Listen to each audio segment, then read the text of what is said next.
million times you tried to end my stitches yet. I won't stop looking for the Chevy Cadillac. Kid, you've got to know that you've got to make that. Things you will regret, you've been spending your days for. That's how it's done in a grown-up world. Well, I'm not ready for the service bar, so I-E-I-O, I do anything. I-E-I-O, I do anything. I-E-I-O, I do anything. I-E-I-O, 'cause you're anything, girl.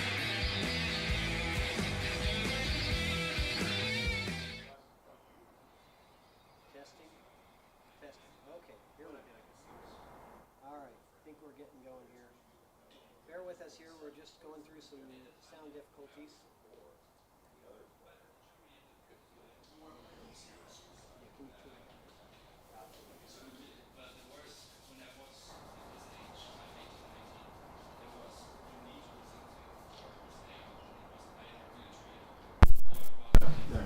Test.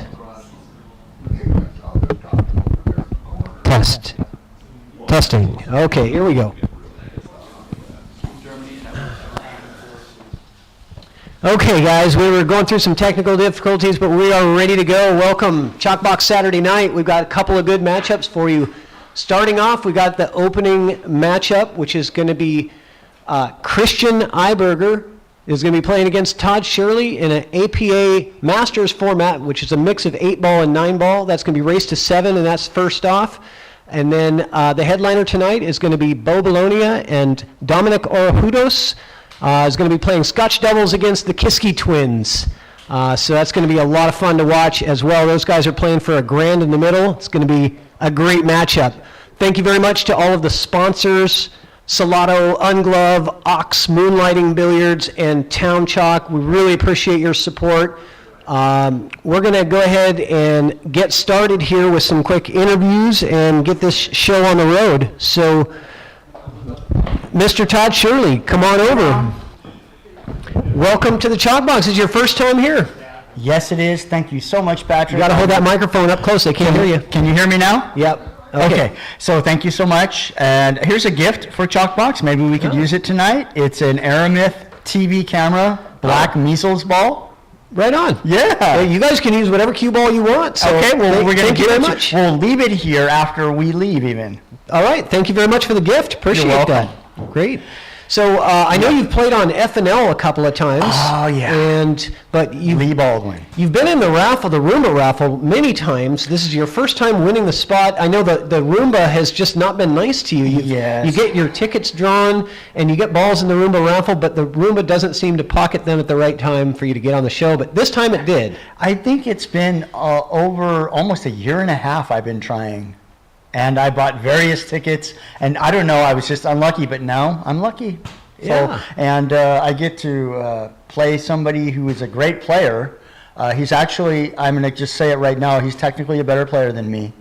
And so I'm going to have to bring my A game and get a little lucky like the loser I am. Yeah, the lucky loser. Well, you did pick an opponent that's, about 40, 50 points higher in Fargo rating from you. But, Right. hey, you guys are playing APA, so Fargo rate doesn't Right. come into factor, That's right? right, yeah. APA doesn't recognize Hey, Fargo. I can so, slop stuff in. there you go, yeah. So what are the rules here? Remind us of the APA rules.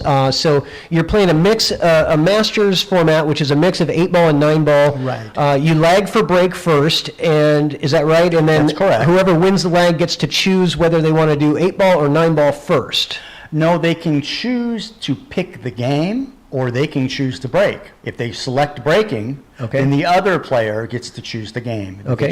If they choose the game, then the other player gets to break. Okay. So this kind of evens things out. APA is a little bit of a handicapped league. However, the Masters Division format is not handicapped really. Right. So you don't have to spot me any games or balls. It's just a head up. 8-ball and 9-ball. The APA rules are a little different than the BCA rules. So if you see things happening, they may not make sense. Slop counts, except on the 8-ball. You make the 8 on the break, you win. You make the 8 on the break and scratch you lose. It's a loss. You make the 9 on the break, you win. 9 anytime, you win. Okay. There is a push out in 9-ball, Yep. but we have no 3-foul rule. Okay. Great. There's more rules, but we could get into those. I think we pretty much get the gist of it. And scratch on the 8-ball is a loss, right? If you make the 8-ball. Okay. And how many games of 8-ball, if you started with 8, do you play 7 games of 8-ball and then go to 9-ball, or do you play how many games? This is so interesting because it allows you to play both of people's favorite games, which are 8-ball and 9-ball, and there's 5 games of 8-ball available and 8 games of 9-ball. So there's 13 games available. Right. So a race to 7. It's potentially possible if someone picks 9-ball first to go 7-1, 7-0, and the game over, never play 8-ball. Okay. It's very rare. Yeah. So we'll see what happens, though. I mean, I'm not going to show you my hand. Do you know which one you're going to choose? I'm showing my hand. All right. Well, let's get Christian over here and talk to him a little bit. Thanks, Todd. I appreciate it. And thanks for the cue ball. All right, Christian. Patrick. Christian Eiberger. Am I saying that right? Yes, Eiberger. Eiberger. Yeah. Okay, great. Yeah, I know you've got that German name and a German accent. Let me guess, you're from Germany. I am. Yes. And you said you have some people watching from Germany. Oh yes, it's Mirko Krüger. Hey there, back in Berlin right now. He's 3 a.m. He put up his alarm to really see me play. He put up an arm? Alarm. Oh, an alarm. Oh, I thought he put up an arm. Like he actually had to give an arm just to watch you play. An alarm Okay. to wake up to see me play. Actually. Okay, an alarm. Okay, Yes. I would imagine so, unless he's still up, 3 a.m. Nah. I'm more likely to still be up than to be getting up. Yeah. So you got some diehard fans out there that want to yes. watch you play. Yes. But tell me, how long have you been playing pool for? So I started in 1989, 98. 89 it was 8. No, 1998. Uh-huh. And I was in favor to have a girlfriend at the time who started working in a bar. And one of the clubs I was coming in, we had actually Ralph Eckert being coached us. Oh, cool. So he was teaching me when I freshly started all my fundamentals. Oh, wow. And this was like I didn't know him at this time, obviously. But over time, when I see and saw still what he's doing, like now Mosconi Cup captain, it's like amazing. So I can say, hey, Yeah. he was my coach. This was incredible. Oh, wow, that's Yeah. really cool. Ralph Eckert was your coach. Yes. So very good. Well, we're going to get to see how well he coached you. It was then, aren't we? 25 years ago. It was 25 years ago, but hey, you still remember. Yes. So tell me, you're wearing the European Open jersey here. Did you attend or No, play in this event? I liked the tournament itself. Uh-huh. I liked the material and just the design, so I just bought it. Okay, Yeah. cool. All right, well, I'm excited to see what happens here, and I think we're ready to go ahead and get started if you guys are. Awesome. Yes, we are. Okay, well, let's get this show on the road. Thank Why you. don't you guys lag for the first break and pull that out of the package for us, and good luck, guys. Thank you.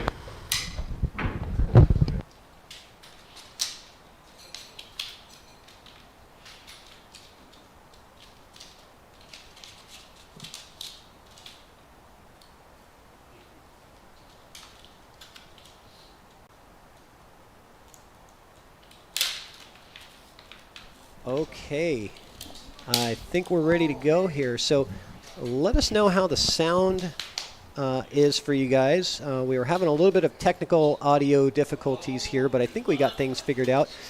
Welcome to the ChalkBox. This is Patrick Nix, and I've got with me in the booth The Toothpick, Rich Rottle. All right.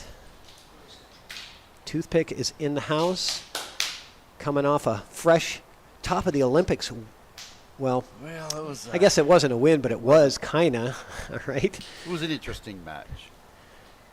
Yeah, we'll talk about that here in a minute, but let's get this scoreboard updated. And we are using the Evo Sports platform, which we'll be talking about a little bit later. The players are actually going to be keeping score themselves on a tablet in the room, and this is a system that is going to be coming soon to your local favorite pool halls and pool venues around the area, where you can live stream your matches, play or run, without any complicated technology. All right, so it looks like I wasn't paying attention who won the lag. Let me go in and ask them what we're doing here, but just 1 second.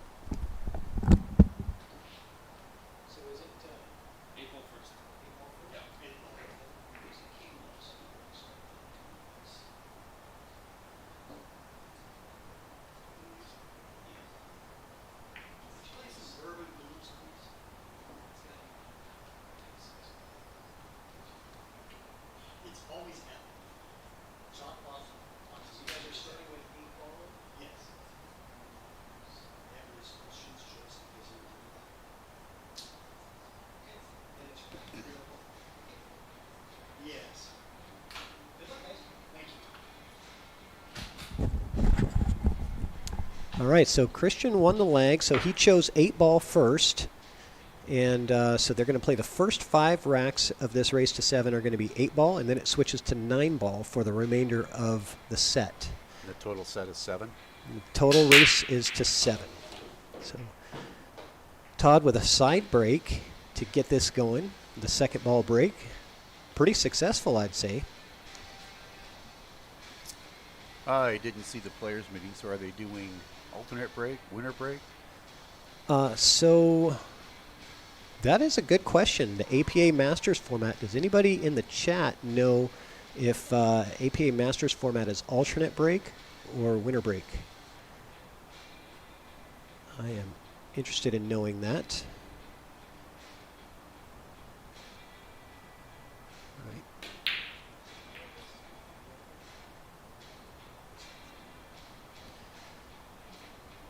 All right. First time getting players in from Germany, I think, in the chat. So welcome to all the Germans that have joined us today. It's 3 a.m. there. Appreciate you guys getting up early to watch a ChalkBox episode. Mark Neal in the chat rooting for the German to win. In fact, Triple G takes the German -2 also. Jeff Jerome in the chat saying there's too many balls on the table. Yeah, APA Masters format, mix of 8-ball and 9-ball, so. As time goes by, hopefully there will be less. Yep, and so Christian Eiberger here at the table. He's got solids, and yeah, I think he's, you know, that purple 4-ball seems to be kind of the biggest challenge of the table, since he has solids, and it doesn't really play in those back 2 pockets on the left side of your screen. If you could get that 9 moved, you might be able to get enough transfer to follow the 9 in with the 4.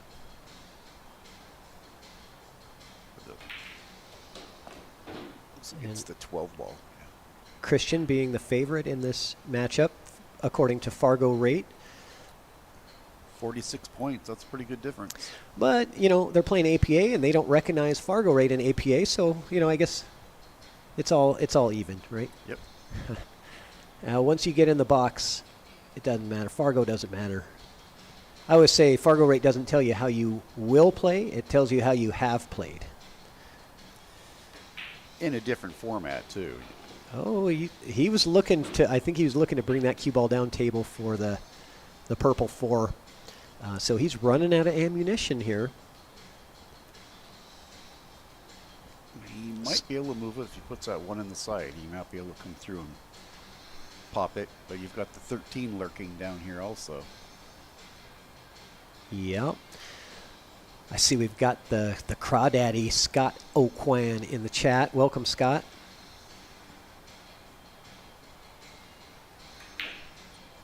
And a nice bank shot there from Christian. Now that was pretty sweet there. Yeah, I think he kind of sewed himself up. He might have the deuce.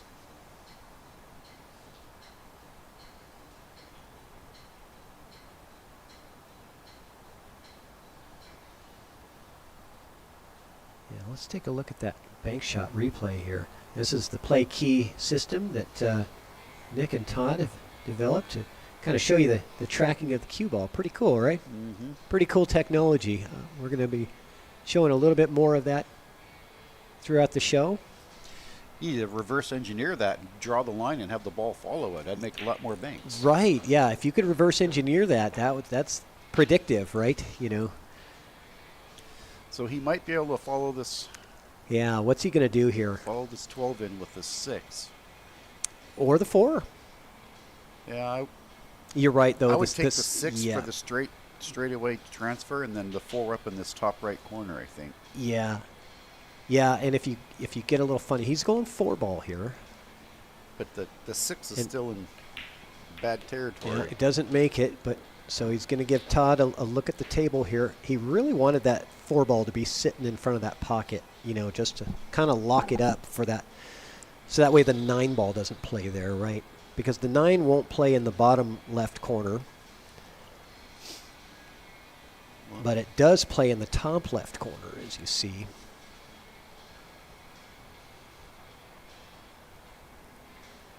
So let's see how soon he decides to try and get on it.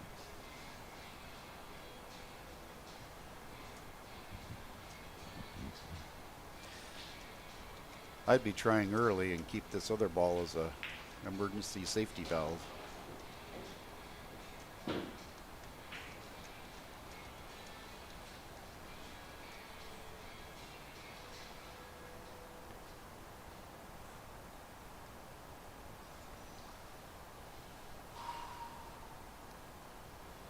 I think he'll try and pull this back, and then he'll take the 15 and try and move some furniture with the cue ball.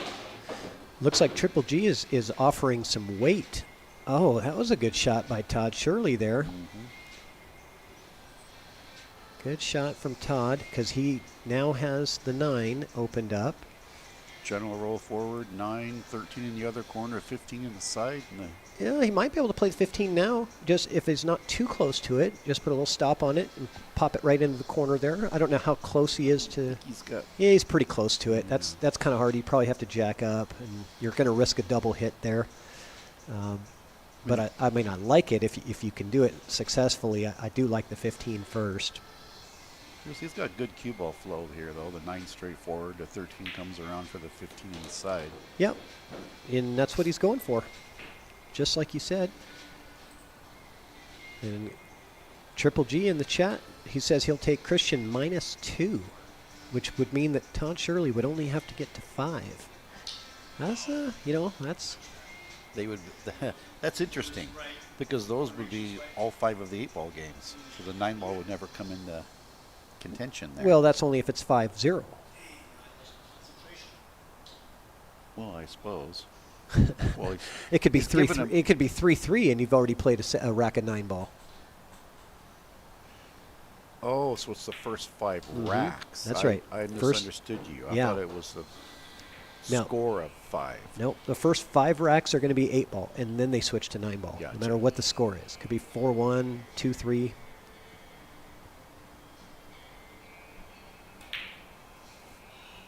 Oh, just dogged that one a little bit, but he had good shape on the 8 ball. Yeah, see if he can drive this cue through the 6 and get back onto the 4. How's the sound to you guys? Is it good? Can you guys hear the ball sounds and commentators okay?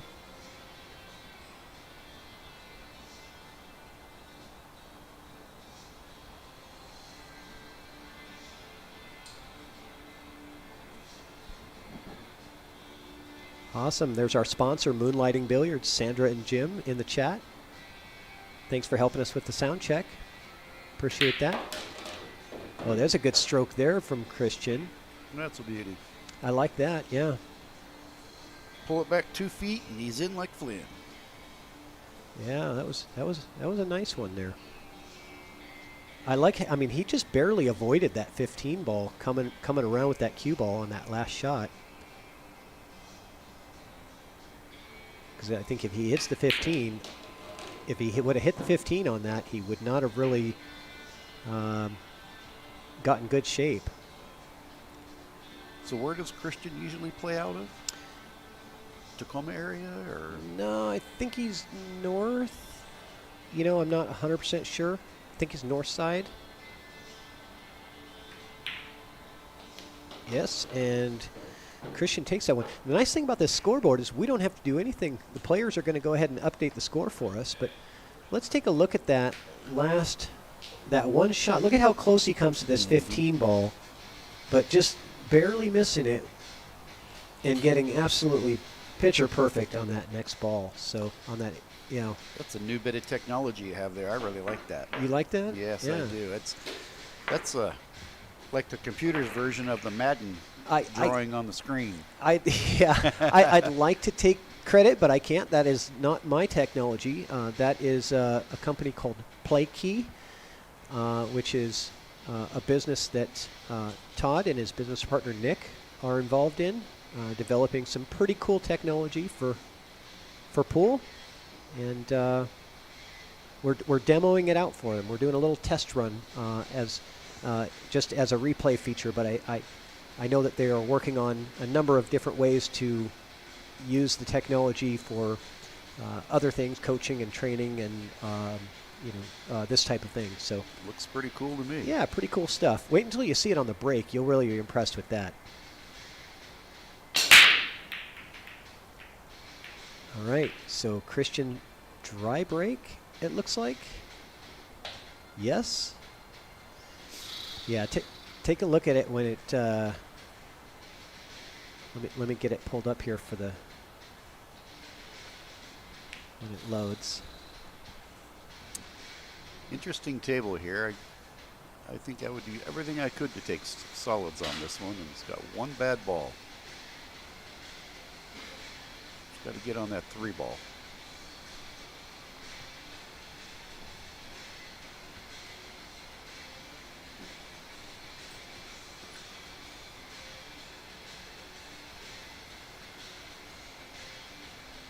Wow, and he's taking strikes. He must have a plan for that 11-14 there with the 9 fairly close to him.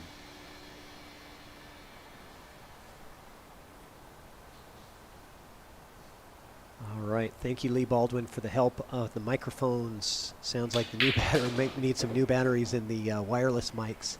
I think I realized though that maybe the distortion was coming from the microphone in the room was not turned down all the way when I was using those, and so it might have been getting feedback from A little bit of reverb, huh? Yeah, multiple mics in the same area can do that.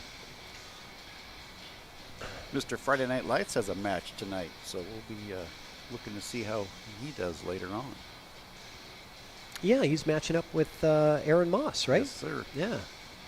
Lee Baldwin and Aaron Moss. I believe they're playing their match right now or about to. The Mosses were just here. A nice little visit, and then heading over to Lee Baldwin's.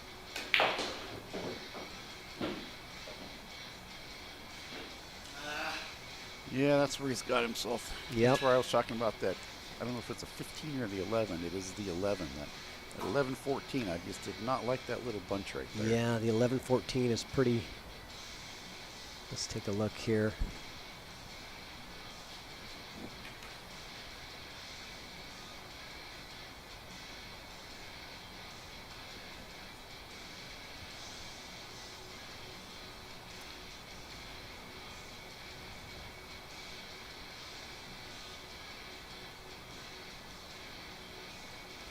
So this will take him down table.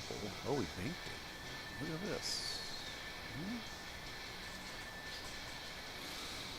You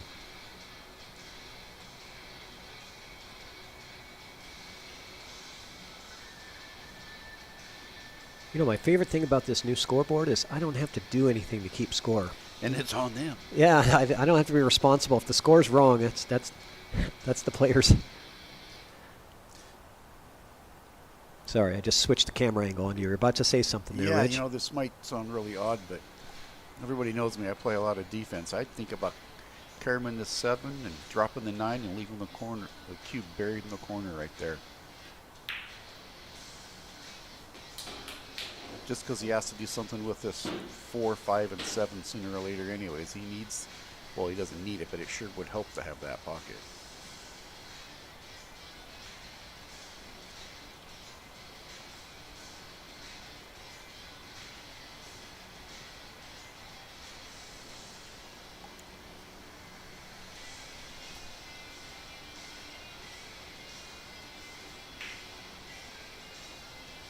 Nice shot. Boy, Christian Eiberger is showing us he's flexing every bit of that 548 Fargo.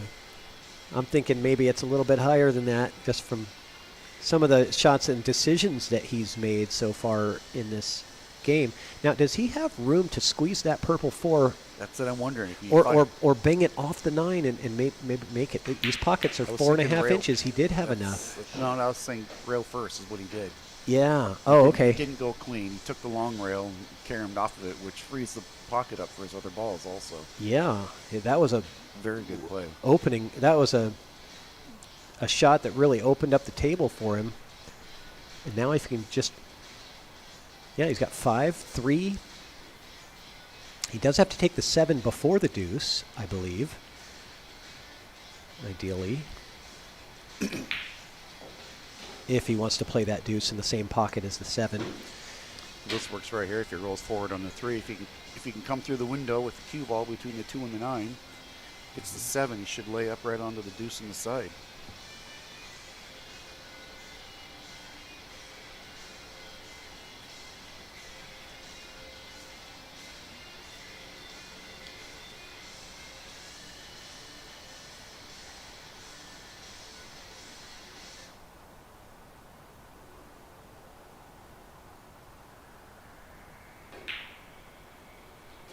Oh, yes. Yep, that's what I okay. was talking right there. Yeah. Boy, that was touchy. Boy, if that ball goes any further, he's going to be in trouble. Yeah, but he had quite a bit of ball speed on the 3. He could have slowed it down if you really needed to, but he did great. Yeah. Just a little tiny bit of stub draw probably right here, and the deuce goes right in the side. Yeah, I think you really have to baby this to hold the cue ball here. Mm-hmm. And you know what happens when you really... he doesn't look like he's babying this. He looks like... Oh, he is. Okay. Yeah, that's what happens when you baby the shot, right? You just can't really put that normal stroke on the ball. It changes your stroke. It's really hard. Yeah, it just makes it really hard to make.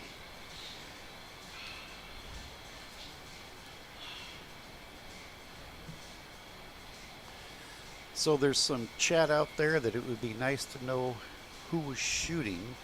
So the easiest way to do that is Christian has the blue glove on and Todd is not wearing a glove. Yeah, that's one way to look at it. Yeah, it's good. Can't look at the shafts because they're both using carbon shafts, so I figured that'd be a good way to tell the difference.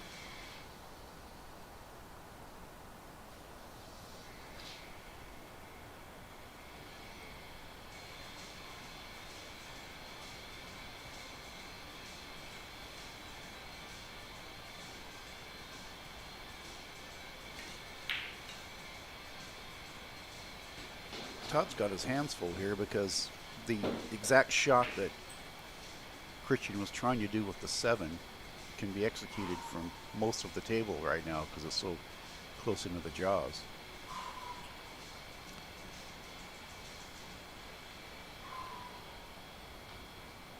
Sounds like I could hear him breathing. Was that what we were hearing? Yeah, I heard I think somebody. he was doing some deep breathing there. Does he? Oh, that's going to come in to hit Yep. the. Yeah, he was going to be good if it didn't bump the cue ball. He would have hit him from the 7 there. So I see obviously the 7, the deuce in the right hand side, and either, depending on the lead, either 8 in the same pocket or the 8 in the top right corner. Yeah, I think it just depends on where he leaves himself on the 2. But this looks like my guess is going to be 2-0 here. I don't think Todd's getting back to the table in this rack, and hopefully I'm not commentator cursing the German here.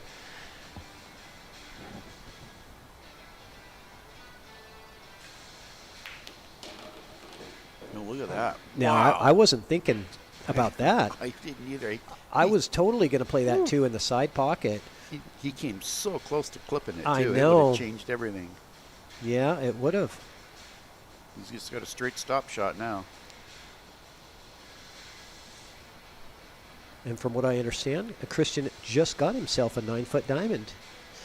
Just recently had Glenn Hancock install it. Oh boy, see, I did commentator curse him, didn't I? I said Todd wasn't getting back to the table, and here he is coming back to the table. He put that full stroke on it, jacked up, trying to put the 8 into the side.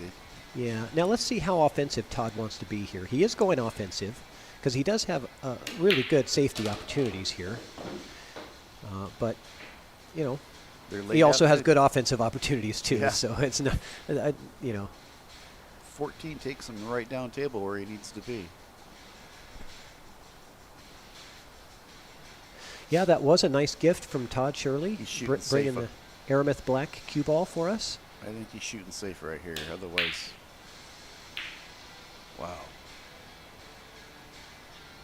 And look at that cue ball on the rail. There's a window, though. The deuce Yeah, goes. I don't like it. Look at this. I mean, who wants to take that shot, right? I mean, nobody. I don't even know if he can cut it enough because that ball might be in the way. Yeah, there's a little bit of distortion always, so it's hard to tell.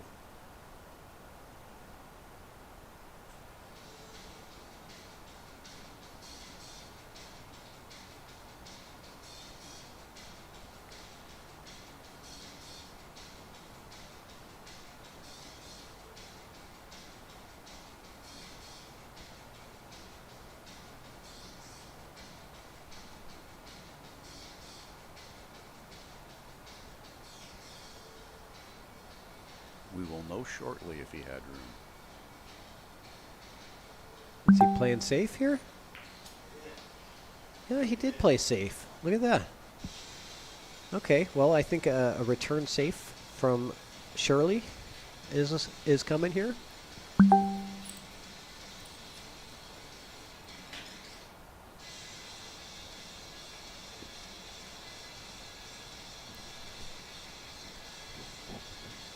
Yeah, just put in enough speed to leave the 14 out in the middle of the table. And Yeah, I mean, you can't.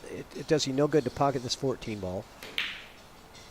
Now, that's not a bad shot. Banking it back into, but you don't want to open up the 2. Oh, my God. That was deadly. That was the only thing he didn't want to do. The one thing. Steered completely away from that. You know, it wasn't a bad idea to bank it close to the pocket, but you cannot risk bumping that ball and opening up the deuce. That was the only thing that he could not do there, and he did it.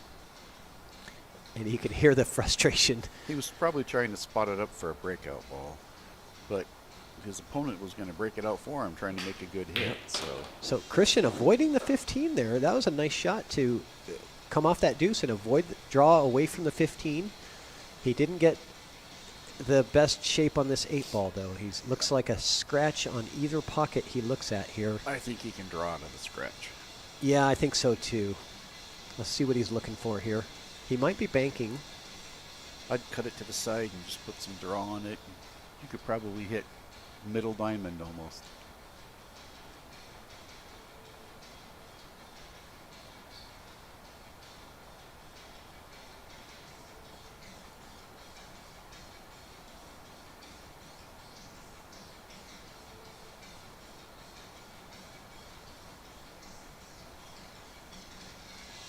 He's going to the corner.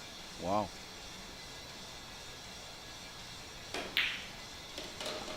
Uh-oh, uh-oh, uh-oh. Oh, no. So that is a loss of game for Christian. It's a great shot, but, man, let's see if we can get that replay on that.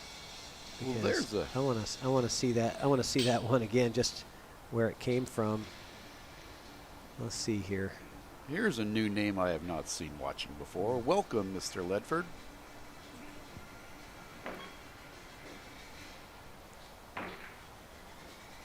Yeah, I just think everybody's different, but the 8 was shorter, much more controlled.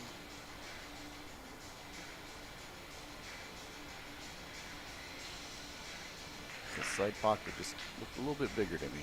Welcome. We got Victor Elacion from Oregon in the chat. Great player out of Medford, Oregon. You are welcome. Glad you're watching. Glad you're enjoying it.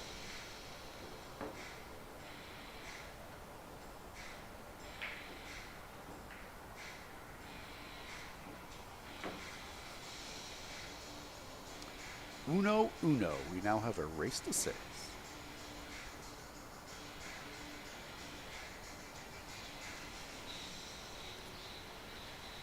And Todd Shirley to break.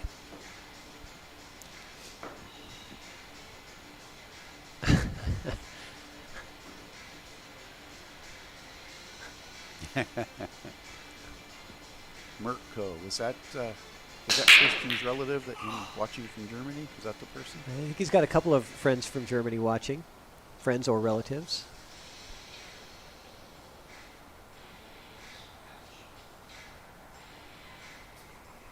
That's the cool thing about live streams is anybody, anywhere in the world can just jump in and watch. Just got to deal with the time zone. Yeah, if you're willing to wake up at 3 a.m. So Germany, they're probably ahead, so it's probably Sunday morning. Yeah, 3 a.m. Sunday morning, yeah. 3:43 a.m.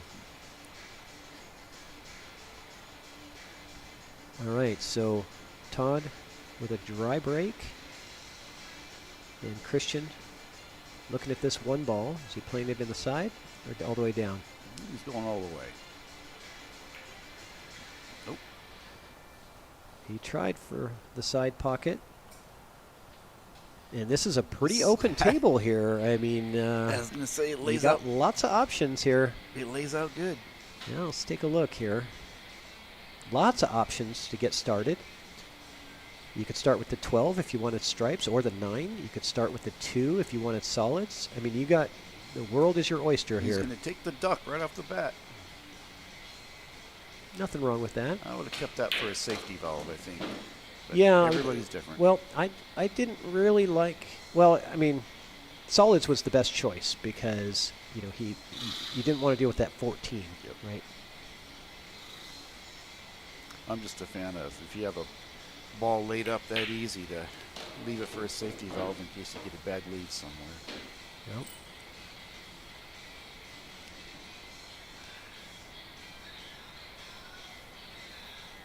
So he needs to put some speed on this one. Let's see. We haven't seen that pocket monster into play yet tonight. Let's see what happens. There's a There's miscue. the miscue monster. The miscue monster.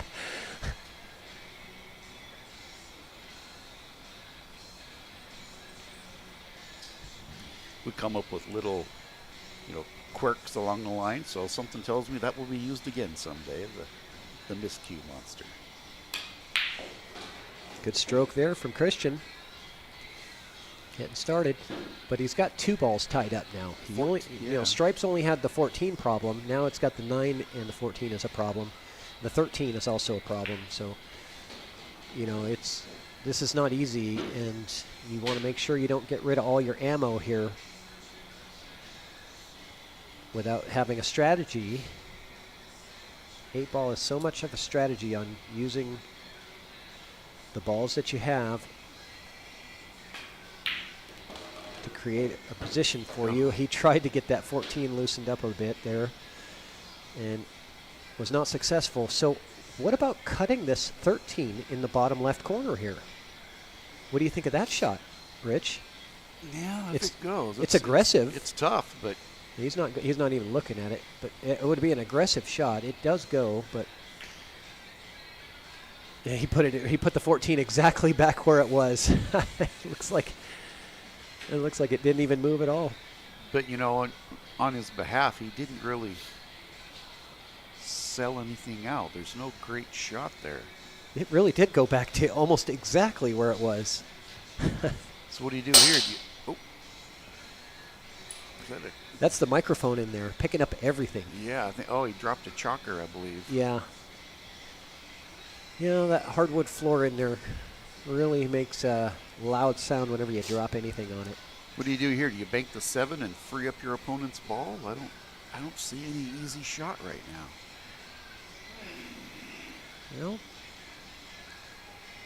Well, you might do that because, your 5 is playable and his 14 really isn't. So, Yeah, but that gives him 2 balls down there, the 9 and the 13, Yeah. in order to break the 14 with. So that's a tough call. yeah, maybe a safety here. Maybe punch your 5 and just freeze him to the back of the 14. Freeze him to his own ball, That's I don't funny. know.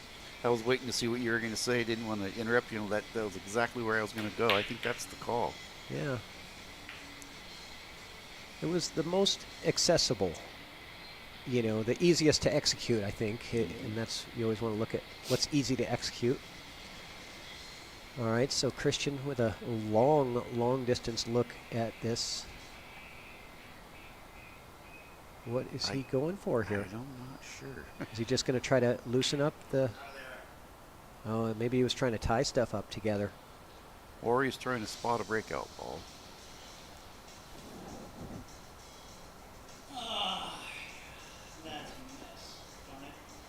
Be interesting if this comes down to a replay here. This is going to be a tight one for a good hit. Yeah, Greg wants to know in the chat, when is the next ChalkBox one pocket match? Well, let's ask the viewers, who in the chat wants to see one pocket on ChalkBox? Let's see what the chat says. Any one pocket fans out there?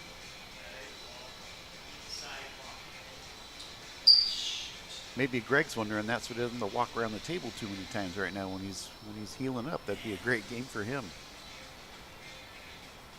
You're constantly standing in one pocket. You're constantly playing. That's true. You are shooting all the nonstop. You're never sitting in the chair. Not too many consecutive ball rounds. Not a good play when you're trying to heal from an injury, because you are always out of your chair. So look at that. So he just moved the 14 to where I believe the 5 probably is Playable. now, but not the 14. Yeah. But what's he got here, though? I think he's just going to move some balls down here. I think he's going to try to play safe, get off the 2, and maybe try to get behind the 6. It's really no. Not with that much speed. Oh, he's going to bank. He's going to bank the 8 ball in there.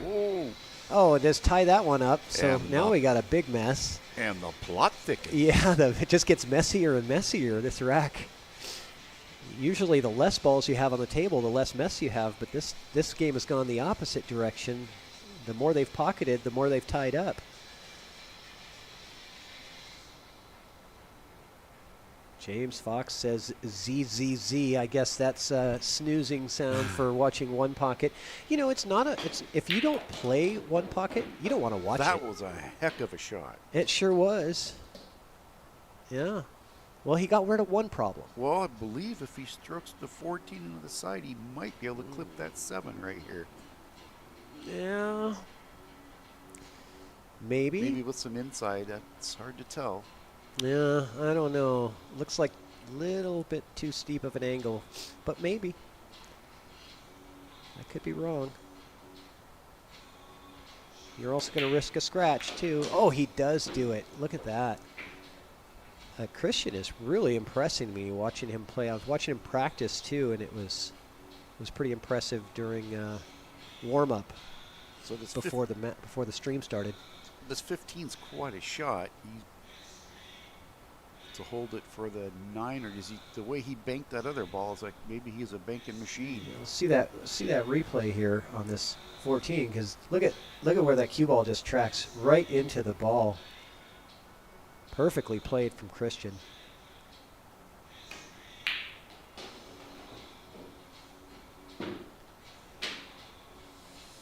And this is going to be a bank shot, and he set himself up perfect for this. All he has to do is make it. I think he's going to cut it. Nope. All day. Because I don't think he's got the full pocket there. I'm looking through the window here, too. He doesn't really he's going to have to come off the rail first. Although the benefit of the cut is that you could potentially own that pocket and block his ball. So there is a benefit there. But I like the bank here. The way he's shooting, I like to just win this game with authority right here and drill this bank shot. He's banking. I like it. Just like that. Nice shot. Just like that. That's how you get it done right there. You want to win the game? Let's not mess around. Make the bank and win the game. It was a game-winning shot. If you make the bank, you win the game, right? So if you're high risk, high reward. A very high reward, yeah. But was it really high risk? The 2 ball, was kind of. Oh no! I thought he was going to win the game. Did I? Did I do it again? I commentator cursed him again. I got to stop doing that, guys. But look at the deuce. This is a very interesting layout. Nothing's easy here. Yeah, the deuce is. But Todd is just getting right to work here. What is he doing? He did not take much time with that, and I don't know what. Did he get away with it? I don't know what Christian's got here. Let's see. I'm looking through the window, and I don't. Jump cues are allowed in APA Masters, so he may be. Yeah, he's got his jump cue in his hand. No, he doesn't. He's just. He doesn't. He's going to swerve a little bit. I thought it was a jump cue, so he must have a look at this because he's not even jacking up. And he got it with the double kiss. All right, so Christian Eiberger with a little bit of fireworks to close this one out. But let's take a look at that. Let's take a look at that bank shot. And look at the cue ball just coming straight back to give him shape on the 8, which surprises me that he makes the bank and misses the 8. But you know, hey, what are you gonna do? Hey, we gotta pause for station identification now for a quick message from our friends at Moonlighting Billiards, the drill partner. Moonlighting Billiards presents the drill partner. Whether you're new to pool and practicing the basics, or a more experienced player performing drills to improve your shot making and positional play, the drill partner is perfect for you. Use the drill partner to set up drills anywhere on the table. The drill partner allows you to set up for drills with balls in a straight line, in an angle, vertically, horizontally, with varied spacing between balls. The drill partner is one partner that will never let you down. If improving your game is important to you, then get the revolutionary new product that guarantees. All right, sorry, we had that commercial run a little bit long here, and I was talking with some of the players behind me here, so we just missed the break there a little bit, but it was a dry break from Christian, and Todd is trying to get right to work here, but Christian wants to remove the laundry off the table. And Todd's going for this, 5 ball here? 5 in the side off the 10? 10 makes it big. Yep, I like it. Got that 6 ball.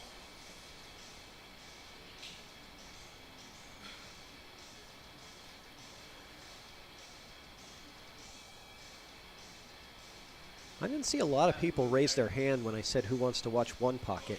Now, I enjoy watching One Pocket because I enjoy playing the game. Okay, well, Jack Kiske behind me says he wants to watch One Pocket, ChalkBox. I enjoy watching it because I enjoy playing it, right? If you don't ever play the game, you are not going to enjoy watching it because you just don't understand what goes into every shot. Yeah, I've never played it, but That's why you don't like watching it. I actually enjoyed last time trying to pick up on the nuances and what they were trying to do. It's a Don't learning lie. You process. told me you watched for 5 minutes and you turned it off. No, don't lie to that me, was Rich. fell asleep, not turned it off. Yeah, see, that's even worse. That's even worse. Well, it was the late match too, I think. And you're an old guy. And, Yeah. all right. I fell asleep. Old guy, long in the tooth. It was so entertaining. I fell asleep.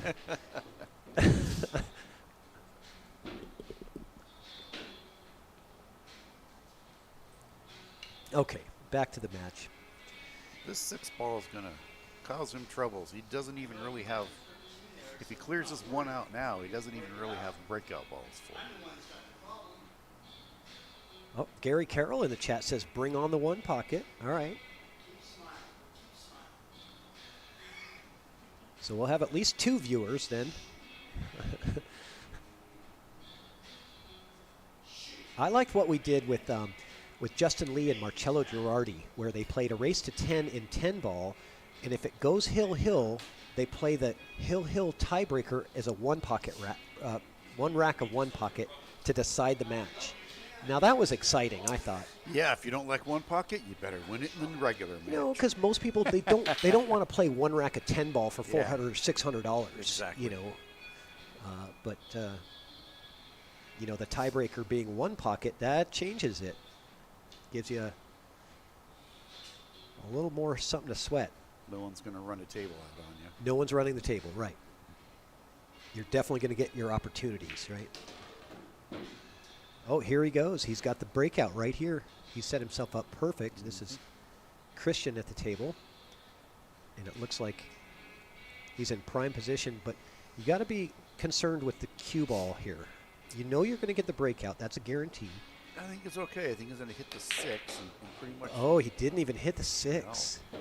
Clip the 15 full. That's not bad. He's got the 9 inside. Yeah. And that might actually afford him a way to get that 14 kind of freed up a little bit too. It's possible. Yeah, because the 14 does not go by that 8 ball.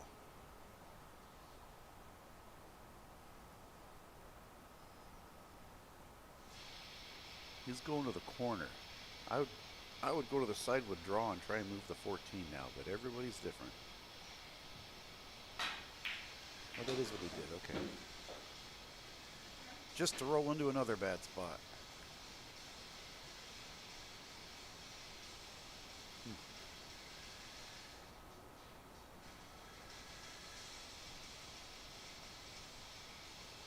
Yeah, loosens it up and it ties up to another ball. He's straight on the 11 too, so he doesn't have a lot of options there.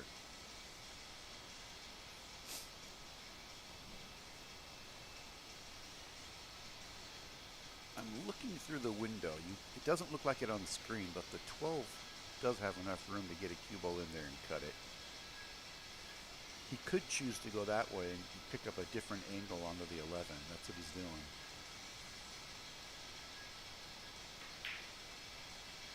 Yeah, you overcut that.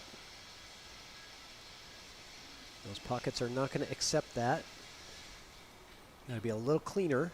But Yeah, although but it might not be bad, Look at that. actually, because now he can play the 14-3-12, Exactly. right? It's not exactly wired. He's going to have to cut it a bit to get that combo to work. But It's considerably more wired than the 14 is by itself. yeah, now that I look at it, I think it's actually better for him that he didn't pocket that ball there.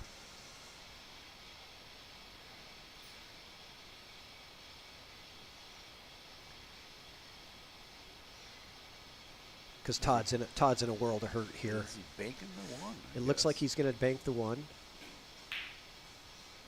Nice shot. Oh, Good try. And he's opening up now for the 15. So you might take the 15 in the side and then play the 12 with some right spin and loosen up the 14 and 3 ball. What do you think of that? man, if that combo looks as clean as it is, It doesn't look clean to me. It looks a little off kilter, where you're going to have to really cut Yeah. the 14 into the 3, and that 12 is just inside the jaws, right? So, this is no good. he's got the 11. Oh. I think he has the 11. Yeah, he does, and he doesn't want to take the 12 right now, only because the reach is so bad here. He's going to have to use the bridge if he takes the 12, and that's not going to be easy. I think he takes the 11 and then just takes his medicine with this combo. Yeah. But what he needs to do is shoot it quick enough that 3 ball frees from the pocket, so he has another shot though. And bump the 4, and he's got a great angle for this combo. That's the angle that you want to be at for this combo here. I see the cue going over and back fairly into where he is now. I would not be surprised if the 14 and the 12 both go in the same pocket.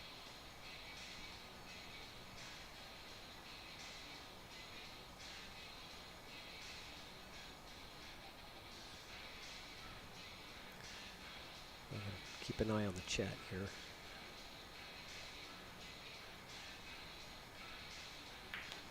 That is interesting. Why? Why? What was he trying to accomplish on that one? I'm not sure I understand that. I am at a loss for words on that. Unless this actually plays. You think the 14 plays? I'm looking through the window. It Oh, does. it sure does. It sure didn't look like it on the screen. It though. really didn't, did it? The camera was really deceiving there. I was looking at it. Now we know why he did it. Yeah, I jumped up and looked through the window. I'm like, I think it goes. So he's going to cut this in. The scratch is mostly blocked with the 4 ball, but it is possible to scratch in that side. It's just not easy to do. Beautiful. There shot. it is. Put some inside English on it to avoid the scratches. And Christian Eiberger is taking a 3-1 lead in this early set. They have one more rack of 8 ball to play, and then they're going to switch to 9 ball. He says, I'm going to do as much damage as I can in 8 ball. Yep, let's talk about that Roomba raffle, guys. If you haven't gotten into that Roomba raffle yet, it's not too late. We're going to draw 15 tickets out of the jar tonight, and each ticket represents a ball that's going to be racked up in the rack. We rack up 15 balls, and we put the Roomba machine on the table, and she goes to work dropping balls. And as those balls drop, you get awarded prizes. We're giving away an ungloved pool glove, a Salado membership, Town Pyro Chalk 2-pack. That's pretty cool. It's good value there if you like Town Chalk. Predator jacket, and the grand prize, which will be the 5th ball dropped tonight in the Roomba raffle, which gets you a spot on the show and a $100 buy-in paid. So 5 tickets is $20, or single tickets are $5 a piece. Information is at the bottom of your screen. ChalkBox 420 is the PayPal and Venmo. And here we go. And a dry break from Christian. He's been trying that head-on ball, trying to get that second row to come into the side pockets, and so far they have not worked out for him. Yeah.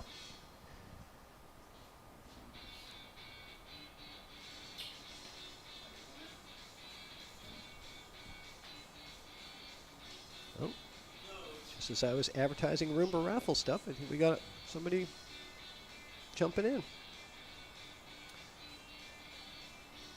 All right, Brian Cutler. Thank you very much, sir. I am going to get your tickets in right now as Rich is going to continue commentating for you guys. Well, we still have an open table. Let's see what flavor Christian likes.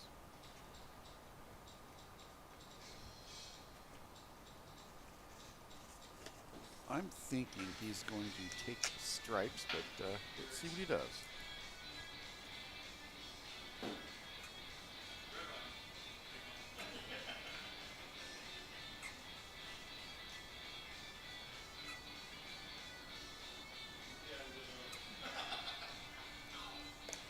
Well, that's one reason the 8-ball sometimes can take longer, is that initial layout.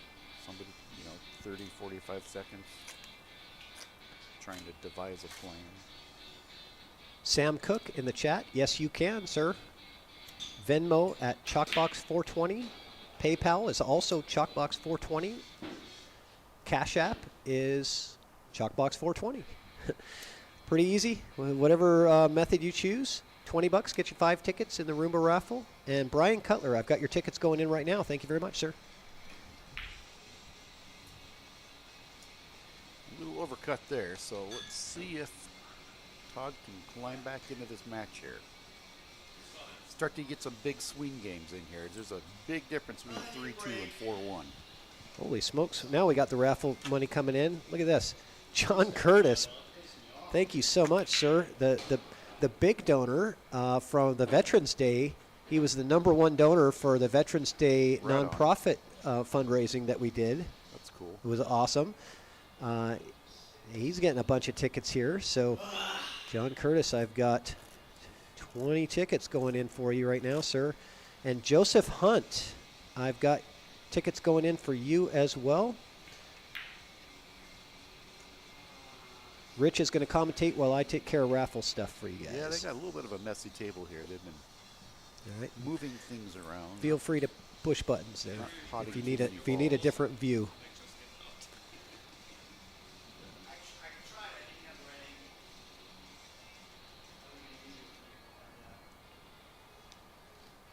I'm trying to see here. I can't tell if that 12 slides by the 4 or not, or if he's got to take it into one of the corners. Actually, it's the 15, I guess.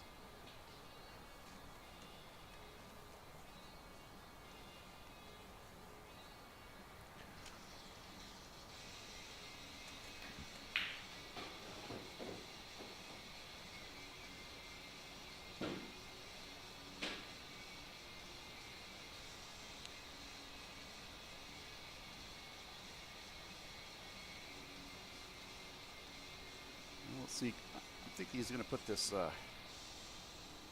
9 to the side and draw. Try and get the 13 next.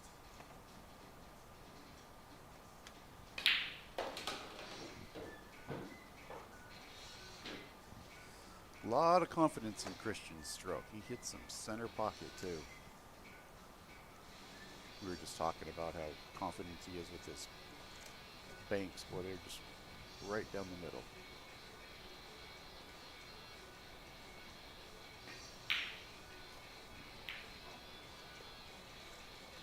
Well, here's Todd's chance.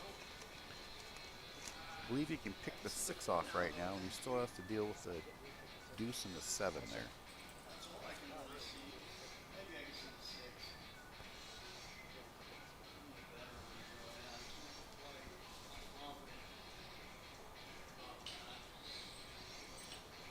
Oh, that's weird.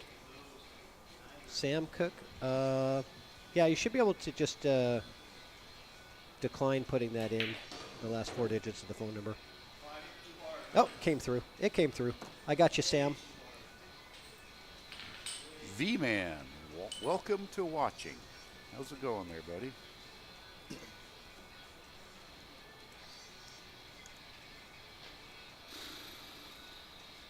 Todd just has a tight table. Christian's balls aren't tied up too, so he needs to try and open his balls up without selling out. 'Cause Christian has a nice laid out table if he gets a clean shot.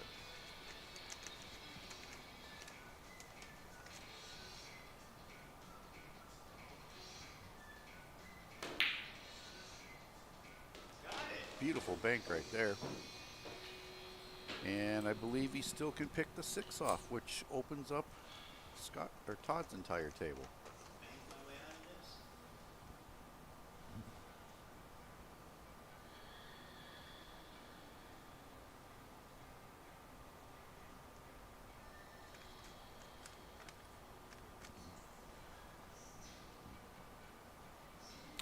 All right. John Curtis and Joe Hunt, your tickets are in. Sam, I am working on yours right now. Well, Todd considerably overcuts that. And let's see what Christian can do here. I think I'll be looking at the, yeah, that's what he is. 15 in the side right now. Get rid of that trouble ball.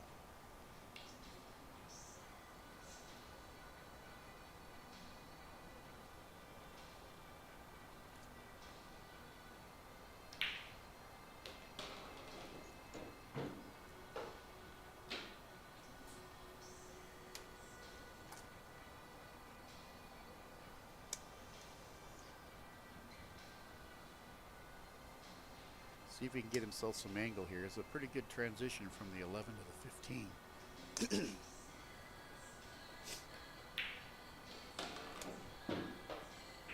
That will work. All right, Sam Cook, got your tickets going in? They're in right now. Thank you very much, sir. And Sam brings out a good point. The last 8-ball match. This is, yes.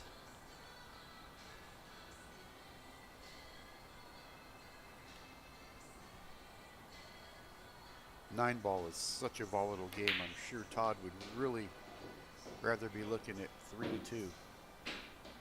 Christian does not get enough speed nor spin, and he has an interesting one now.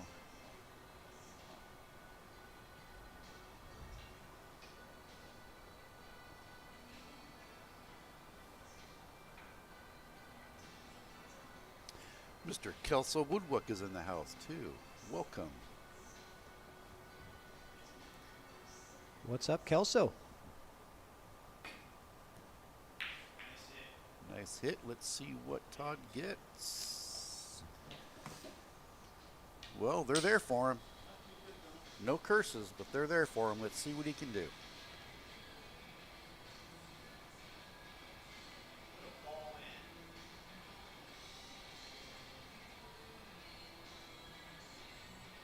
Did he say he's all in?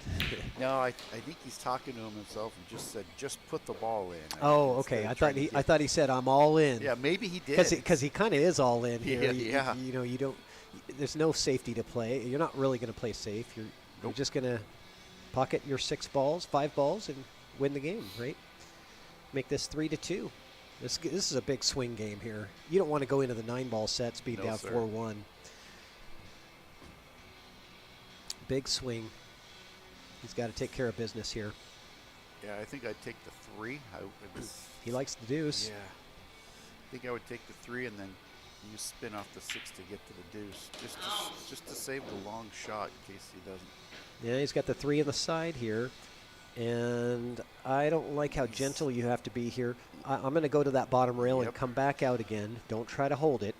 Down and back. Yeah, you get in trouble when you try to hold this ball. And you get that little baby stroke in there too that's not as accurate. It's never good, yeah. Just go ahead and stroke it, take it to the bottom rail, and back out again. Just like that.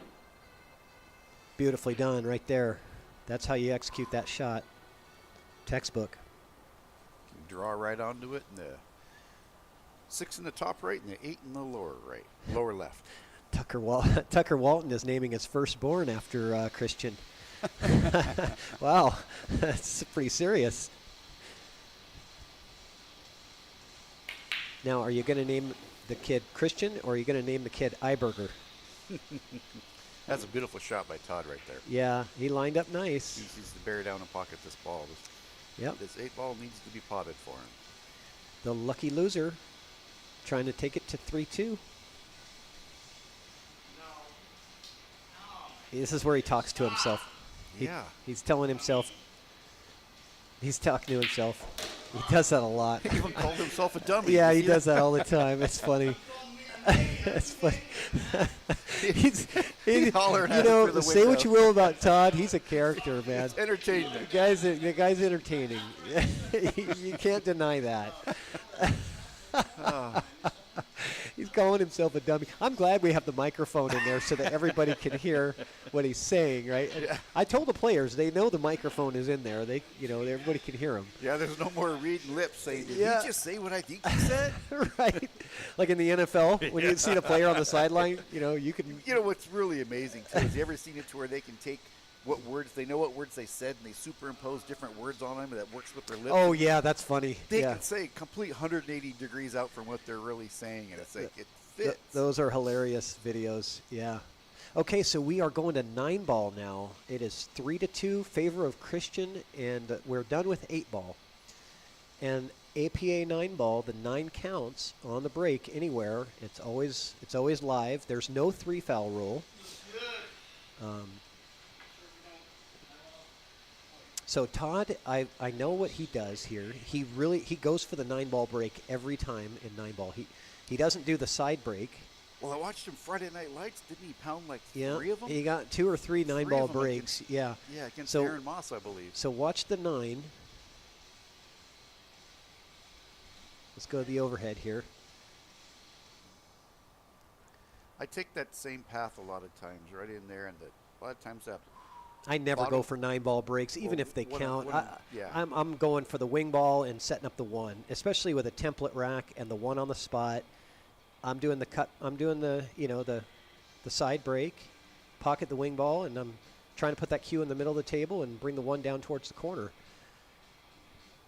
But this is very random where you're going to end up here.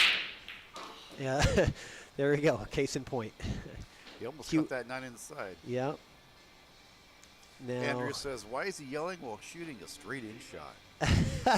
Well, I'll tell you what, Andrew, I know we both yelled today after attempting to shoot a straight-in shot. that's just, he's talking to himself. He's just telling himself, don't mess up, Yep. Yeah, Knock it off, dummy. Yelling at himself. Yeah, so we'll get a replay on that break here and see. You'll get to see how this looks in the. You know, my pops all used to say, "Oh, that's Take a look at this. That's interesting." So you can track exactly where all the balls end up going. Isn't that cool? All right. It's pretty cool when you see that on the break. Yep. I want to do about 100 breaks with that, and just to see where each ball goes. You can become a master pattern racker, right? If you really wanted to. You can earn the merit badge of a master breaker. Oh, that's APA, right? Yeah. You get a patch. Oh, do you? Yeah. Okay. Well, I don't know. You get a Iron-on patch patch for you get a patch for everything in APA. Andrew McMahon will tell you he's got all the patches at home. I've seen him. Yeah, but he probably uses the iron-on ones. He gets the little tattoos, the little sticker tattoos, that you put on your arm. You just to wet it down and press it on your arm. It's a break and run until it washes off. Okay, back to the game. What do we got here? That 4 is not going to play, is it? Let's see. He's got Yeah. the 3 first. Yeah. Oh, the 3. I'm sorry. Well, he's That aiming four's- at the 4, but Well, he's trying to see if it slides past the 5, I believe. I see. Okay.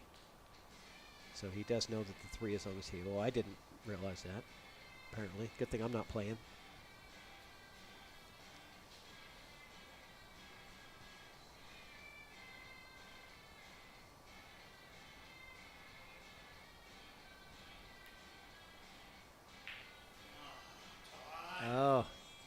goes talking to himself. Well, you know what, though? I like a With- safety here.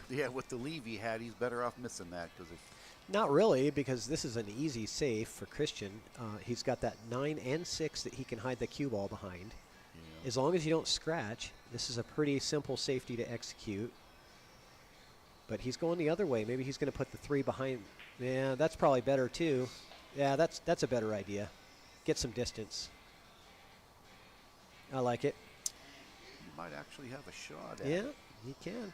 He can see He's it. got a clean hit, but I can't tell if he can see the side of it. So he's going to safe him in return. Oh, he hit the 9 first. Yeah, he wasn't. The speed he had on that, I don't think he was thinking safe. Yeah, I think They got to glance the left side and went the 2 rail on the cue back up where it was. he got unwanted English on that cue ball, and that's what caused the mishit there. He deflected over. You know, sometimes when you really reel up on something like that, you end up hitting the side of the cue ball instead of the center, and it deflects over. And I think that's what happened to him there.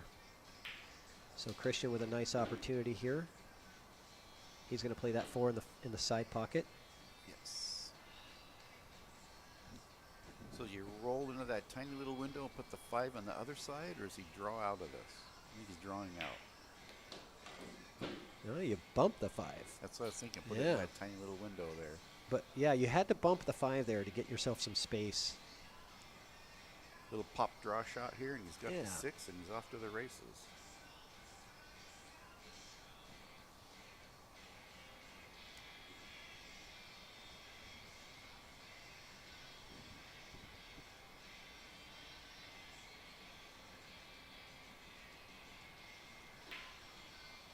Missed it. Yes, he did. Really focused on controlling that cue ball.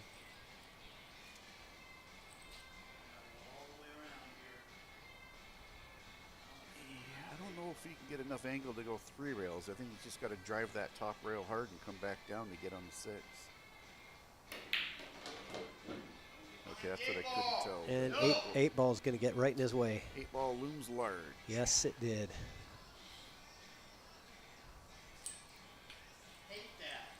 Let's see.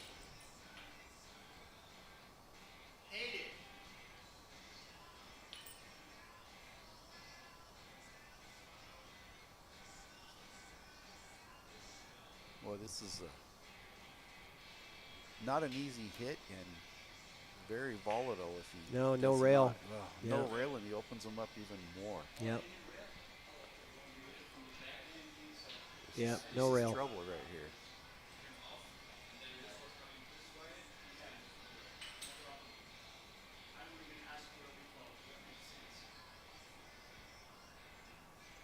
There was no rail.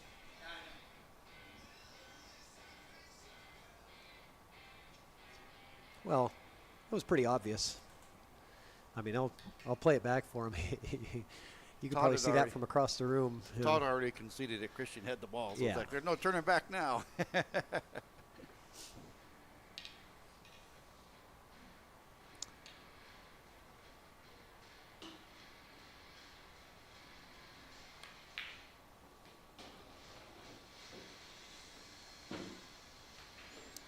Yeah, Christian's got a nice stroke. He earns every bit of that 548 Fargo, I believe. Yeah, I wouldn't give him weight. I'll tell you that.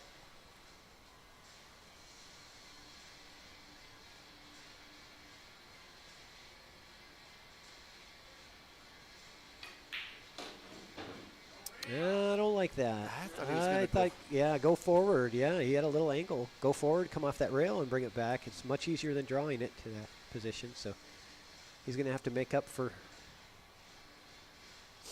it here. And that cost him. That leave cost him. You just don't want to have that long, that tough of an 8 ball. Yep, take the right side of the 8 right now and just drift straight down. Stop that key right Yeah, there about- was just no reason to have that difficult of an 8 ball shot. I think he easily could have come off that top rail, that side rail, and back out. So Todd's got that aluminum chocker there. When he drops it, it sounds like a chandelier's falling in there. That's a nice shot. yep, Todd Shirley looking to tie up the score here.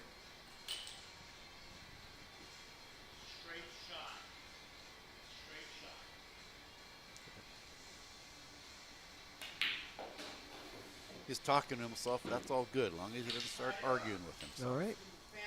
So Todd ties it up. And it is winter break, I guess. I've been noticing, watching it. So Todd's going to be breaking this next one, and we're going to play a quick message from Salado. Salado is the world's premier pool community. Playing your friends has never been more fun. Raise the bar with Salado so regular practice can become real pressure. With monthly prizes and cash payouts, Salado brings pool to the people. You can even submit match results to Fargo Rate through Salado if you want, but you don't have to. Your race, your place. Make your matches count with Salado. Download now and get started. No minimum play per month. 8, 9, 10 ball. You choose. It all counts.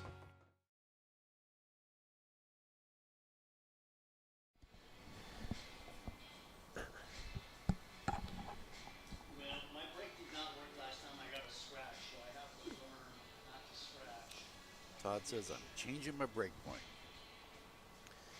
He's got a specific, I think he lines it up with that diamond and draws a line with his cue. Yep. But, I think that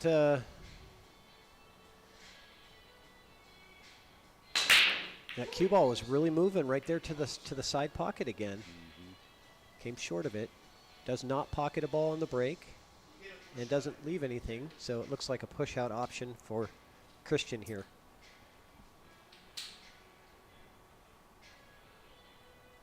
I don't think so. I think he can come off the rail and clip that one. I'd rather push out. I mean, honestly. Yeah, but then you're given the, he is. Yeah, tie up a couple of things, make it a little bit messy. He's not getting out, so. But I don't like leaving him a good safety here. I don't like that.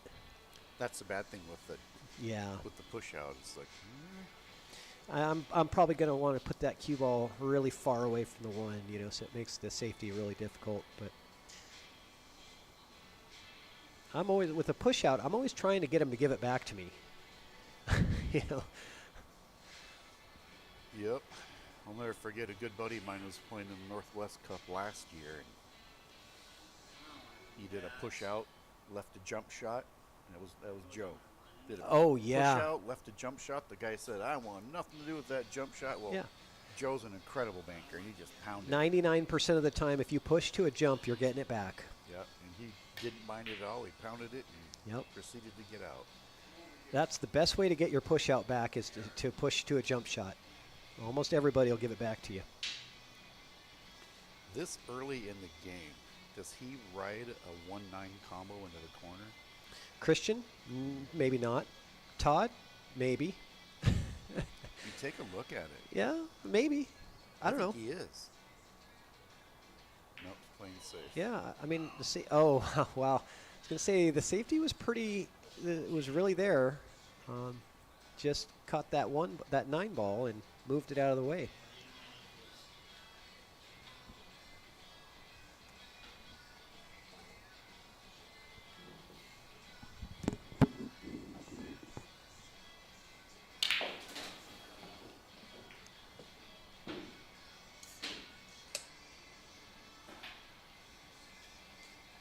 All right. Takes the one and gets on the deuce. So that, it's not a bad ball, but the roughest ball on the table is the 8 ball. That's if he doesn't move it before he gets to it.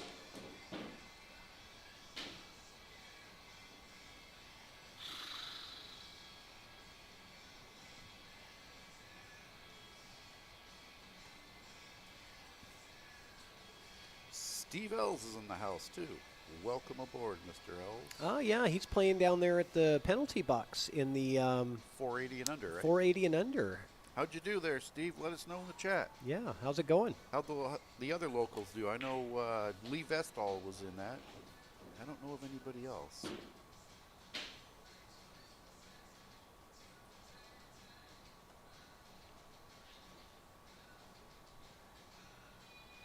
going to move this over here.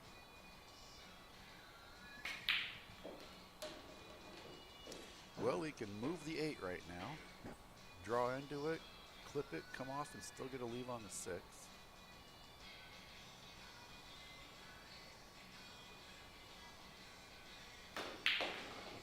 Yep, bumps into the 8, but he doesn't. Does he get the leave on the 6? I don't think so. Doesn't look like that's going to go.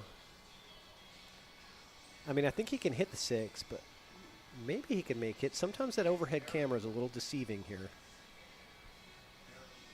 I think he has it the way he's looking at the table. I'm peeking through the live window at him at his reactions, and I think he might have it. It's close.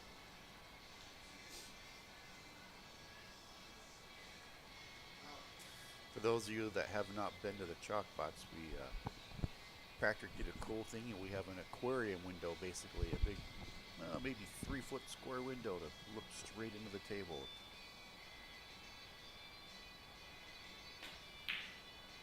Oh, what a shot. Let's get some love here. Look at that.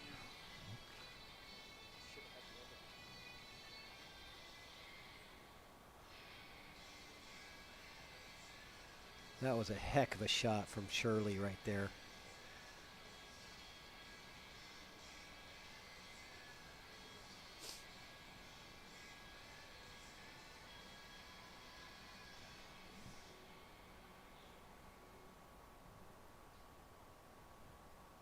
Little baby draw right here.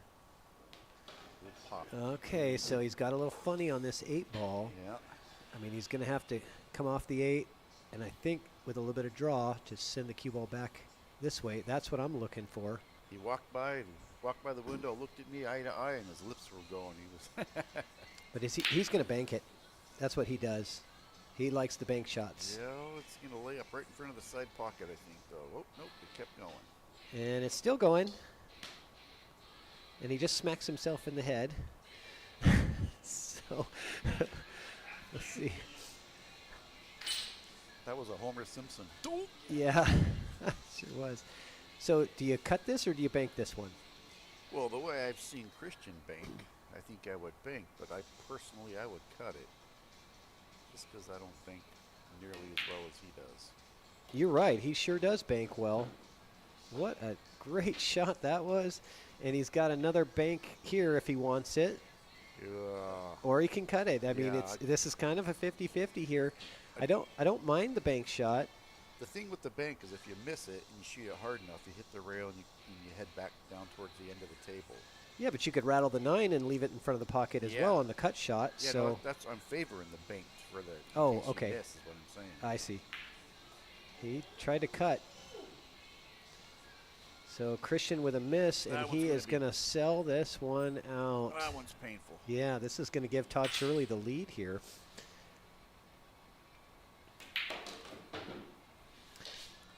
He sure doesn't take any extra time when he goes up. Take a look at that bank shot from Christian.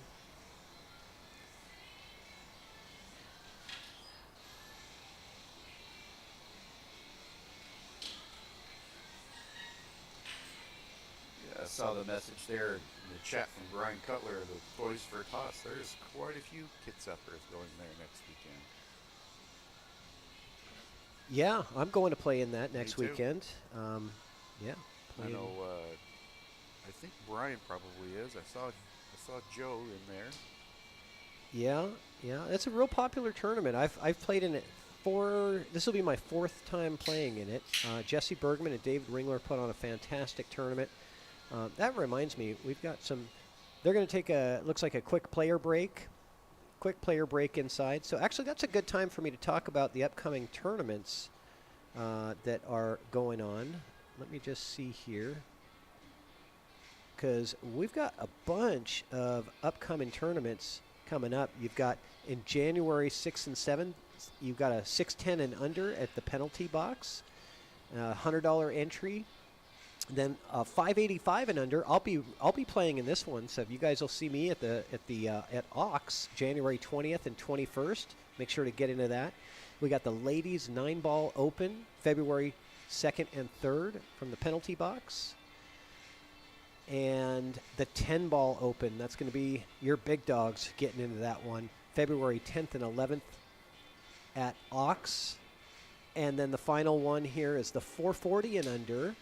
at the penalty box for March 2nd and 3rd. Stick Game Strong. If you're interested in any of those tournaments, reach out to Secret Wong and get yourself signed up, because she's got 6 tournaments planned, and they're going to fill up.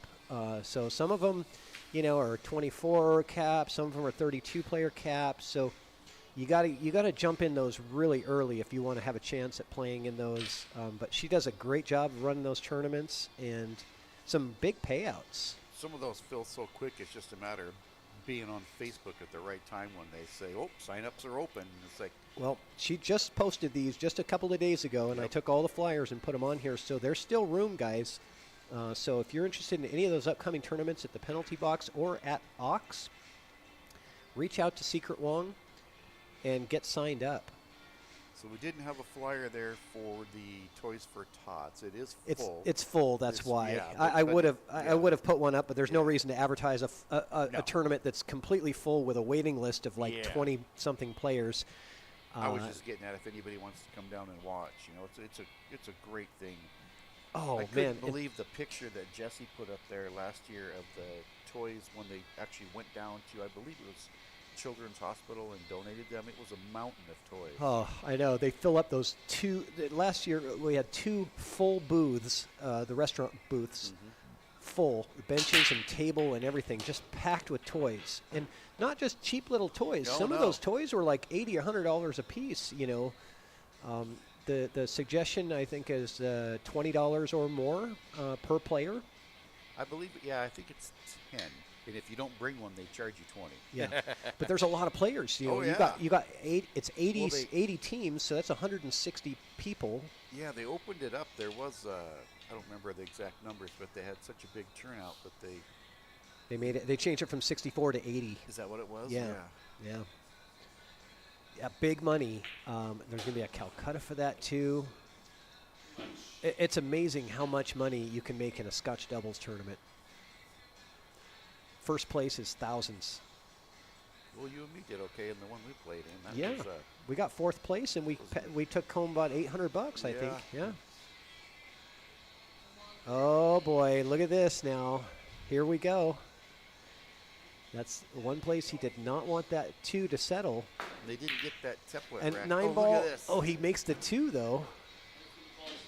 So that was Todd Shirley there, kind of taking a crack at the 9, but he ends up getting the 2, so he gets to swinging for the fences. Yeah, why not? There, of course. Early. It's kind of like those are the shots where it's like, okay, go for the 2, and if you happen to make the 9, great.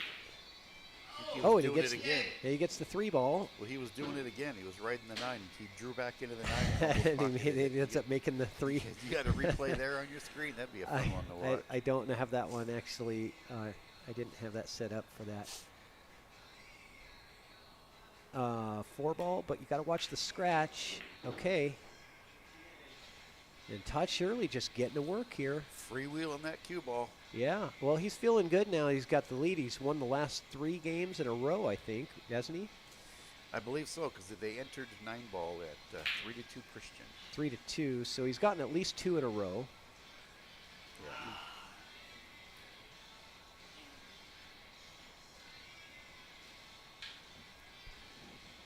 Christian saying, I want 8 ball back.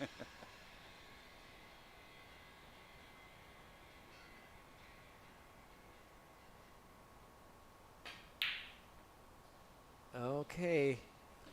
Christian's starting to falter a little bit. Maybe he's feeling the heat a little bit here, His opponent is starting to get some things going here. Mark Neal says Slop City. And just to hear Mark say it would be so much greater. Right, yes. Yeah. Yeah, I love conversations with Mark. It's like, man, that's great. Yeah. Yeah, Andrew, I've just seen in your chat. It was Steve and I that did really good last year, but it was, I believe, 1 or 2 years below that Patrick and me did very well. So let me ask you, how many times have you gambled for money with Andrew McMahon? I believe it's only been twice. And how many times have you won? I believe it's been twice. Okay, so you're undefeated in money matches against McMahon. And he's throwing me into the bus here in the chat here. He's killing your action. Yeah. Okay, so I am not a 560. by the way, Christian is getting going here. Yes, he is. Yeah, This is he's perfect. made a couple of good shots. Little pop draw shot. I had to throw a little stab at McMahon there. Everybody likes to take McMahon's money, so. He came back and smoked me, though. Man, he played great today. Yeah, you didn't get the Toto spot. You didn't get the Toto spot, but you got the C note. I got the Benjamin spot. Yeah, that's right. Okay, so Christian makes it 4-4, and it is tied up. I think we're going to say a little, how about a little message from Ox Billiards? If you haven't been to Ox, check them out. 9-foot Rawson tables, 12-foot Star Snooker tables. They've got a Chinese 8-ball table. Ox Billiards in downtown Seattle.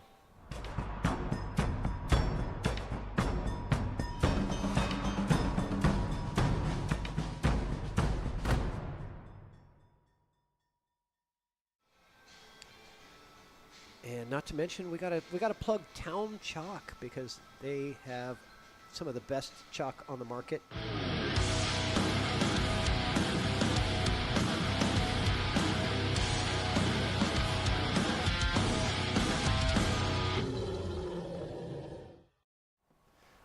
I tell you, I love Town Chalk. It's so good because you just don't get skids.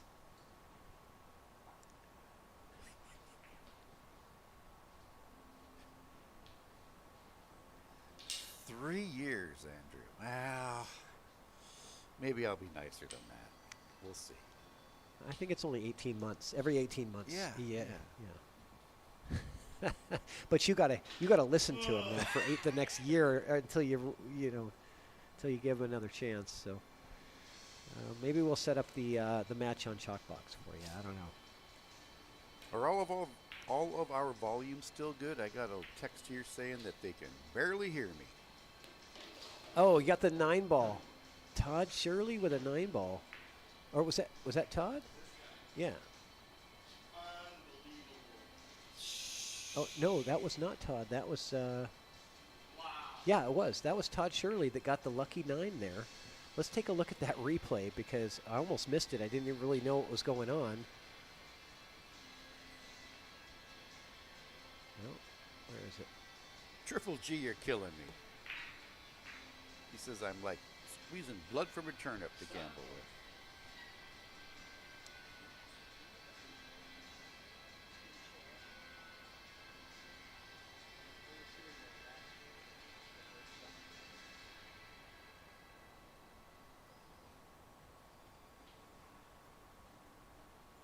Well, I'm not sure if that replay got caught, so I couldn't really get a chance to watch it back, but let's see if we can get it.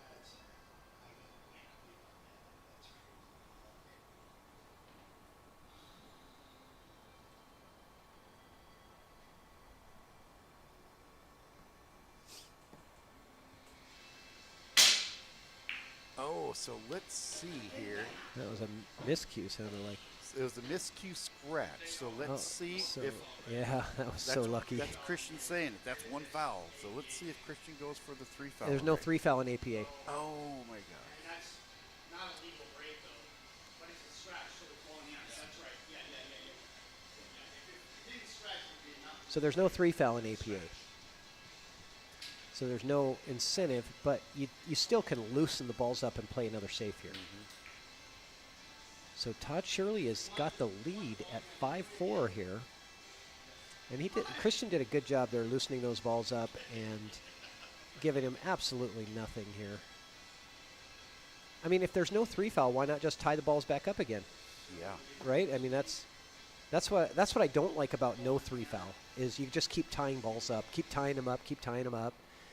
And there's no penalty to do that, right? You're giving away ball in hand, but you're not giving away the game. So, especially when they're not. Which is the whole reason that they put the 3 foul rule in effect, so that people don't continually intentionally tie a bunch of balls together when they have nothing. But Don't get me on my soapbox about the 3 foul because I'll go on forever about it. You guys have heard me before. That was a nice hit. Yeah, right good there. hit. Yeah, gets a legal hit and doesn't really give much of a shot here. He might be able to do something with the 9 here, maybe. Christian not really taking any flyers at the 9. Yeah, he's fairly calculated in his shots.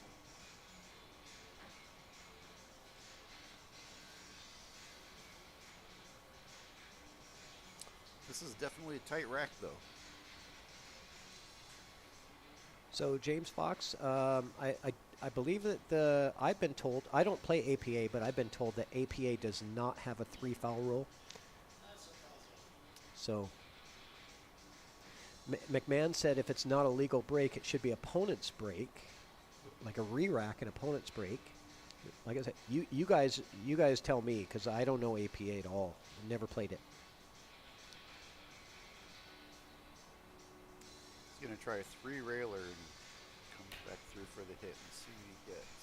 Look at this. Oh, heck of a try. Thought he had it. Yeah. But look, he puts the 1 in just a bad spot, even with the ball in hand.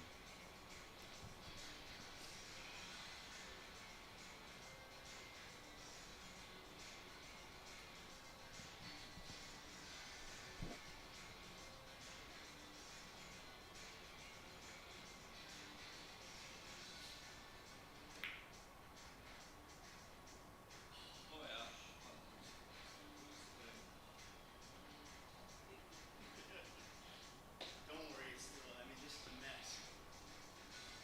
I'm not gonna do it. Todd says, it is a mess. I'm going to try and open things up here. And he does open it up. With not much love. Yeah, not really. That's why I like these other camera angles besides the overhead's good for watching the game, but the other camera angles are good for seeing the player reactions. Facial expressions sometimes are priceless. Right.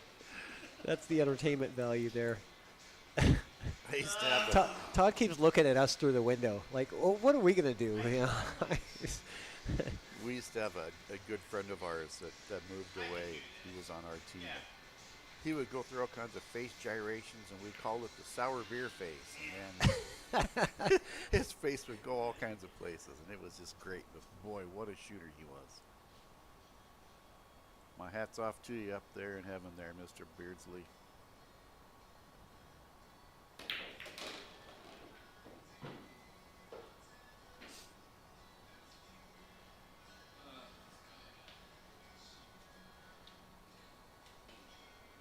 So Christian has just really been kind of flat lately. He hasn't been as dialed in as he was in 8-ball sets. Well, and he hasn't won a game of 9-ball yet, has he? I don't. Oh no, he has won one. Yeah.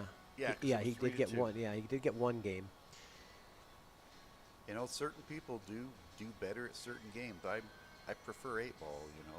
Well, Todd Shirley likes 9-ball because he can just hammer the ball and sometimes get a bit lucky.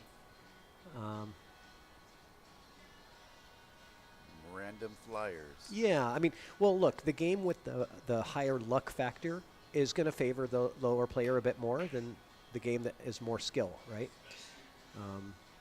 That's just the normal part of things. Oh, look at the the template rack kind of pushed it more towards that 6-ball. I think it sat right on the template too. Yeah. Oh. What? Oh, is it a foul? I don't know. Guess I missed that. Oh, I didn't see a foul there, but okay. I thought he hit the 3 first, but maybe I'm not paying attention.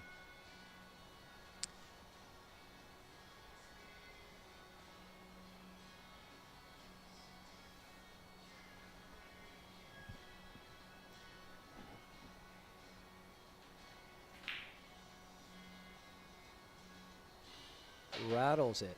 With ball in hand, rattles the 3-ball. Nobody likes that, right? That's Well, that's never fun. We've all done. Oh yeah, for sure. It's never fun.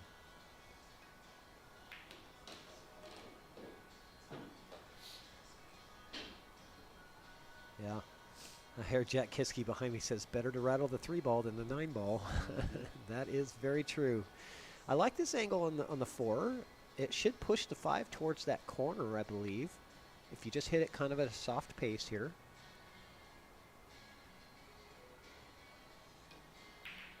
Maybe try to yeah, there you go. Nice shot there. Well controlled. Let's see if Christian gets something going. Gets right to his extension right away. You can tell you can tell he knows 9-foot tables because he didn't even try to stretch across to realize he needed the extension. He just went right for the extension, knew right away that's something he's going to need it. Yeah, 2 rails, 6 in the side or the corner, depending on where you get. Oh, he went 1 rail. Yeah, to the side. I see a lot of players, they set themselves up for a reach shot, and they don't realize it because they're not used to 9-foot, and then they get on the table and go, oh, I can't reach that, you know. He didn't do that. He knew right away. He went right to his extension. You know, a 9-foot table changes everything. It's like, I got a bad back, I got a bad disc, and that angle, that certain point that you reach out there and set the rack, it's just right there, and like everything's different. Yeah, it's not just that the shots are longer; it's that the body positions are geometry is just expanded. So Christian with a really good-looking run out here. I think he's out, but I don't want to commentator curse him.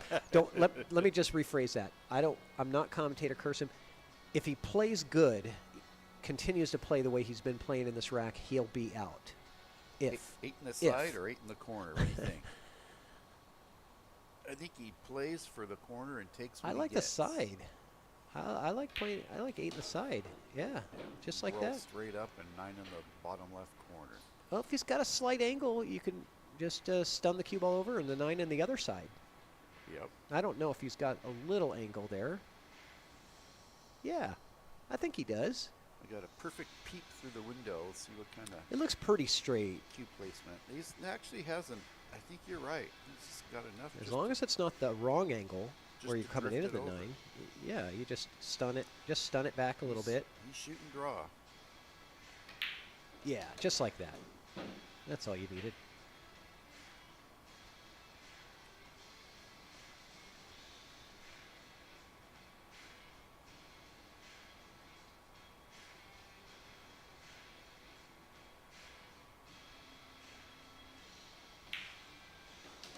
I was going to say something there, but I figured silence is golden. Yep. Nothing to be said. Just pocket the 9 and get the win. Right? Race to 2. And we're getting close to our next matchup, which is going to be the Scotch doubles. Big money match for $1,000 in the middle. We got the Team Philippines, Dominick Orejudos and Bo Belonia versus the Kiske twins, Jack and Justin. You know, these Fargos are really close. I think the combined Fargos are only a few points difference. And so this is going to be a straight-up race to 13 in 10-ball. 1,000 in the middle. Yeah, what would that be? You got a pick on this one? I'm doing math in my head here. So we got 1160 to 1173, it looks like. Did you already, where'd you get that? Oh, wow, you're doing, Flyers. Wow. That is quick math. Yeah, but like we said, Fargo just tells you how you have played. It doesn't tell you how you will play. You know, people put too much into the like Fargo we rating, also said. There's a big difference between, you know, nightly league play versus, you know, putting the wallet on the table and on a live stream and having at it.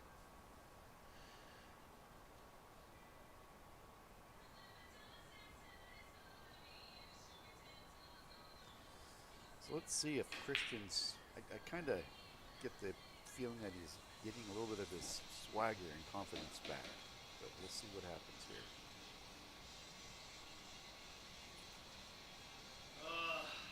Man.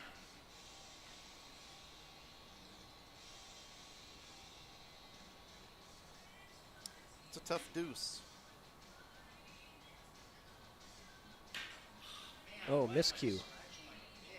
Second time tonight. Yep. We should tell him to start using some Taum chalk. Or a tip scuffer. Yeah, something. Yeah, it's been a couple of miscues from Shirley here. I bet you a porcupine trick there on his key would probably do him wonders. Is that what you call it? A Well, porcupine? whatever you. That's what Yeah, I the call tip them. shaper? Yeah. Well, the one with all the little pokies on it. Yeah. I never don't heard know. it called that I before. don't know what the official word is, but Hey, Brian Cutler, I'm not doing the balls on break contest tonight. Sorry, man. yeah, somebody behind me says I know what it's called. Like I was trying to be nice, but I do know what it's called. But I guess it's not bad. I believe they sell them. They call them a tip prick because you just lightly poke them in and then twist them, and it just roughs the top coating.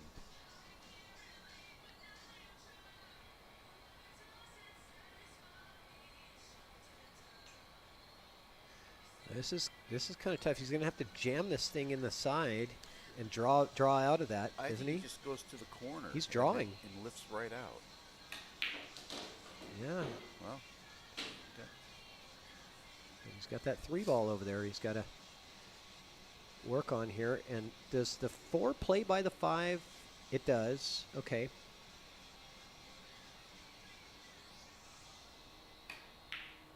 Oh, great shot there.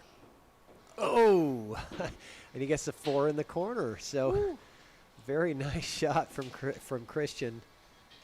I was just playing a match today, and I scratched on that shot, and I said, I wish I've had $1 for every time I've scratched. Oh on my that God, same type. that's so easy to scratch and you there. tell yourself, I'm gonna hit it crisper this time. I'm not gonna scratch this time.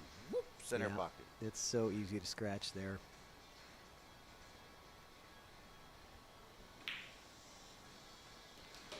Forgot to use my little tools here to show you guys. So we got a little cue ball tool. We can kind of show what I think I'm going to be using.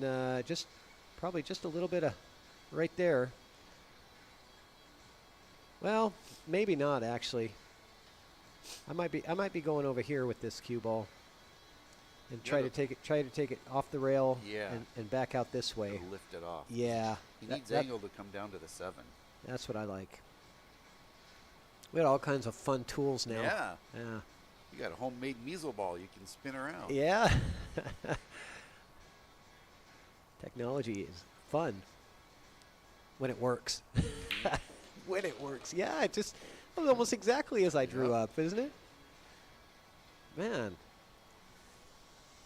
Oh, this is the key ball right here. You guys didn't realize that I had predictive tools. I know. See that? Just shoot this and float down, and he's sitting golden, I believe.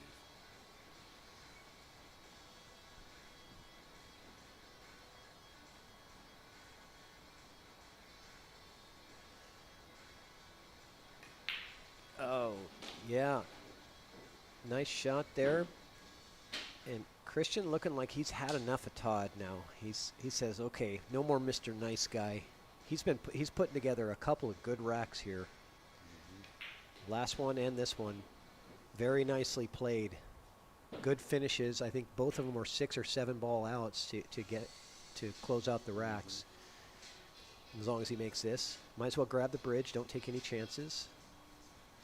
You know, you don't want to reach and end up poking it.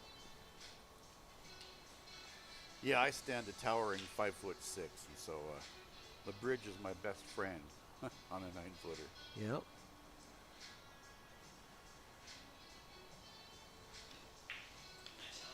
There it is. So he's on the hill. Christian Eiberger is on the hill. And, you know, on the next match, this next matchup here between Dominick and Bo versus the Kiske brothers, Triple G put a comment and says it's going to be very close Fargos, close skill levels, but the Kiskes have chemistry because they're twins. I mean, they know what each other's thinking, right? I mean, They were in the womb together. yeah, you know, like how do you beat that in Scotch double? That's got to be tough. You know, they're on the same page. I'm sure they've played together before. You know, so They probably have that mental telepathy that they can just right, talk to each other. exactly. They don't even need a coaching Like timeout, like right? Spock. Right.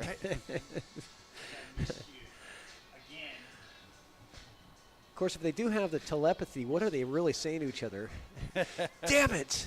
Why did you do that? No. You know what they're going to say? It's like, I made mine. That's the old Scotch doubles one. I made mine. Sucks to be you. I made mine. What are you thinking? I know what you're thinking. I'm thinking it too. Yeah. All right. So now Todd needs to bear down because he feels the heat. Yeah, what about a 9-ball break here to close it out? Not going to happen. How about a 9-ball that doesn't move? Yeah, and the cue ball scratches in the side. Gets kicked in the side to his defense. Wide open table for Todd, so let's see what he can do.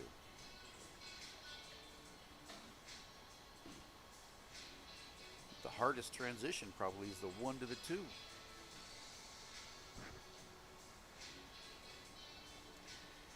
I think I put the 1 or the cue. Yep, Just just like that. And hit the rail and play spin it down. Yep. And try to come in this angle here. Nice job, Mr. Madden. Yep. Oh, but he missed the shot by putting the English, and the deflection got him. He sure shoots quick.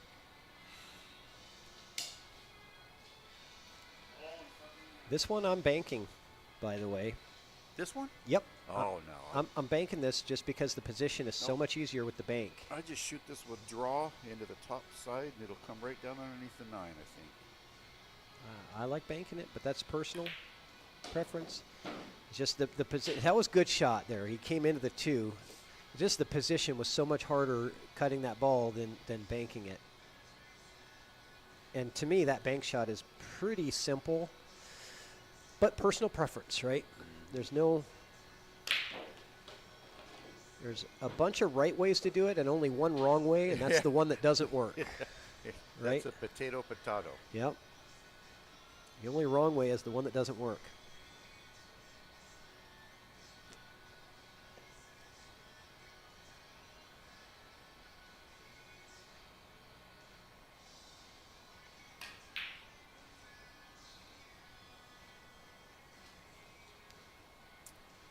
Oh, I can see this coming. Ride the 9 right here.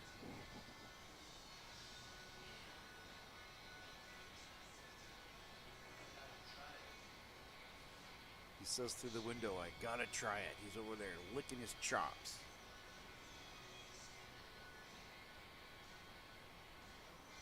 Just don't shoot this shot with draw. That top left corner can be lurking for that cue ball.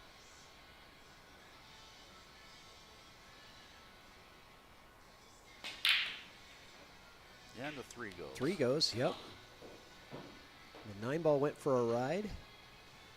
Kind of ties up the 7 here. Yeah, so they still go, though. Yeah, it does, It yeah. goes in the side. Yeah, it goes in the side. That's the important. For where the 6 is lying, Yeah, exactly. Stop right now. He's yelling at it to stop. Yelling at the cue ball, yeah. What's up, JP, in the chat? Welcome, champ. So Todd has swung the ball cap around.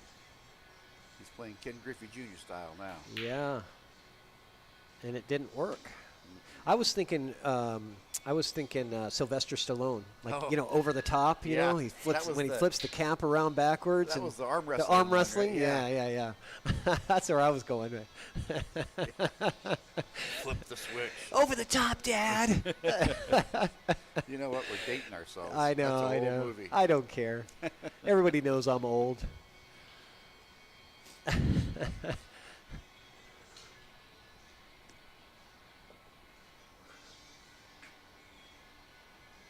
Yeah, that wasn't one of Sylvester Stallone's greatest hits, was it? No.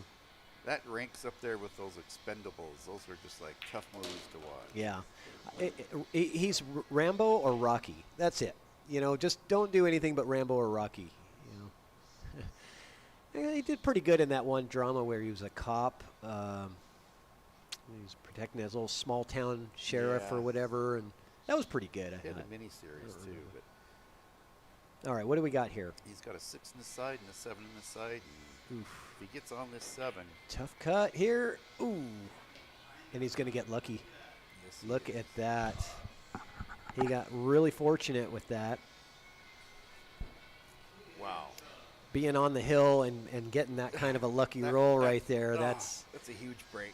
but he lost a game because of a lucky roll, right? Todd fluked the 9 in earlier. So, it's kind of give and take.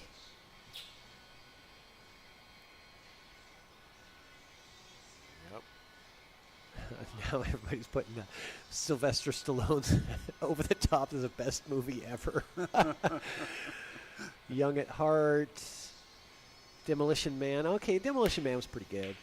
Oh, good hit. Look at this. It's Oh, gonna go. no way. Oh. But he might get safe. Nope. No, didn't get safe, but he left him distance. That was a good hit. Give him Yes, it some was. credit That for was the good hit. Very good hit. And the distance might get him back to the table, but I don't know. That 6 is pretty close to the pocket. It's just a matter of The lead. how hard do you try to get good shape on the 7? You know what I mean? Do you Well, I think really want to? Do you really want to dig into this thing? He's got a little bit of backwards angle, so it'll work out perfect if he just backs it up a foot or two. Well, it's hard to do when you're that far away. You know, you really have to stroke the hell out of it to. And he does, but he doesn't. See, I was thinking that. Yeah, I don't think thought he the had angle- the yeah. the angle wasn't there for that. But does it play in the bottom right corner? Or do you fire the 9 to the side right now on the combo? I don't know if it slides by Oh, the. yeah. It does slide by the 9. I didn't think well, it did. Yeah, you might have a safety here too. You might want to look for a safety if it's there. Triple G want to know if anybody wants to bet who gets to 5 first in the next match. That's interesting bet. Looking for action. The table looks a little different. I'm not sure if the 7 goes by the 8.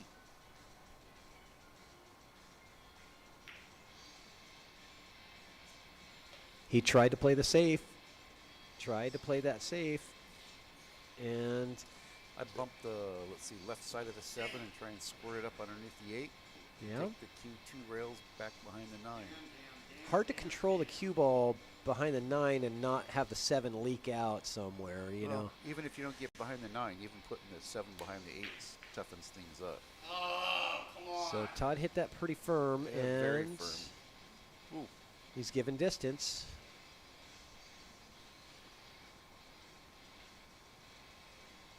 This is, I think this is just take your medicine I here. took You the words know, out of my mouth. Yeah, just take your medicine. Don't try to jack up on this. Slow and, roll it. you know, you could jack up and try to stop the cue ball, but I know what would happen to me. I'd rattle that and leave it right there for him. he is elevating a little bit here, it looks like. It's pretty close to the rail. I don't know. I might get a little elevation and try to freeze cue ball. He's not, though. Is he going to go rail first? I think so. That's an option, rail first. I looked at that, but the problem is you got to have so much speed No, he just took his medicine to here. get the cue to come around. He said, I'm going to make 2 long shots.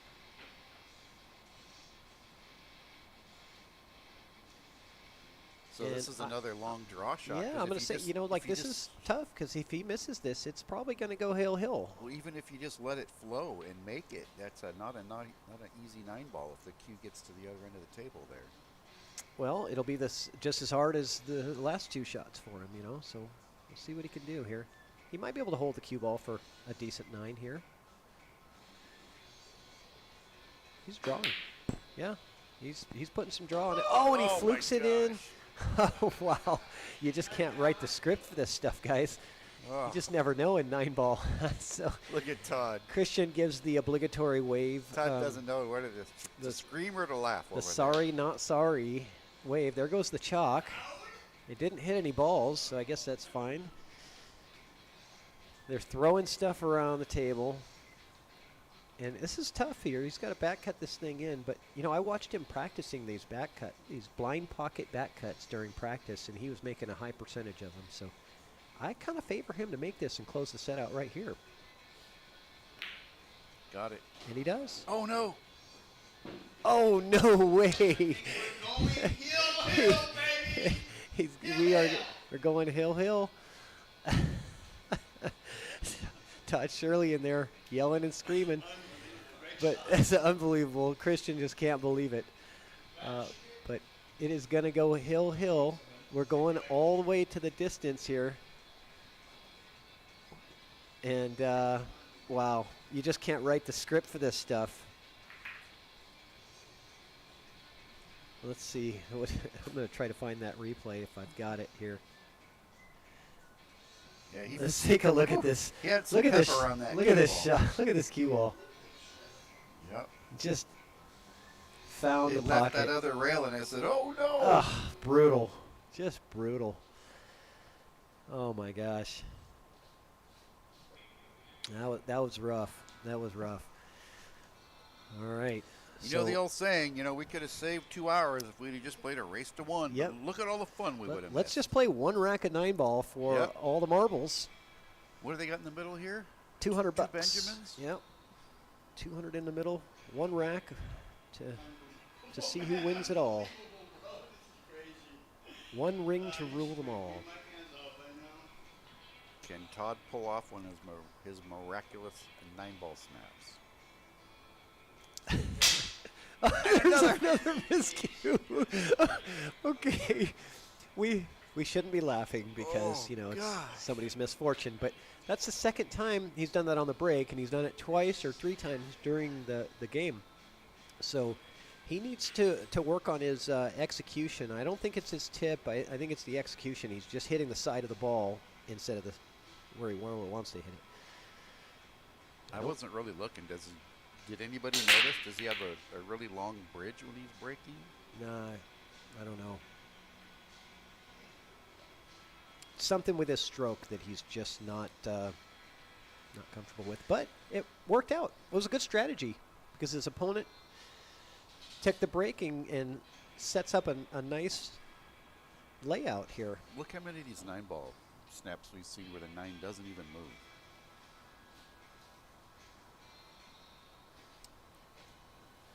Think the deuce goes by the 8? Can't tell from here. Oh, it looks like Brian Cutler wants to take Team Philippines in the next match. He says perfect leave. If you were shooting on the 3-ball, that would be a perfect leave. But unfortunately, there's a blue 2-ball on the table. Yeah, I thought that was the 8, but it's actually the the 4-ball that the 2 doesn't go by. Yeah. Yeah. I was wondering if the 2 slid down to the right before he. Oh, does the 2 pass the 4? I don't know, but I thought it was wait, the 8 what is he doing here? He's going 3 rails at it. Oh, okay. I wasn't seeing that. I was just going to go 1 rail at the 2. Or 2 rails, maybe catch the side rail before the side pocket, but he wanted to go 3 rails at it. Gives up ball in hand, and Christian has an opportunity to play another safety here if he wants, just to get a better look, because not the easiest thing to do here to get shape on the 3, so I'm kind of favoring a second safety here. Not only a great, tough transition from the 2 to the 3, but the 3 to the 4 has a fair amount of traffic in the way also if you don't get a good line on it. Good observation there. Way to look ahead.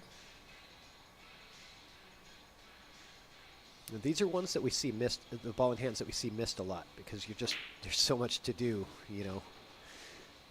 That was a nice shot. Pretty good there, yeah. Can he catch this window? This little That's window tough. right there, for the 4-ball. That's where I was talking the traffic to get You through. know? I think he'll actually I mean, come up. if he can stun it out to this area, he'll have the 4-ball. Or you think he's going to stun out to this area? Exactly. Yeah, that's probably smarter. You got a much bigger window. I like that. Yeah, because even if you get it all the way to the rail, yeah, he did what you said. Boy, he got it exactly there. He was looking where you drew the circle. Yep. They can see it on the table it's live. magic. Yeah, it's magic, yeah. Wouldn't that be distracting as hell? You're playing, all of a sudden the table has lines all over it. So the 4 corner, I think, and then he comes up and puts the 5 in either the side or the bottom right corner. Yeah, I see spinning off the 4 and coming through that little window I there. don't think so. I think he's going to, I thought he was going to put inside on it and slow it down. He went a little far with it, so he's going to have to put the 5 in the other corner. I don't think he was planning on that pocket, but it does go. He could probably draw into the 6-ball. Christian putting together some nice shots here.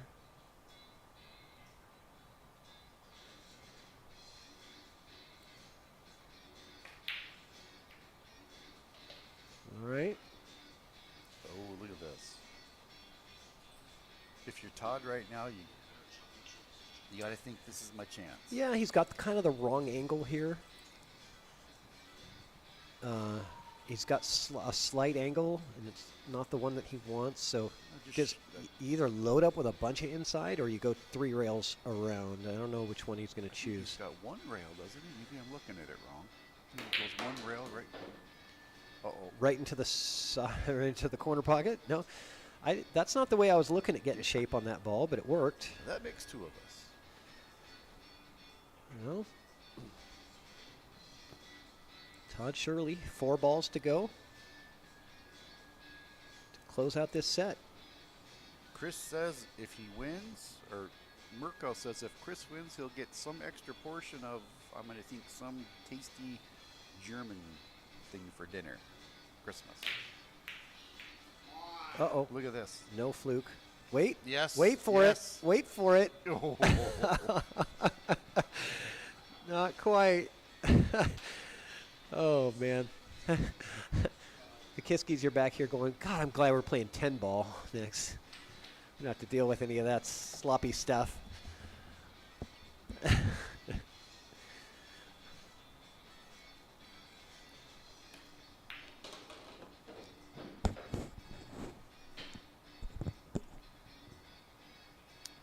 Okay, what do we got here? Christian with shape on the 7. You okay? Christian with a nice shot there on the 6. Gets shape on the 7 for the side. And this is looking pretty good. He's counting the money right now. 3 balls for $200.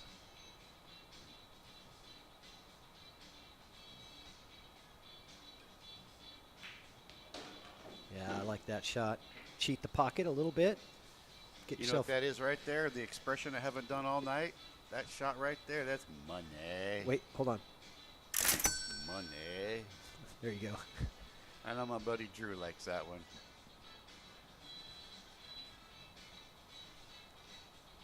Christian looking to cash in. Taking his time. Knows how important these last 2 shots are. So, as hard as you've worked this whole time, you know, you don't want to dog anything now. And he's looking really good. Beautiful. Yeah.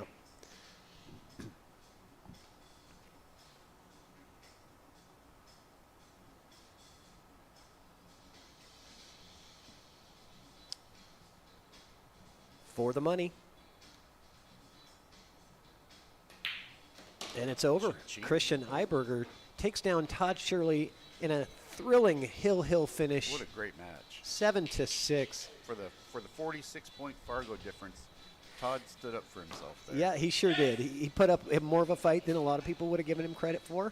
He did get the benefit of some lucky rolls, but, you know, hey, that's 9 ball, and that's the way it goes. But we're going to get on to an intermission. But first, we're going to do quick player interviews, and we're going to go to intermission. After that, we're going to have a drill competition between the players when they all get in here and get them warmed up. And then we're going to get started with the next match. So hang out with us. I'll be right back. Oh, man, we had some really good shots. We also had some really bad shots.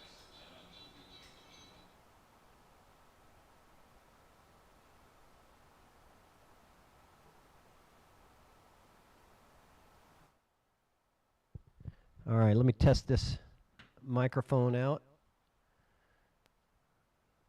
Make sure I'm good here. Sounds good. Let's go a little louder. Testing. All right. A little bit louder now. All right. Let's get in there and talk to these guys. All right. Player interview time. You know how it works. You've watched the stream a bunch of times. Todd Shirley, man, you put up a heck of a fight. Do I have to do this? You know, you went hill, and a lot of people didn't give you credit. You know, they were saying.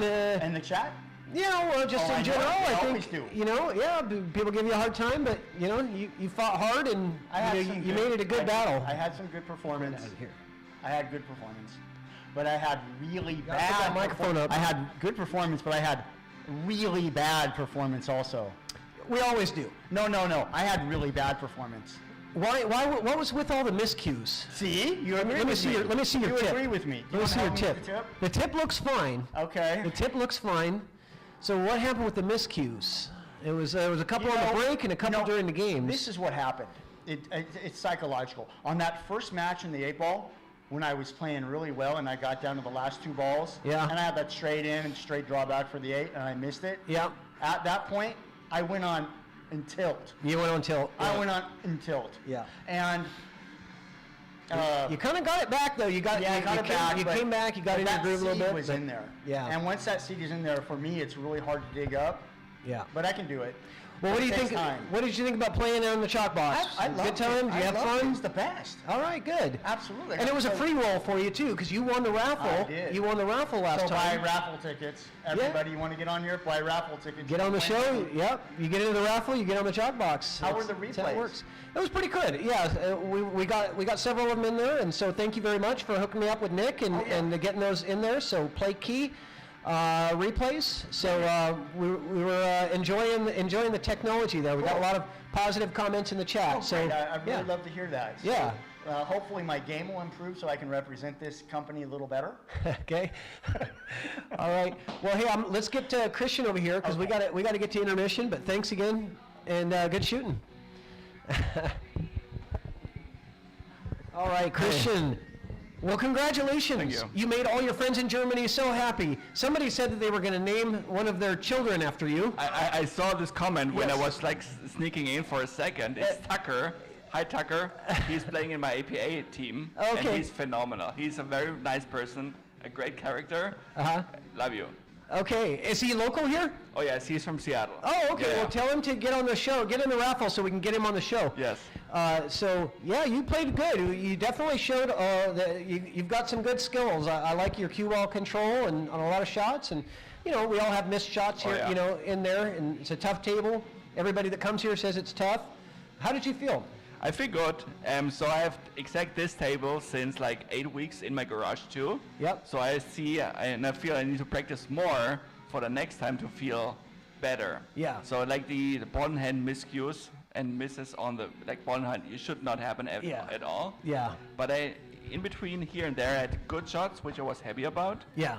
But also other shots was like, Christian, what are you doing? Yeah. That happens to everybody. Oh, yeah. Hey, you got to have fun and you took home a Yes. couple $100. So congratulations. It was fun. It was really fun. Thank Yeah. you, Patrick. I'm glad you came. Thank you very Thank much. you. Thank you. All right.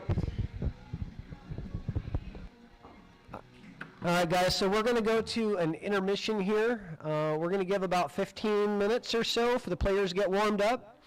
And then we're going to get started with we're going to have a drill competition from Moonlighting Billiards, sponsored by Moonlighting Billiards, the drill partner.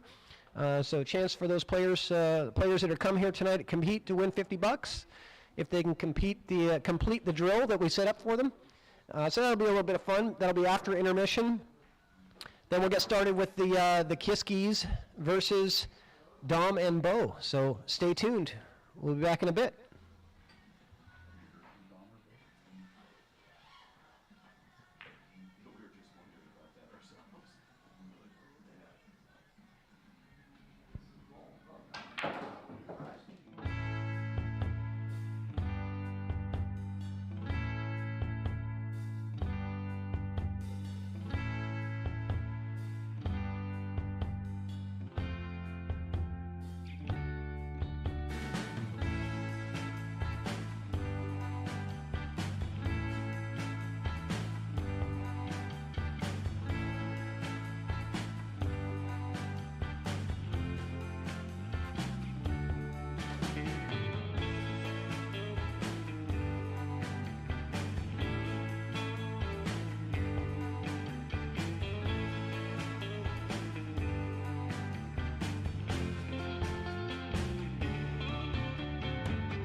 We didn't have our mics turned up. Oh, we didn't. Thank you, Lee Baldwin, for helping me out. You guys, nobody could hear what we were saying. So Oh, really? I was saying, we'll start with Dom again. Well, welcome to the ChalkBox, Dom. First time here. Our mics were off. Sorry about that before. It's all good. Yeah, thanks for having me. The last time I was here, you had your 8-footer, and we had a lot of matches, you and I. Yeah, So, we did. yeah, thanks for having me over. It's been a while. I can't wait to see your game. It's been quite some time since I've really seen you in action. So I'm excited to see, what you've learned over the past couple of years and what you bring today. How you feeling? Did you do any practice to get set up ready for this match? Not much, so it'll be a good challenge for me, especially it being a Scotch format. So Yeah, and you've played with Bo before, haven't you, in Scotch doubles? I have on small table Okay. over at the Fleece. Okay, Yes.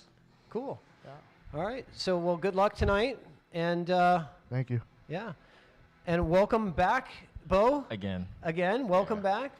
You were here last time. You won for Team Army as the captain, and helped defeat Team Navy in the Veterans Day event. Yeah, that was fun. We finally we got our revenge. From them whooping us. Whooping our butt last year. So it was nice to see everyone back. Yeah. It's a Veterans Day event. It's always nice to celebrate that, look back, and just give back to to the community. Yeah, So- it was a great event. We raised over $2,500 for a nonprofit. Wow, thank you. So it was Thank you again fantastic. for- thank yeah, you to yeah. all the people who donated during To that event. everyone that donated, watch this stream, watch us, celebrate with us. So thank you. Yeah, fantastic. So did you do anything special to prepare for the match with the Kiskes here? Nothing really. Just getting stroke. Hopefully, hopefully I play good today, because you can practice for a full straight week, and when the day comes, and if you're not feeling good, it's not gonna show. Yeah. It's all about. Do I feel prepared? Yes. I did some practicing with where is he? Dominick. Yeah. We were practicing on bass, and the best we can do is just do our best today. The Kiskes are tough. I have a lot of respect for their game. They're not gonna be, it's gonna be a fun night. Yeah. I feel like they have the upper hand due to the chemistry. They're brothers. They're twins. They're twins. So that's gonna be hard, and I feel like Jack is better than me, so it's gonna be an uphill battle for me and Dom. Well, you and Dom could be twins if you had a little more hair. No, I think that's maybe. Dumo takes that cake. So Dom's the only one that came with hair today to play for this match anyway. no, he won that. We had a bet. If he loses, he shaves his head off. Oh, hair no off. way! Are you But serious? He won. So if No, you I'm guys just kidding. if you guys lose this match, he's gonna shave his head. Yeah. Is that right? Yeah, right here. Holy smoke! Do we get to do it on camera? Holy smoke! This is gonna be awesome. It's gonna be fun, man. All right. It's gonna be Well, fun. let's get this thing. We're gonna get the Kiskes over here and talk to them. But thank you, Bo. Thank you. All right. All right, Jack and Justin, come on over here.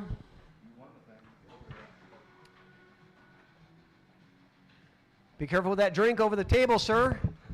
Drinks never go over the table. Yeah, that's right. Good man, good man. Well, congratulations on winning the Roomba raffle again. Thank you, sir. This is your second time winning the raffle, or third? Second time winning the main event. Winning the main prize. Yeah. And speaking of Roomba raffle prizes, I've got, you not only won a spot on the show, but you also won a Growler Works U-Keg to keep your beer cold. And you also won, I've got a Predator jacket for you. And your brother, Justin, has the Predator glove. So you guys not only get a spot on the show, but you're walking away with a bunch of prizes already. And Well, you got a it's chance good to be king. and you got a chance to walk away with $1,000 today. Yeah, well, no matter what, I get a growler keg, a jacket, an opportunity to play on here again, be Yeah. able to hang out with you guys, and it's just a great opportunity to be here no matter what happens. Cool, cool. So do you guys play Scotch doubles together very much? No, No. How come? because usually we're trying to beat each other instead of beating other people. So you're competitive. Very. Okay. And how do you feel about it? I mean, how do you feel about playing with your brother in this event? I mean, we both started playing when we were about 4 or 5 years old. We pretty much know everything about each other's games, so I think there's a little bit of an advantage because I know what shots he likes and doesn't like. He knows what shots I like and don't like. So Yeah, okay. in that, you know, we've got a little bit of an advantage, and, you know, ideally neither one of us is going to get angry with the other one if they make a little bit of a mistake. We've been playing the game long enough to know nobody hits a perfect shot every time, so, you know, Good. we shouldn't have to worry about that. Hopefully not, because I have to ride with him home. Yep. All right, well, let's talk to Justin. I know we've talked to you so many times, you've been on the show so many times, but Justin, welcome to the ChalkBox. Hey. First time here, right? Thanks, Patrick. Yeah, first time here. Yeah, Appreciate you having me. Happy to have you. So how are you feeling about this match? Good. I don't get to play quite as much as my brother does, especially not on 9-footers. So luckily, a friend of ours got a 9-foot diamond, and I played on it one time for a few hours, so Okay. a little bit of practice at least. Oh, you should be set then. Oh, Hey, yeah, you- totally You, set. played one time on it. You Well, should be and all ready to go. Jack joked about shots that we do and don't like. There's never been a shot Jack didn't like, so he'll take whatever I leave him. So you know you're comfortable. You just leave him whatever Yeah, leave him and whatever, say, "Hey, yeah. I made mine," right? I'm riding the I made mine all night long. All right. He can make the tough ones. All right, cool. Well, we're going to get started. We're going to do a drill competition first and give you guys a chance to win $50. Every Great. player here is going to have one turn at the table on this drill competition. And if you successfully complete the drill, you get $50, and then the competition's over. Great. The first thing that we're going to do for this drill, for this competition, is I need everybody to draw one ball randomly out of the rack. And the lowest ball is going to go first, and so on and so forth. And this is going to be a competition brought to you by Moonlighting Billiards, one of our sponsors. Thank you. Come draw a ball out of the rack, and remember which ball you have. We're also playing the challenge, Patrick. You're on my, okay, 100% on my list now. You're next. It's all good. Okay. So what's the order here, you guys? So low first. Low goes first, yeah. Okay, so as long as you guys know the orders. So the way this works, and this is a product from Moonlighting Billiards called the Drill Partner. They sell these different templates that you can set up your drills. And the rules of this contest are as follows. If you have to hit the lowest ball first, lowest ball on the table, and then you cannot hit any other balls. You can't touch any other balls. And let me just get this. 5's going to go here, and where's that 4 ball? 4 ball is going to go there. So all you have to do is pocket all 5 balls in the same pocket, not touch any other balls, and you got to go from lowest to highest. And if you successfully do it, you get $50. The contest is over once somebody wins it. Yeah, you start with ball in hand. They have to all go in the same pocket. You can only have one cue ball on the table, so choose which one you like. All right, so Justin up first. And nothing else can be touched besides the ball that you hit. No other balls can move. Not bad start. You guys get a chance at this too. Is Todd here? Yes. All right. Justin looking at trying to take it down.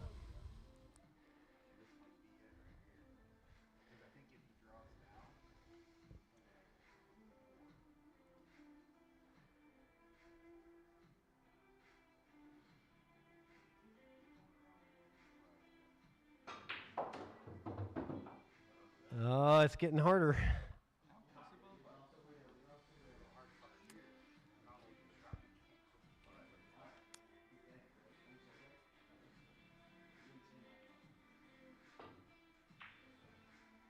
Oh, what a shot.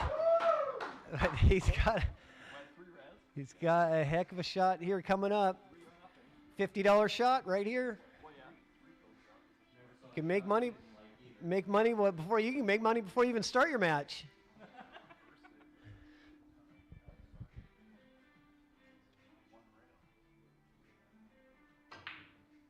Oh, Heck of a try, heck of a try. That's as far as anybody's gotten so far in the drill competition, so great job on that. Let's set it up. So we're going to do, help me set this up straight. Looks pretty good, right?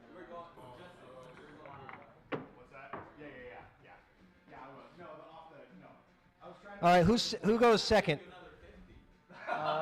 that you second? You guys had to remember. I think Bo's second. I'm last.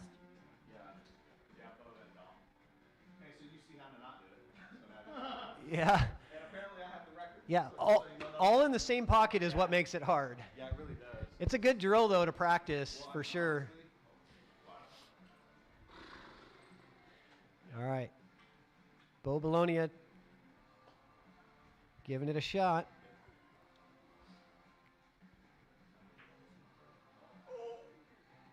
And that's going to end it for Bo. Who's up next? Appreciate the help. Yep, all in one pocket. You can't touch any other balls. Got to go lowest to highest. Looked good? I set it right there. All right, Dominick's turn.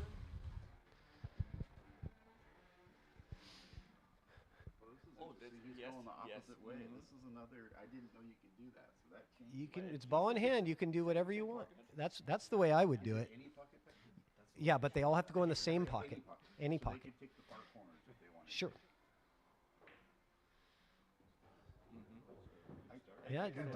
Yeah, Dom approached it at the right with the right attitude because. Right. Justin says, now that I see it, I like this better.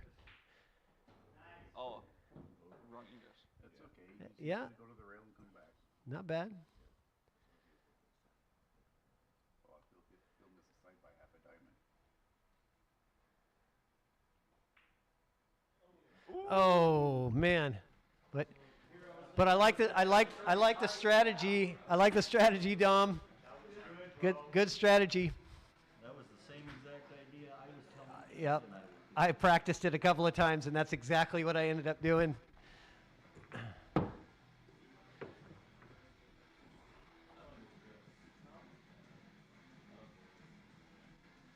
All right, who's up next? Okay, we got Jack, the high Fargo in the room. Gonna take it down. Can he take down to 50?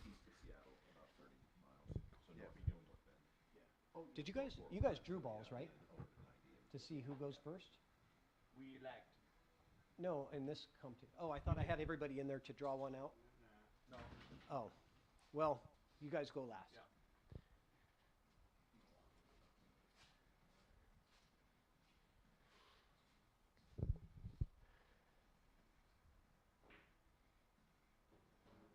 All right. If Jack Kiske doesn't take this down, we're going to have Christian and Todd give it a try. But I have a feeling Jack knows how to do this. He got a little far away from that 3, but should be okay here. Oh, I got the 50 in my hand here, ready to hand it out. Jack Kiske. Gonna take that money. There it goes. He says easy money. Why don't you give me a challenge? And it goes down. Jack Kiske wins the $50. Congratulations. There you go, sir. You get started with a little bit of cash in your pocket. And yeah, once somebody wins, it's over. That's why I wanted to have all you guys in here to draw balls. I thought everybody was in here drawing the balls, but my bad. Okay, well, we're ready to start this next match, guys. Good luck and lag for break. Let's go.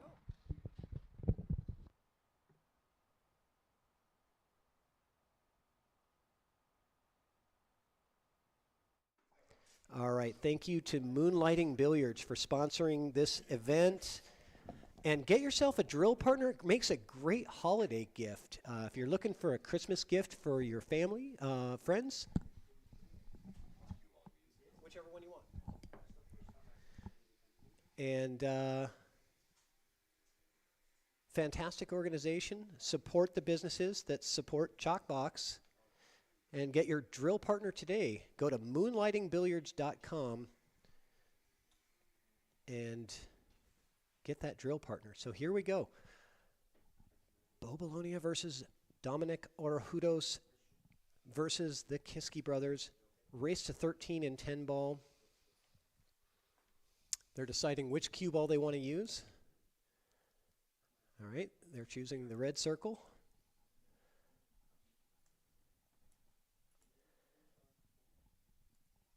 John Fleck, no, that advertising is not printed on the felt.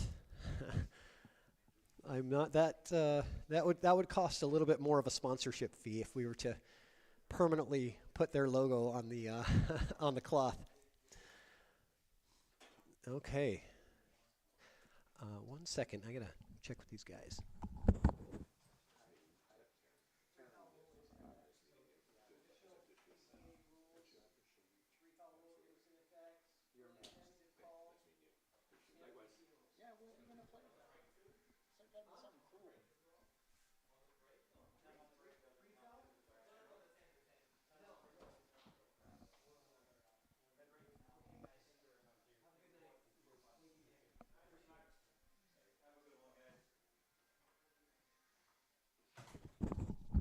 Okay, just making sure they had the rules down good, and they're playing regular BCA rules, so 3 foul is in effect, and early 10s are allowed if called. Let me turn up the mic in there so we can get a little volume from the room. They asked about conferences, and I said, sure. I said, go ahead and light us up with chat in the room. We want to hear what you guys have to say. And I'll keep that microphone lit up for you guys. So no limit, just keep them quick. So Dominick starts off with a thundering break to get this thing started for his partner Bo, but he doesn't get a good look at the 1 right off the bat. So Bo will be pushing out here.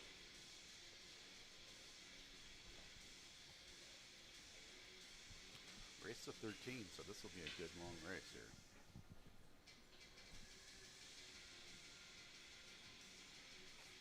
What do I do with it? No, it's not what I was looking for. So whoever pushes, if you give it back, the one that pushed the ball goes back to the table. No, it says push out to your turn. If I approach the table and I turn down the shot, that's my turn. So he shoots and then he would follow. Oh, okay. So whatever you do at the table, that's your turn. Okay. Asking a question about the push-out rule, who it would go back to. So, so Bo pushes out to give a long-distance shot here for the Kiskes. And they get to choose who goes first. Looks like Justin's going to be starting it off.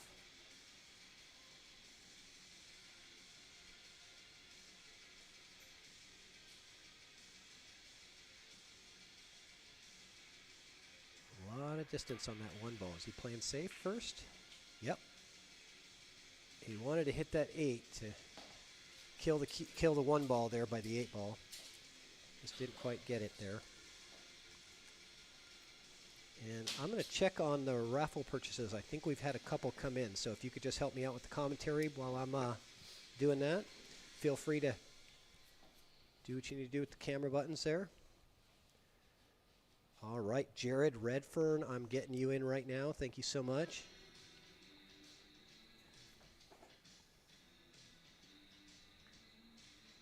So the 1 to the 3 here is gotta slow it down. Deuce is gone.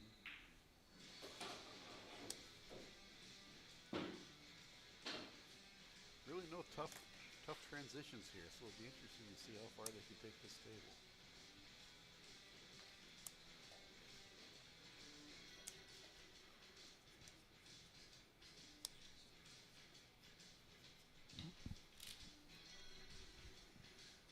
See how warmed up everybody got and see if their game changes as the match progresses.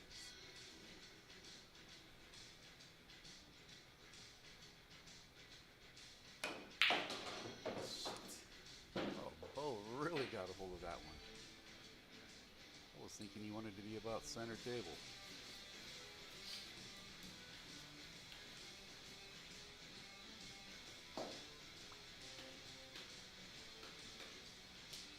That is the classic right there, Scotch double. Right now, Bo's looking at Dom saying, I made mine.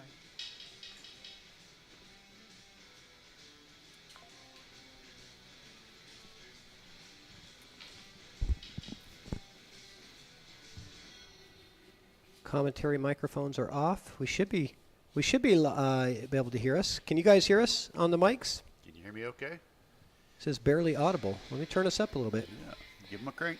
Yeah. I am not known to be of the quiet type, so we'll do what we can for you. Nice hit by Don. Oh, no reward. Is that better, Greg? Can you hear me better now? We could do a Verizon commercial. Can you hear me now? So let's see where Jack and Justin can get.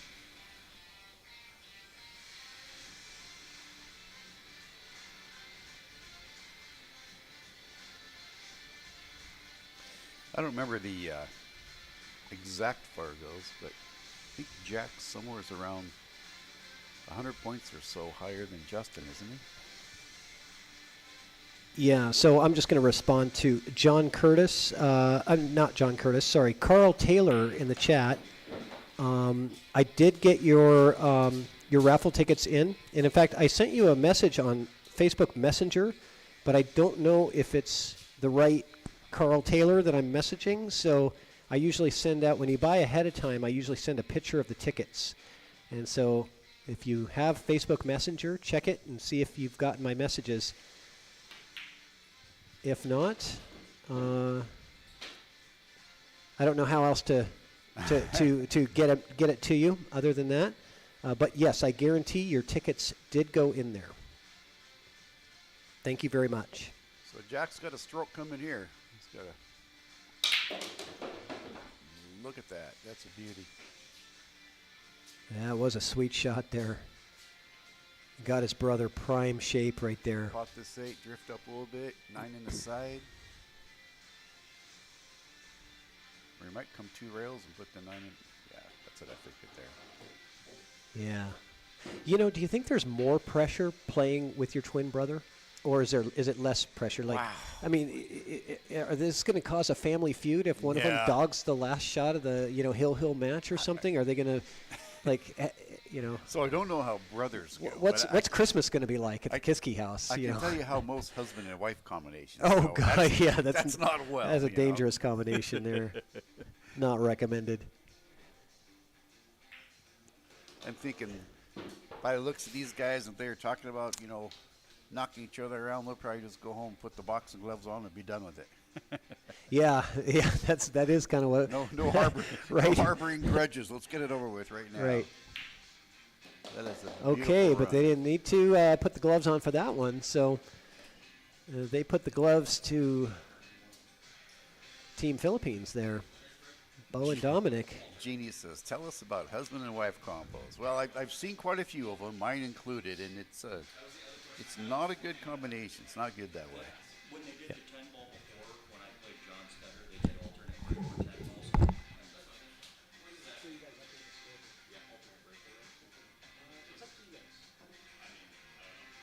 I didn't have a specific rule on that.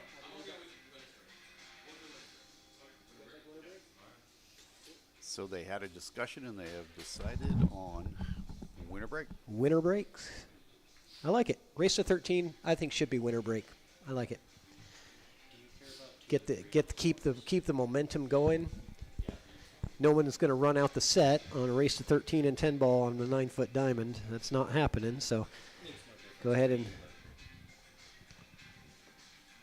make it a winter break and see keep the momentum going for the guys.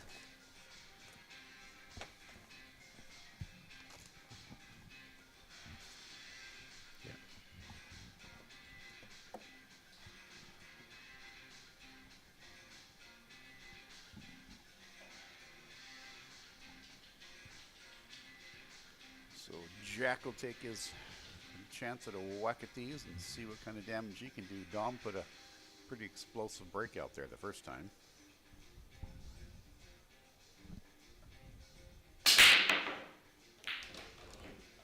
Not to be outdone by Jack, who lays down a... Oh, look at that for a bad lie.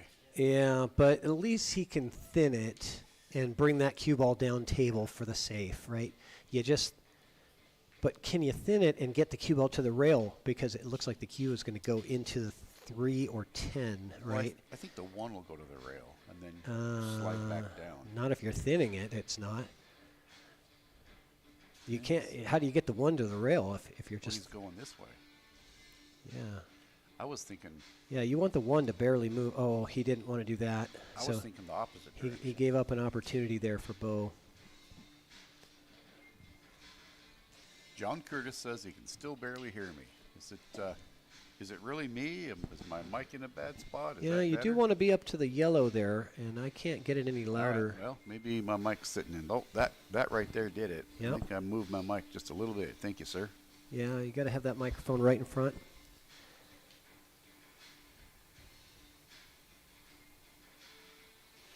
And you know what we forgot to do? We were going to get some airplane jokes in there for Todd Shirley. Oh, I forgot that that clip. Oh man, that was funny. That was a funny clip. Don't call me Shirley. Let me see if I can load that up.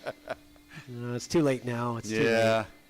I always forget something. We wanted to laugh with him. I always forget something. Yeah, not from the same. movie Airplane. Yeah, I am serious, and don't call me Shirley. Yeah, that would have been a good one to play.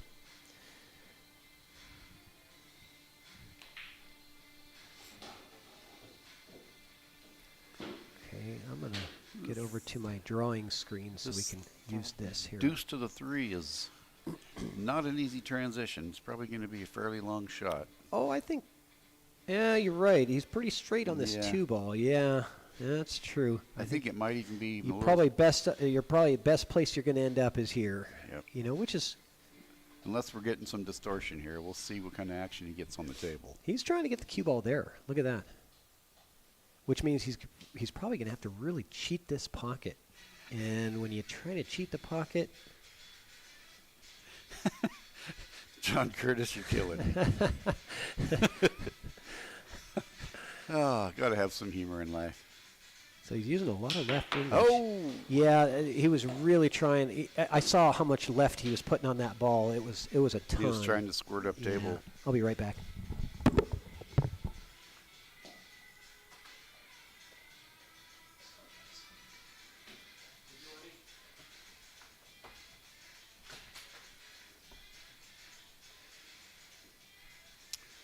So the transition here will be a little bit easier. So 2 to the 3, 4 to the 5 is a little smaller window, but let's see what they can do here. Jack will be taking that shot if they get there, and I've seen him do wonders with the cue ball.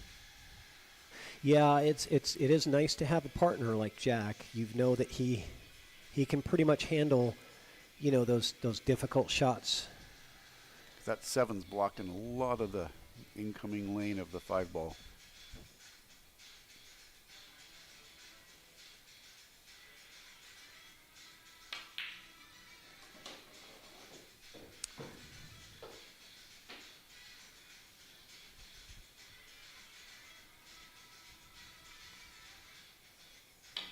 Bunch of outside drive. Oop, 2 rails. He got there. But he didn't do the first He part sacrificed of the shot for the shape. We all do that. And it does play. If I can see you looking, and it does. Yeah, here's a strong draw shot for Dom. Yeah, let's see what Dominick's got. And, he's been...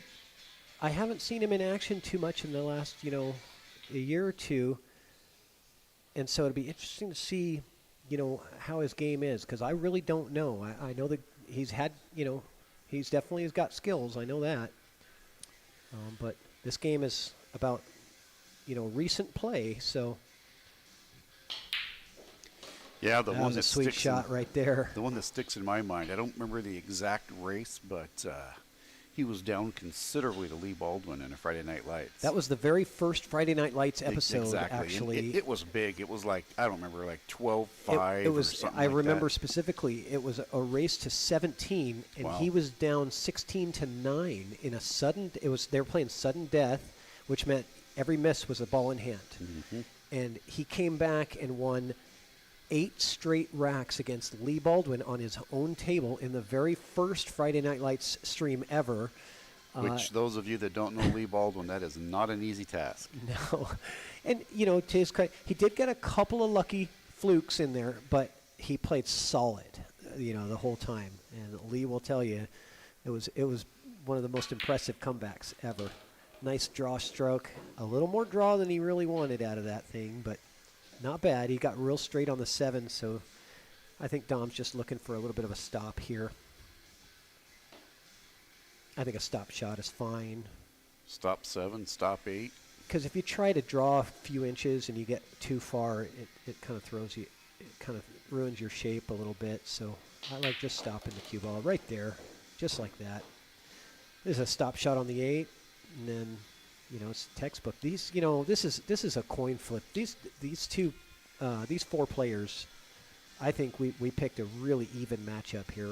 Well, it's interesting. I've watched other Scotch doubles go this way to where you have. Let's just pick a number. Let's say you're at 1,200. Are you better off with 2 600s, or you're better off with a 700 and a 500? And I think the 2 in the middle, because there's no always. It's always going to favor the consistency. Mm-hmm.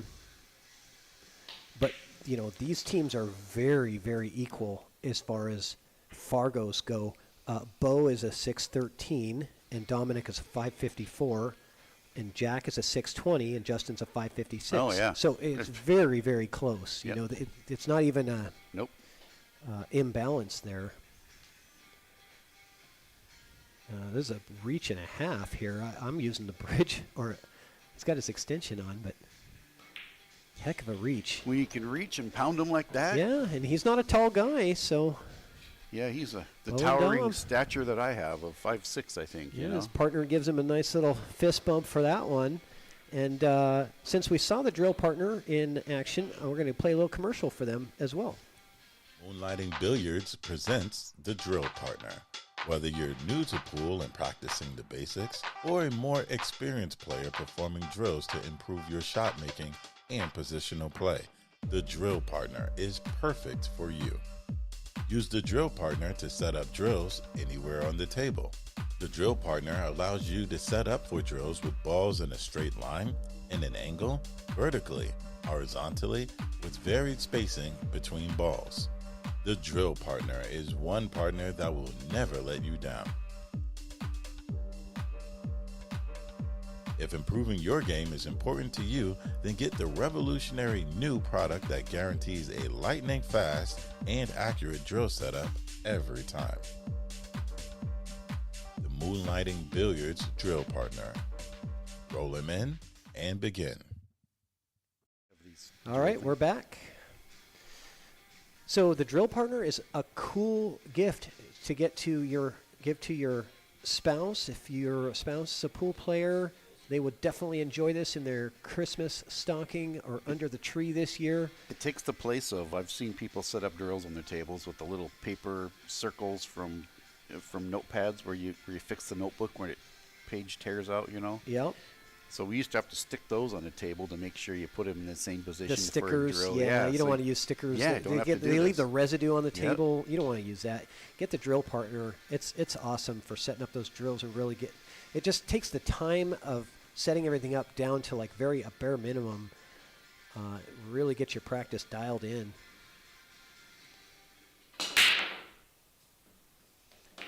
Bo with that just crushing break again. Yeah, what a spectacular break. breaks. That was fantastic. So what's he got? The one ball is down here in the over by the corner. Just had a glare on it, not other camera angles. So you looked kind of like it had a stripe on it, but it didn't. So it's this is an open. This is an open opportunity. It's here. kind of funny. It's not funny as in haha, but the irony. The one ball might be the toughest ball on the table. Lays out from there. Yeah, if you stay in shape the whole time. Exactly. Then yes. That's the Well, problem. that's what you have to hope for. Yeah. But this is a back and forth here position. But the 2 can play in the side or the corner. It looks like it's going to play in the corner, but A little bit too much steam. Yeah, a little too much back and forth.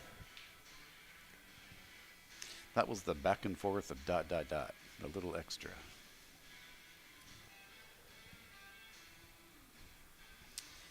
So you got the backwards cut, but now we're starting to turn cue balls loose and long shots, and who knows now? Does it slide through there? He's looking at it. Once again, the cameras might be different. I think it does. I think it does slide right through. Right through the 9. Right through. I can't draw straight. You are not John Madden. I need a ruler on this for this thing so I can draw a straight line. But he back cut it. What a shot there, man! Look at Fantastic. Oh no! Well, I thought he was going to get locked behind the 9, but he didn't. For what he had, that's a pretty good outcome. That was a really good outcome. 4 to the top right corner, and then they're back into position if he can make this. Yeah. I think Bo's just looking to try to stun draw this off of the side rail and kind of back out here. I mean, Dominick is.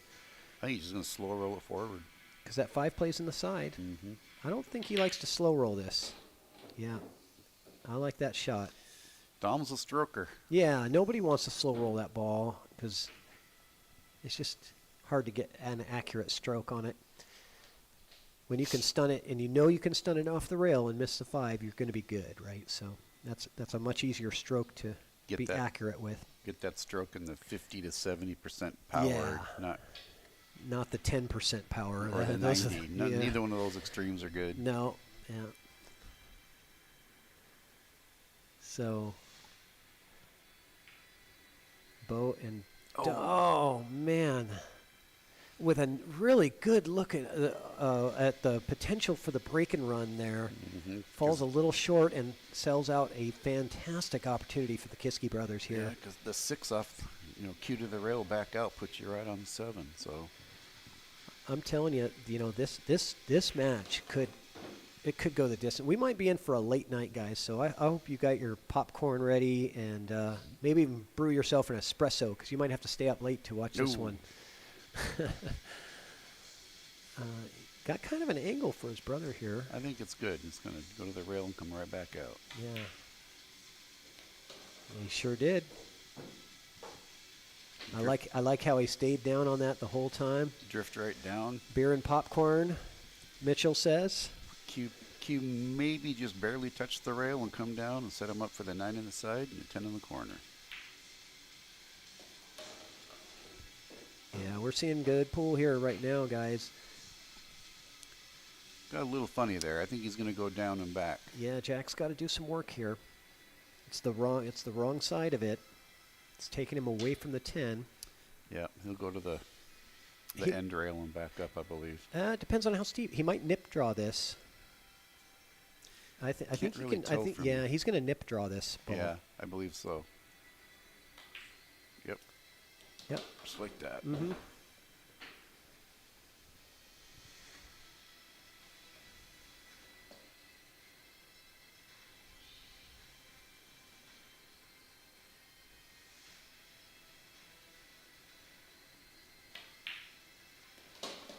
And the closeout from Justin. He's good. Cue ball's going to stop. Oh, looks like old Mr. Fleck and Triple G are having fun about me on my little paper note here.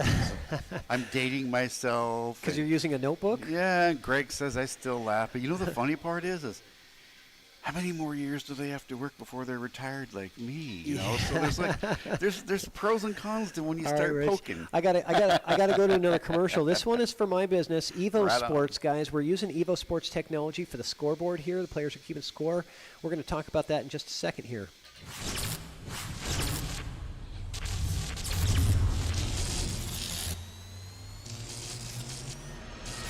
And these guys rack so fast, it's going to be hard to really tell you guys about this, so I'm going to have to come back to it in just a minute because I don't want you to miss this action. Speed racking. Yeah, they're quick. Well, plus I had to let you finish your rants, and we had a little bit of fun there. Oh, I like that break. Man, these guys Just are power all breaks. every break so far has been really fantastic. That's a tough one ball to start with, but once again, you get that tough one ball and the rest of the table lays out nice.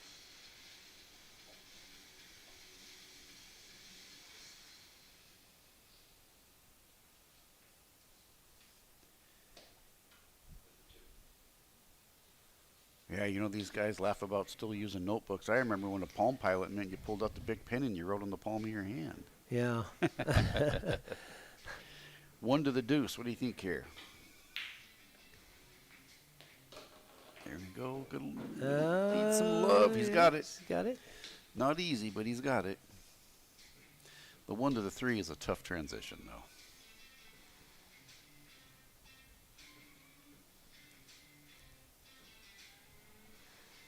I want to show this replay from one of the last rack. The replay from Justin Kiske.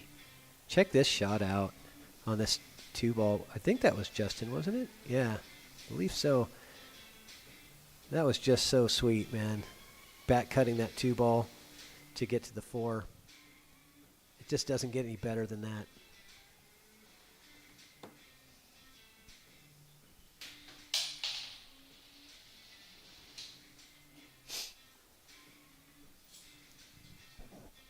The Kiskes are looking at each other like, what do we do? He's like, I don't know.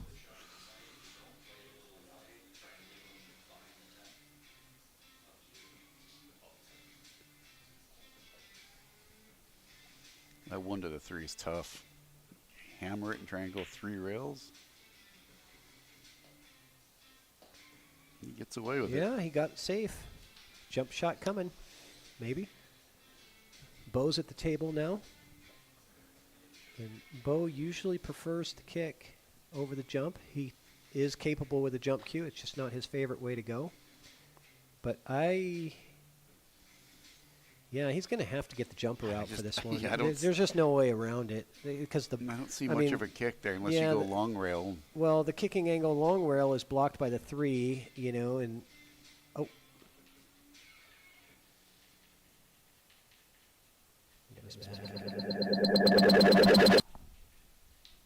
Sorry about that. Yeah.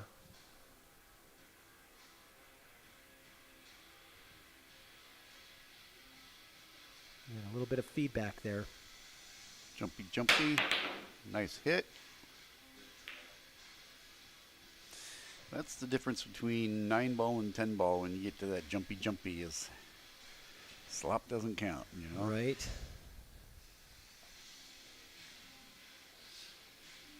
Yeah, we got a little feedback on our microphones there.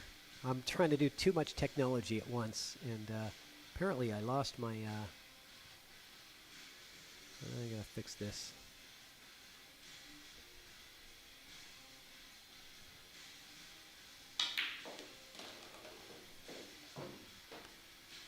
Well, I tell you what, we are seeing some really good pool shooting right here.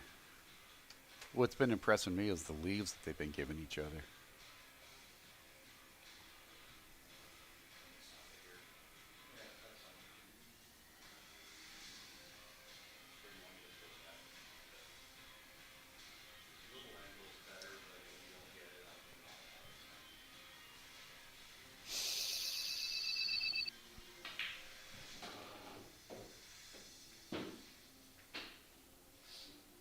Having a little technical difficulties. Bear with me here.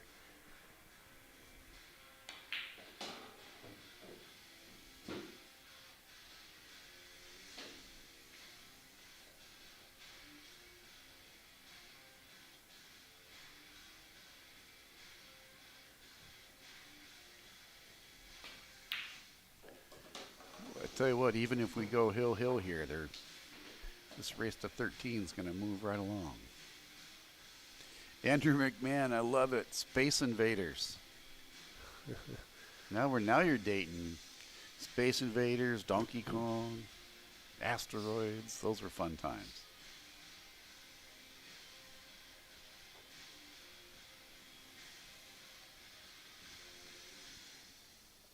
Let's take a look at this 8-ball. Not an easy shot. You're going to have to use the bridge. Oh, I don't recommend getting over the table that far, but Jack knows what he's doing. I can't shoot like that worth a damn. But he Shot can. safe. Yeah, it was a good shot. I'm still using a bridge for that. I just don't like leaning over where I can't get my head right over the cue lined up. It's very tough to do. He didn't get all the way safe here. No, he didn't. Yeah, he left him the full 8-ball. He's got a full hit. I don't think he's got the hit, the make hit, for lack of better words, unless he might be able to bank it. Yeah, he can bank it.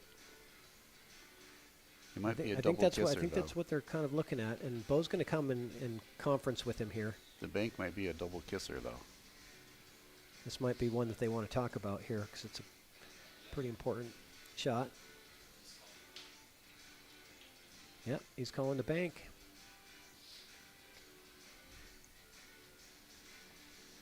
Here we go. Bank for the cash. You call 1 to the corner or 2 to the side? Or 3 to the side?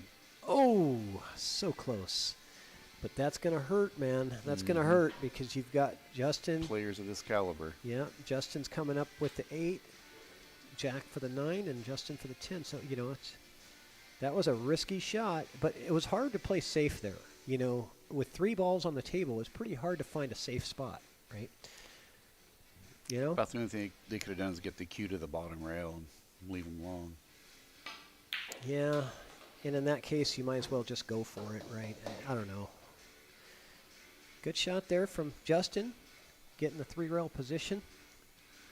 Yep. A little bit of outside draw. John Fleck says safety was a better bet, but that's easy to say after the fact. If he would have made that shot, I don't know if that comment would have showed up in the chat. Exactly. Right? A nip draw here, another one of these. Oh, he didn't really get his stroke into that. I miscued it. I think you ought to put some outside and drew to the bottom rail and back up and had the whole table to work with. But yeah. I'm not a 600 shooter either, so they probably did the right thing. Yeah, he was looking at his tip after that. He's just miscued right there, trying hard to hold it. So Bo and Dom getting a bit of reprieve here to be able to come back into this thing. They shouldn't be back at the table at all in this rack, so everything's a gift here.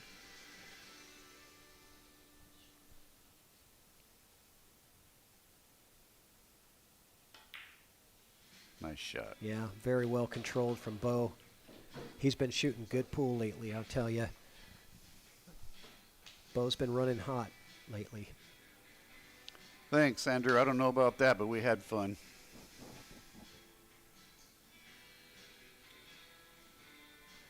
I think when he says you played like a 600, he was talking about your credit score. Yeah, or my weight, yeah.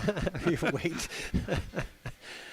All right, so we got a tie ball game, and I'm going to go back to Evo Sports because I did want to talk about this.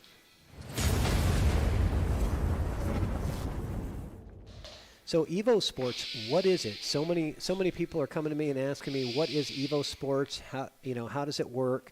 Evo Sports is a live stream system that is super simple that players can use, and we install it at the venue. So it's installed. So if you're interested in live streaming your matches at your local favorite pool hall, ask your pool hall owner or general manager to get Evo Sports. It's super easy. We install a tablet where you just start and stop your streams on demand and keep score. Scoreboard populates on the screen. You get a QR code, and you can share that stream to anyone you want. It's a publicly available stream. And we can even give you a commentator link to where you can send a link to anyone anywhere in the world, and they can commentate your match and even draw on the screen. It's pretty cool technology. And so if you're interested in live streaming your matches at your local venue, ask your venue to get Evo Sports. Available now.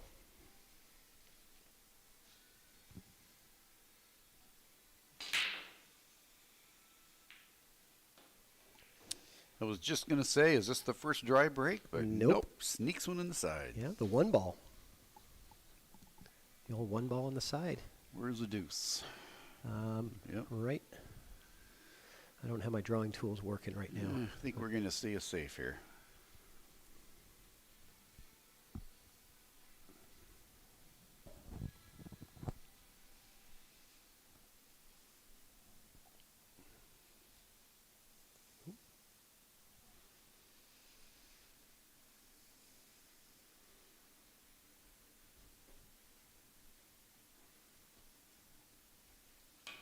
Yeah, he made 2 balls on the break, That ball actually. went through. We could not tell from the monitor.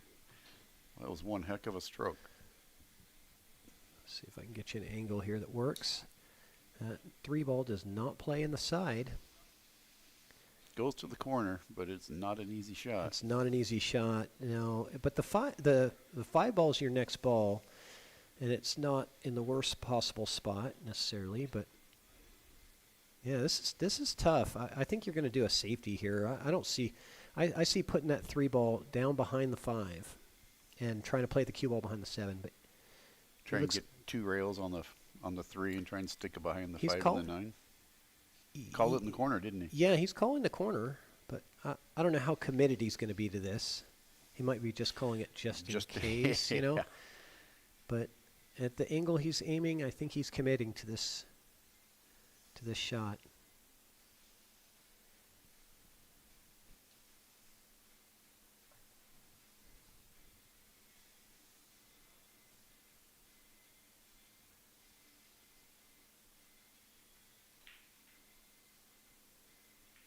Yeah, it was a tough one to make.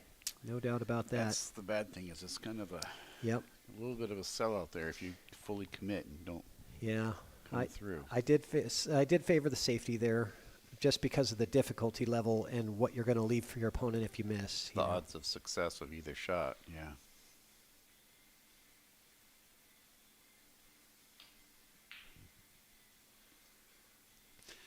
Okay. A rare miss. Yeah. I bet you, how many misses have we seen? Yeah, Count them on a hand. It was long distance. Yeah. You never know. This table. So, Bo with an opportunity now.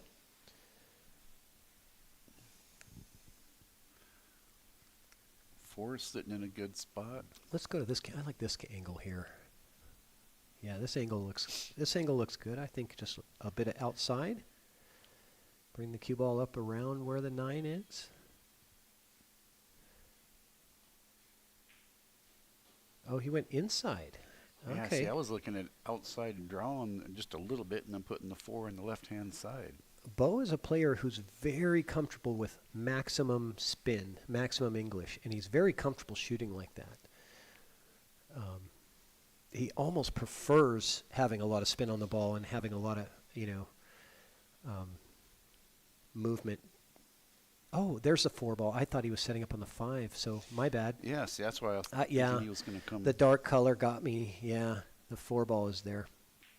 It's easier to see on the overhead. Okay, well, that makes a little bit more sense why he would go inside English on that 3 ball.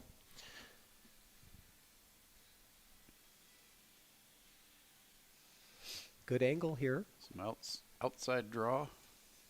Pull it right down to the 6 ball. Yeah, I don't think draw. I just think maybe just not even draw. Yeah, just a little bit of outside English.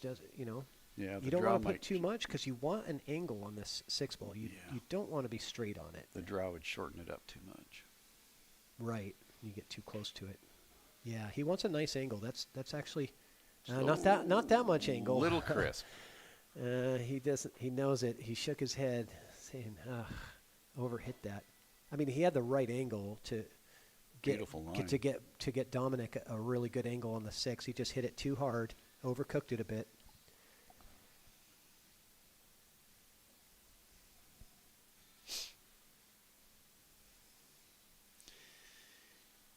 Personally, I shoot safe and I try and bump that 6 up underneath the 10 and the 7.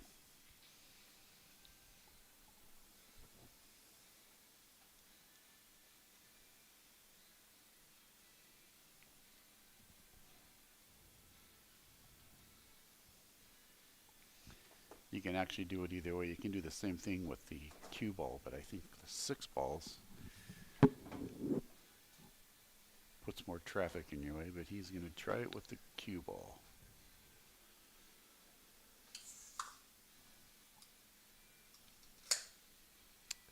Ramil Orgus says easy safe.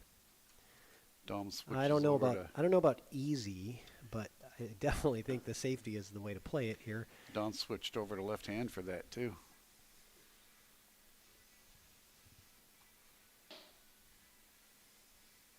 Yeah, he did, didn't he?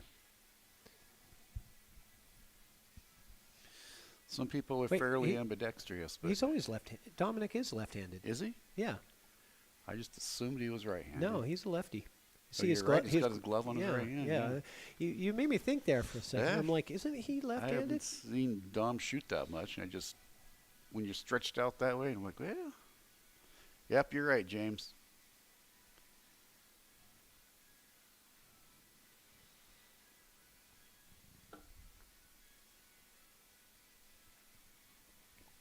It's the 7-second delay. You know, we figured it out.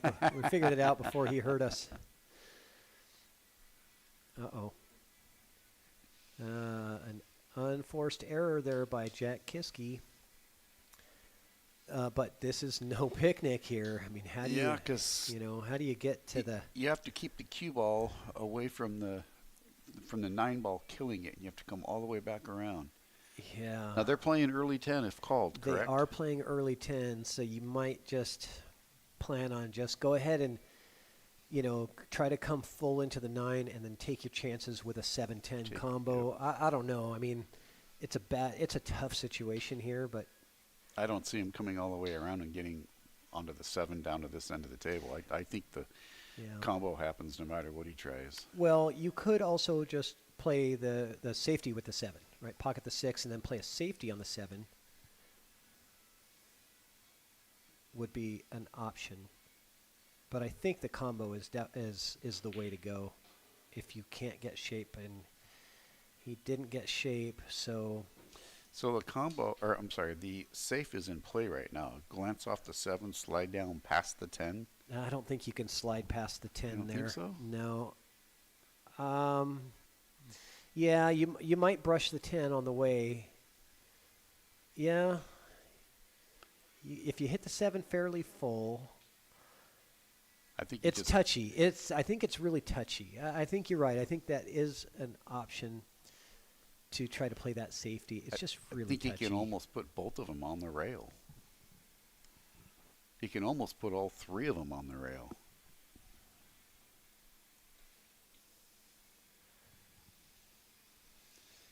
They Yes. are, Brian, yes, I was going to answer this question. They are doing early 10s if called, yes. He's shooting the combo, I believe. Oh. And it scratches, and the 10 rolls right. Oh, no, No, it doesn't get in it front of the held up. side. Okay, good. I mean, not good, but we don't want to see an early win. I want to see him shoot balls. So that's a tough spot for that 10 ball to be Pull a sitting. different view. Let's see if that 10 goes in It the does. side. I'm looking through the window. It does go in the side. Okay. But the combo's not the play. Definitely not. No. Because you have to be, you want to get good shape on that 10 to play it in the side. Roll down and just a good strong stroke on the 9. Yeah, you either want to be sitting on that side rail and play it in the corner, or you want to be where the cue ball is now to play it in the side, and from where the 9 is, it's kind of touchy here. He might bump the 10 right here. Actually, trying to that's not a bad play. Actually, two-way shot. Yeah. Is he trying to carom and the shot, or just no? the carom? He's calling the 7, but he wants to bump the 10, so it's a little bit easier to play. He didn't bump the 10, and he missed the shot because of what he was trying. But I get what he was trying to do there, especially with ball in hand. I like the idea there. Doesn't sell anything out though. No, he didn't. Bank shot. I mean, I think you pull the trigger here on the bank. What do you do here? I think I come off the left side of the 7, bump it up to about the 2nd diamond, and try and get the cue somewhere to where the 9's in the way over here. Huh. I think with some spin you can do it. Make him bank at least. Make him get Or you bank could- and then shape. You could really thin it on the other side of the 7 and bring the cue ball down table and barely move the 7 at all. That works too. You could probably almost stick the cue on the other, and that might even actually be a safer play. Yeah. Put the 7 basically on the center diamond and 2-rail the cue all Yeah, the way up. yeah. You just have to hit it paper thin, right? And the cue ball goes all the way back up table, leaving him a very long distance bank. That's not a bad play. Is Bo calling? This is Bo. Is he calling this? Shooting with the left side. He's calling the bank. Wow. And he's missed it. And That he's was gutsy play yeah, right he's there. sold out the opportunity here. So I guess that's what you do when it's 2-2 and you race to 13. It's not, I 12-10. don't know. You got to play. You got to play every shot. Yeah. Whether it's hill, you got to play every shot like it's hill, and you're shooting the game ball. I mean, that's just the you have to have that mentality. It's But hard though. Look what they've left him here. He's got a long shot on the 7 to come up with a leave, and then a strong draw shot on the 9 to get back on the short side of the 10. I don't think he's complaining that he's back to the table. No, You no, know? they are definitely. He could have been back to the table with a much worse with- shot. Yeah. Yeah, something is better than nothing. Yeah, he's given his brother an angle here. This is good because now he doesn't have to do it with draw. He can just do it with a top Yes, stroke. yeah. You don't want to have to draw from distance. Yeah. Let's see if he tries to put that cue ball all the way on the side rail or if he comes around the rails to the other side of the table. And he checked it with inside, and he's going to leave his brother a bank shot on the 10. Backwards bank. And you know what? I favor Jack to make this ball. Actually, I do too. Now that you put that view up there, it's not as daunting as it looked like at first. Yeah. This is a shot that he's taken probably a couple thousand times or more. Which you have to take a look at to stay away from this, believe it or not. In my opinion, the 10 and the Q in the same pocket. If he strokes it too hard. Oh, he double kissed it. He does shaking his head, knowing that Look at that. knowing that That's he gave painful. away an opportunity. Yeah, the double kiss was really the only thing fatal that could really happen to you there, because if you don't double kiss it, it's pretty automatic to just come right back to that side pocket. And Dominick with a fantastic opportunity to steal this one.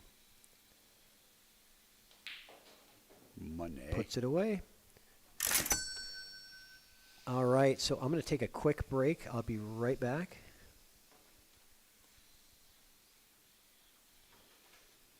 So 3-2 for Bo. Alternate break. They get a chance to go up by a deuce right here.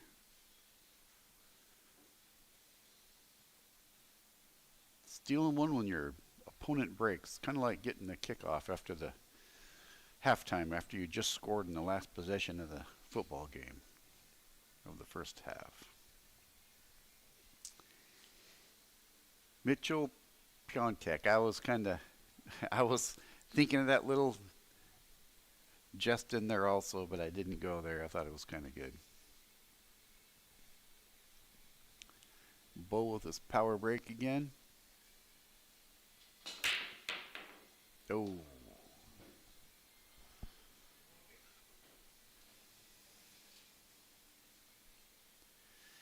Well, the deuce is sitting in a little bit of a tough spot.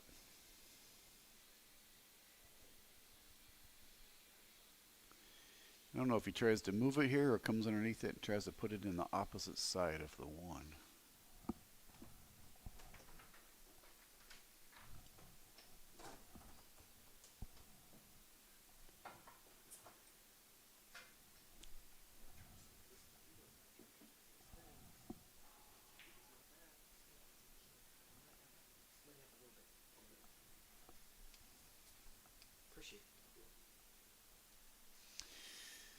So what this is it? stiffens things up a little bit here. Miss the 1 makes it a really sticky table.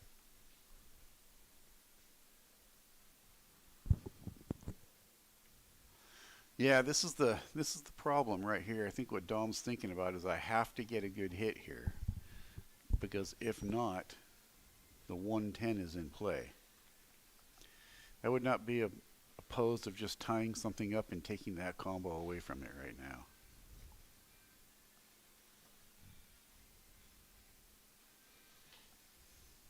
Let's see. That's what I was talking about right there. But look what he did. He could not have picked a better spot for that 9 ball to land, because the 110 combo is now a 110-9.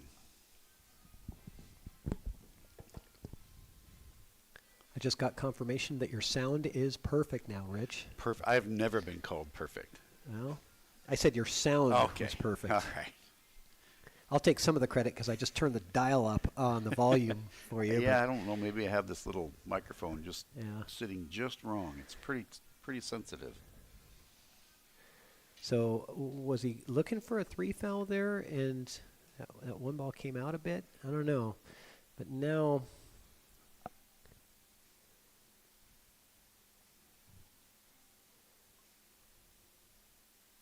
I was not really paying attention because I just came back from break here. Yeah, well, they were on one. It was amazing that Dom kicked for the 1, did not hit it, but in the process parked the 9 in the corner hole, which took away the 110 combo Okay. with the ball in hand.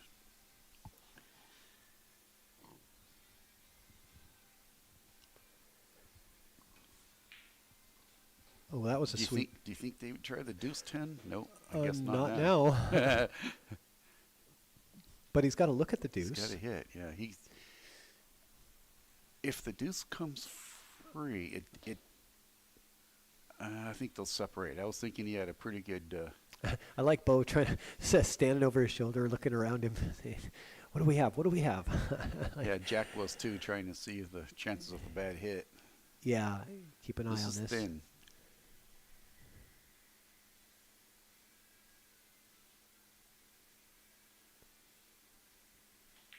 Good hit. Yeah, no doubt about that. Did you get safe? I don't think so. Don't think so. Good try, though, and good hit.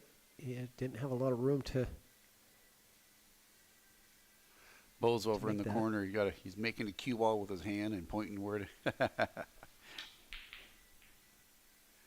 The deuce rattles. And it is open.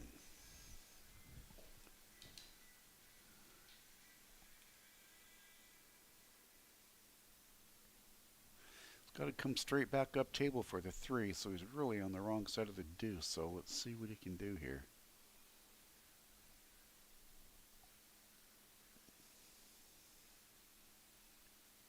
I do not believe the 3 goes by the 5 to play the 3-9 if he has to.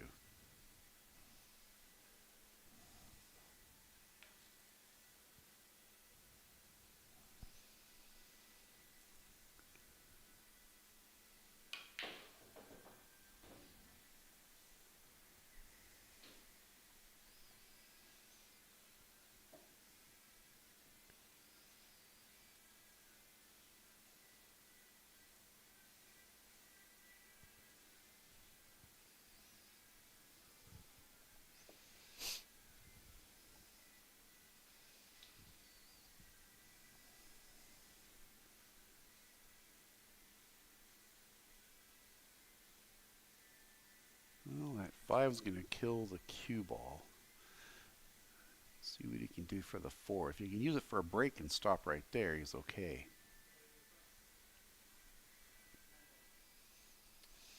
So Dom called the 9 ball. Okay. What's up, Justin, in the chat? It's going good. Had a little snafu with the commentator studio. As you can see, it doesn't have me showing as the commentator, so I accidentally hit the reload button on it and ended up with this scroll of characters instead of my name up there, and so I just closed out the commentator studio window. So anyway, Justin, if you could help out with that, it'd be great.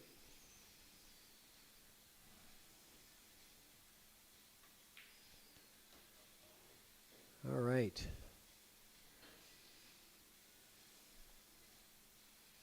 It's all about this 6 and 7 ball in this rack. You either want to get good shape on the 6 or good shape for the 6-7 combo when you get down to it. But he's going to be playing the 4 and then the 5-9 combo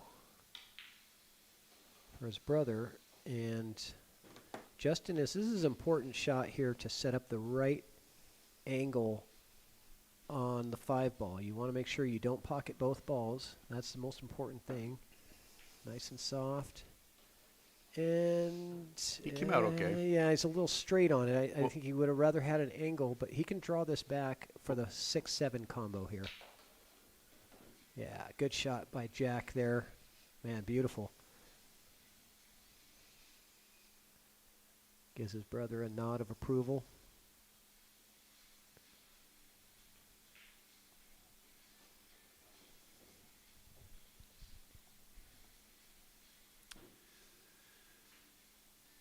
Yeah, he's got a good stroke to come down under the 8. It's going to get steep. Well, what do you do here? I shoot defense.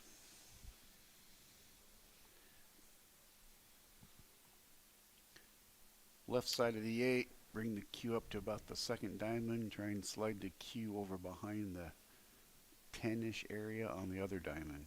Yeah, I think that's what his idea was. He hit it a little too full, but at least he didn't, sell out an opportunity for an easy out here.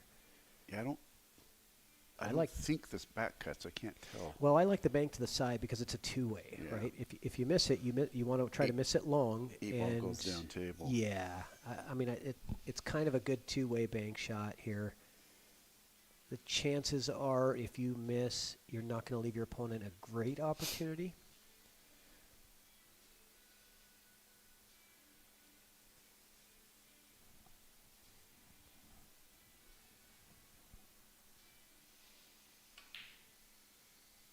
Beautiful shot. Bo says, I'm not missing. What are you talking about missing? Wow, that was center pocket with a perfect lead. That was great. Bo and Dom looking really strong right now.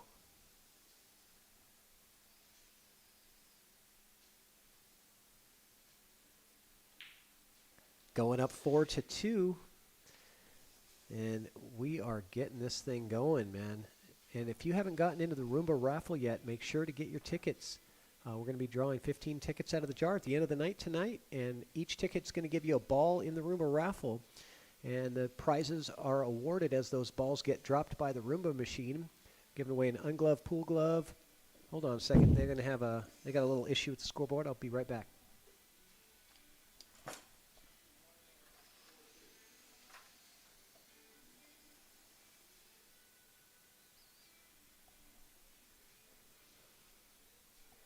Too much technology in the corner. They are working through the bugs.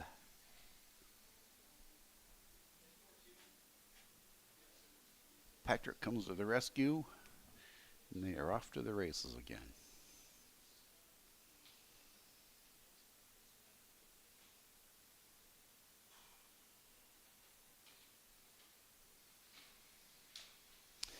Well, Patrick might be going old school here. They might still be having difficulties, and I've just saw the old flipper come out for his scorekeeper. The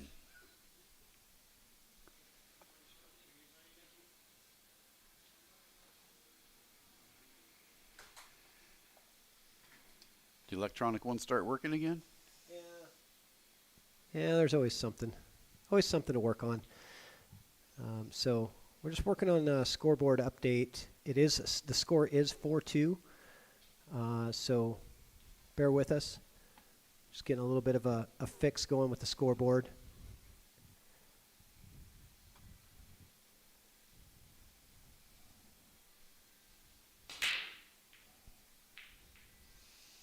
Four ball tracks and doesn't fall.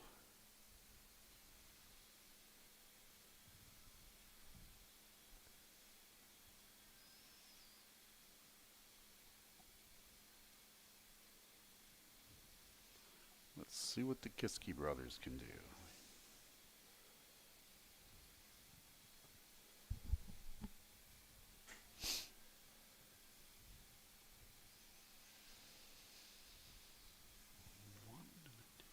Table lays out fairly well. There's really no super hard transitions. Just got to execute the shots.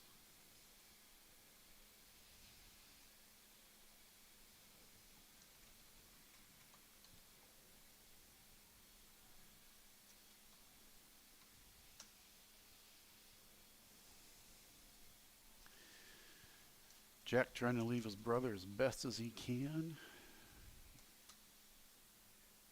He's thinking to himself, what would I want if I was shooting next?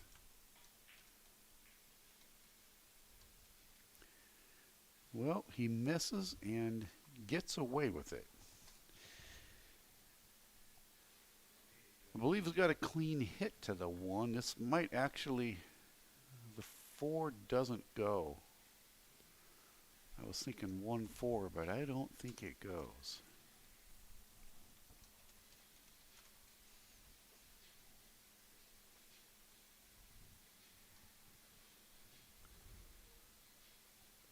Let's see what Bo can pull out of his pocket. His magical bag of tricks here.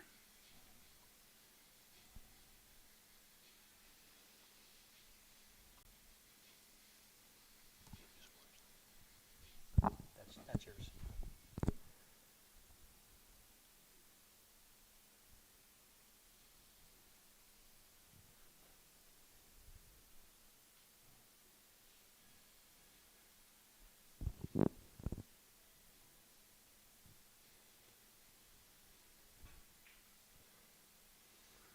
Well, I didn't think he had that, so now Kiske step in with the ball in hand and see what kind of damage it can do.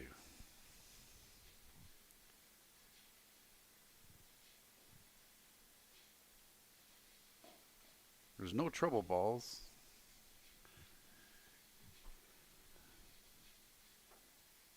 Can't quite tell how far the 4 is off the rack to see the 4 to 5 transition, so we'll have to see what happens when we get there.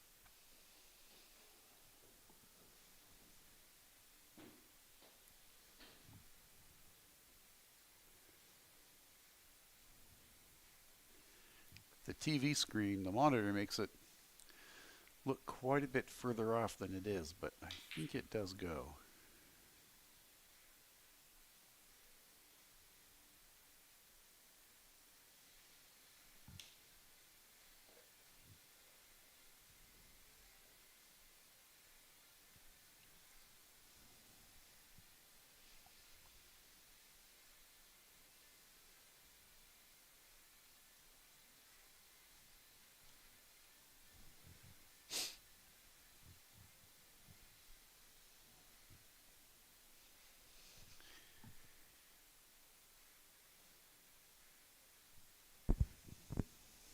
See what Dom came up with. He changed horses midstream.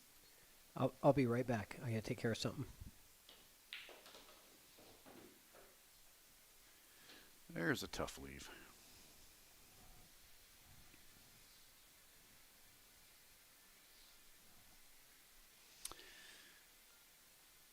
I'm thinking safe of some sort here. I think he's gonna. I think I would put the 3 to the rail just shy of the side pocket and try and slide it through the 8 and the 9 down towards the 5.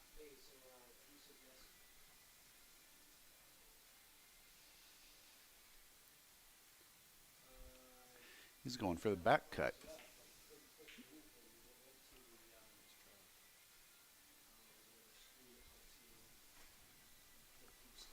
Well, he got away with it.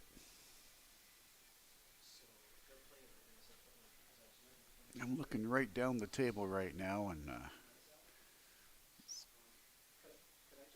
he will probably masse to the right side of the 6 and try and catch the rail and rub the 3 in.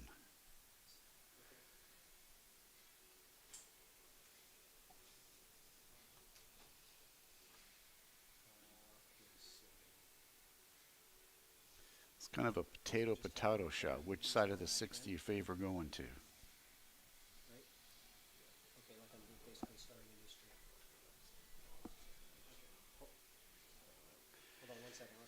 Well, the left side works good, but it's you have to come around more of a ball, and it's just a barely glancing blow. That if you come to the right side of the 6 like they are, it's a much larger window.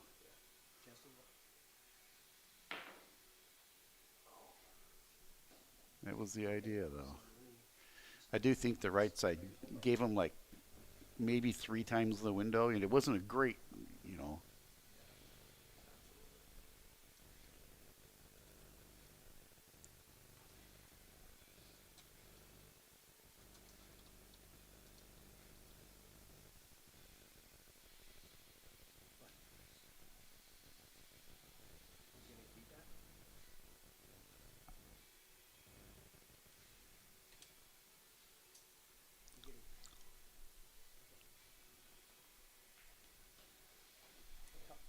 Yeah, it's good. Was everybody catching the buzzing that I was hearing there? We were trying to work our way through that. Give me something on the chat. The buzz should be gone, and everybody can hear me good. Patrick's caught up with technical difficulties trying to get the scoreboard working here, so nice shot right there by Bo. Gotta like Team Bo and Dom right now on this table.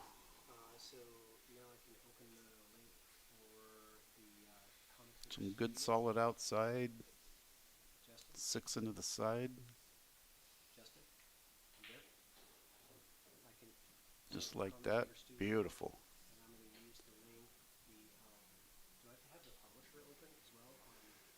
Got a little bit deep, but I think Bo can hold it.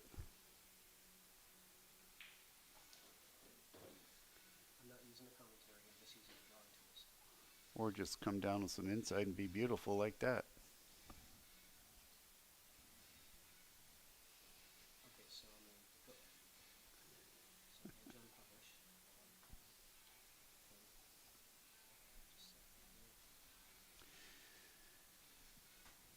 Let's see what kind of angle Dom can give Bo to this 8 to 9 transition.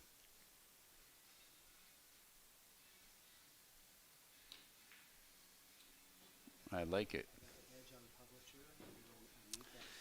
So what do you do here? Do you slide with draw and come down? Do you try and push through to the rail? I just don't like pushing through and heading towards that side pocket.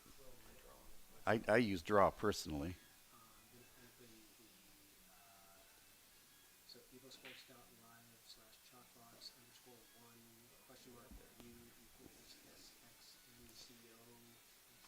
Yep, he got there, but he forgot the first part of the shot.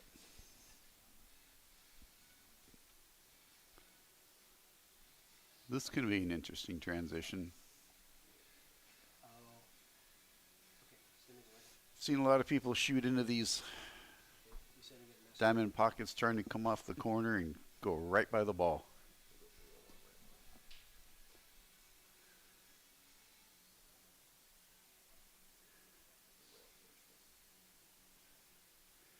Yeah, it's definitely a rail first, but I've seen people get a little bit too far up the rail and go right by the ball. It's deep.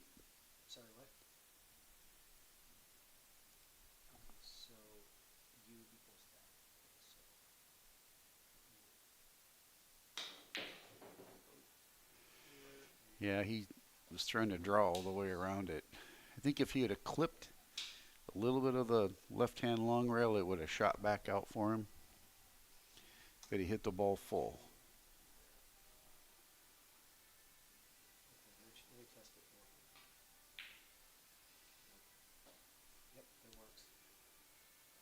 Ooh, this one might have some painful effects. Well, yeah. I gotta go now. I got it fixed. Thanks for the help, man. I appreciate it. We get this cue just as close to the rail as we can, so there's no steep cuts here. We're good to go. Thank you, man. All right. Yep. Okay, appreciate it.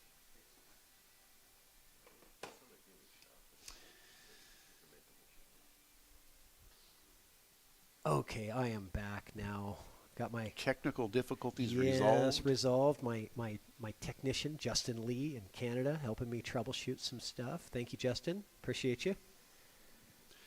So are we back on the electronic scoreboard or the flippy?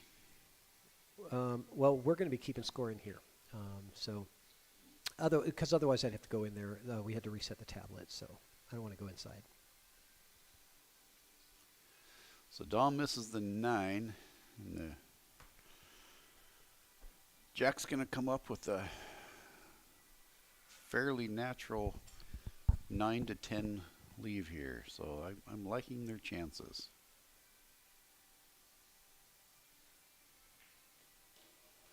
A little bit crisp. Yeah, he's got a little angle, but no problem. No worries here. Just take care of business. It's nothing but a 10 ball.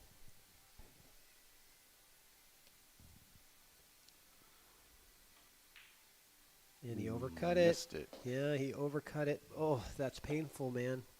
Isn't Especially it amazing? when you're down 4-2. You really want to get that score closer, and it's like, man, a missed shot right there. Yeah, that's like a dagger. Isn't it just amazing how that money ball just tightens everything up? Yeah, I know. And, you know, especially if you've missed a couple by hitting that side rail first, you want to avoid that side rail, and you end up overcutting, you know. Oh, and another miss from Bo. So 2 misses back to back. Oh, he just hands it, of course. So I'm going to give that. We're going to give that to Jack and Justin. So that was one of those, I don't want it, you take it. No, I don't want it, you take it back. Right. Yeah, exactly. So, all right. What do we got? What do we got coming up? I was talking about Roomba Raffle and making sure everybody gets in on that. We're giving away a Salado membership, an ungloved pool glove, Taum Pyro chalk 2-pack. You know, that chalk is about $22, $24 a piece, and you get a 2-pack in there. Predator jacket, super cool. Whatever size you want, we order it to fit. And, of course, the grand prize is a $100 buy-in and a spot on the show, which this man right now at the table has won. And that's why he's here. And he's got a chance to win $1,000. Well, him and his brother. I don't know if they have to split it. Maybe it's 80-20. I don't know. I'm thinking they're brothers. I'm thinking they're a 50-50. Oh, there goes that cue ball. No windows got broke. You're good. You missed the window. It's all right. Maybe it's a 550, 450 because Jack won the first 100. Who knows? That's their business, right? Yeah. Maybe they go by Fargo rate. You know, it's like, well, Proportionate. you've got, 60% of the Fargo weighting, and I've got 40%. So they're brothers, man. yeah, no, 50-50, I guess. Yeah. So.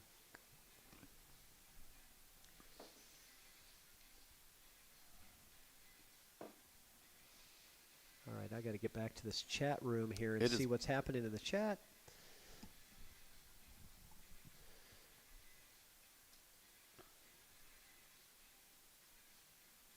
Now, this thing is way behind. Let me get that fixed. Yeah, my chat on my phone's not updating here, so I was thinking everybody was silent. Are you on the Wi-Fi or are you on your cell signal? I'm on the... Are you on the ChalkBox Wi-Fi? I believe so. No. Interesting. Because mine... You hit that little live button. Maybe that... No? I would just refresh the app. Yeah, sometimes it does that. All right. I see another raffle buy-in here. Let me get to you. Who is it here? Angie Busenbark. We're getting you in, Angie. Thank you so much. Getting those tickets right now.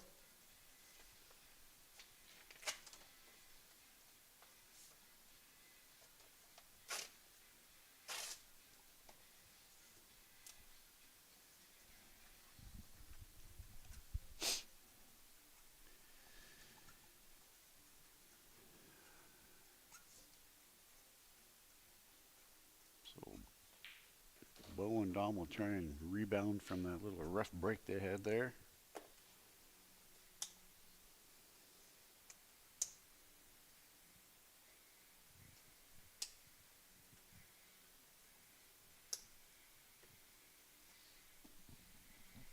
Your tickets went in the jar, Angie. You're all good. Thank you very much. Really appreciate it.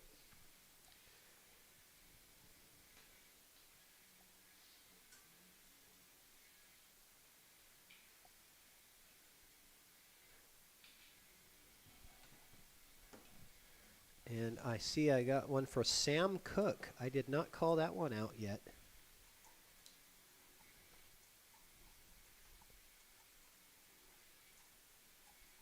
Getting caught up on raffle stuff. Thank you guys, everybody. Your support really helps keep everything going, keep the technology working. That's tough right there.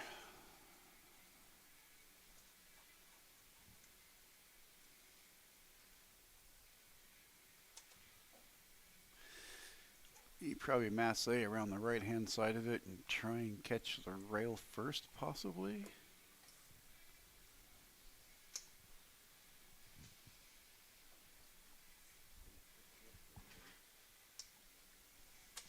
Yeah, jumping's tough that far out in the center of the table. You jump with the bridge maybe, but it's a pretty quick up and down too.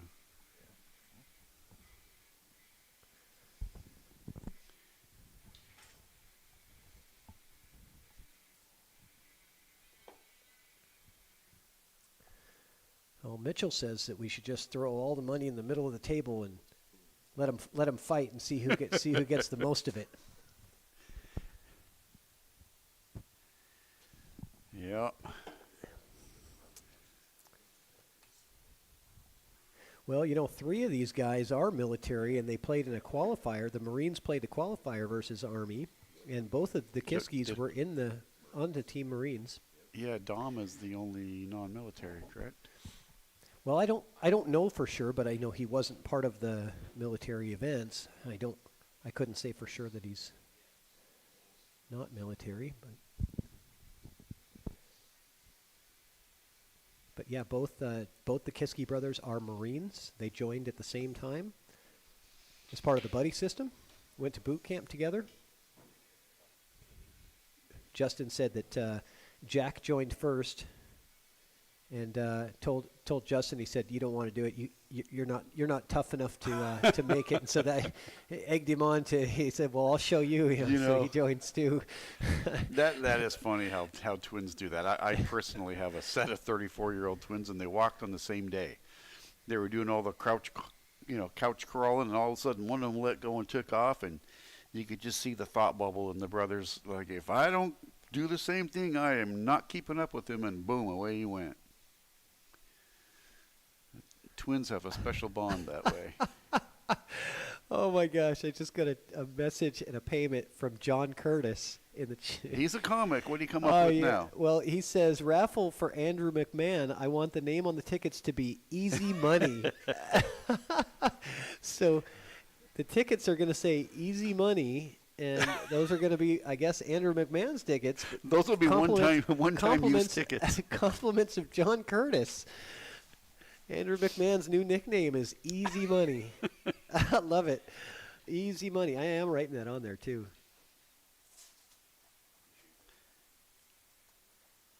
That's funny. This is the second raffle in a row that McMahon has gotten free tickets. I know. Hey. What is that? How does he get people to buy him raffle tickets? Drew, I'll make you a deal. If you get drawn with one of those free ones, I'll play you if you spot me 3 in a race to 10. Oh, jeez. He's not spotting you anything after you just took his money again. Gotta go by Fargo. Better be careful. People are going to start calling you a sandbagger, Rich. No, there's been enough people who have witnessed my struggles. What happened to that cue ball? I just looked down and I see the cue ball just hanging on the edge of the pocket. Did you see that? I did not. Holy smokes. For once, we were having fun. So. Oh, you're not supposed to do that. We're here to work. This is a long shot here. Nope.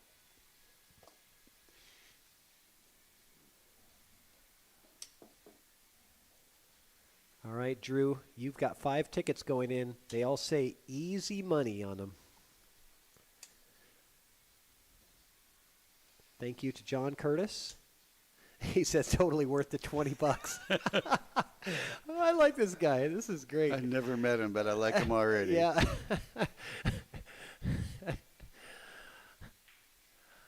Nice shot there by Bo. A little bit short, but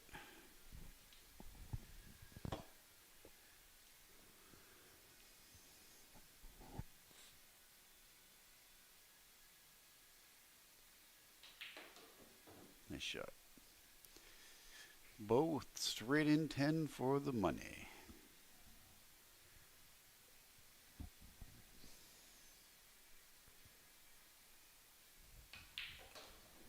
He gets it. All right. He says, enough of that giveaway stuff. I'm taking this one. Yep, 5-3. It's still a long race to go here. Anybody's game. We're about an hour into this match and 8 racks in, so they're playing at a pretty good pace.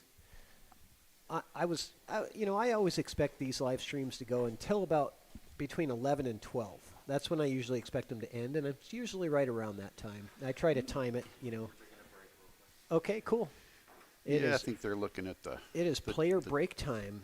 And, what do I forget who I've got to mention here. Oh, Town Chalk, new sponsor.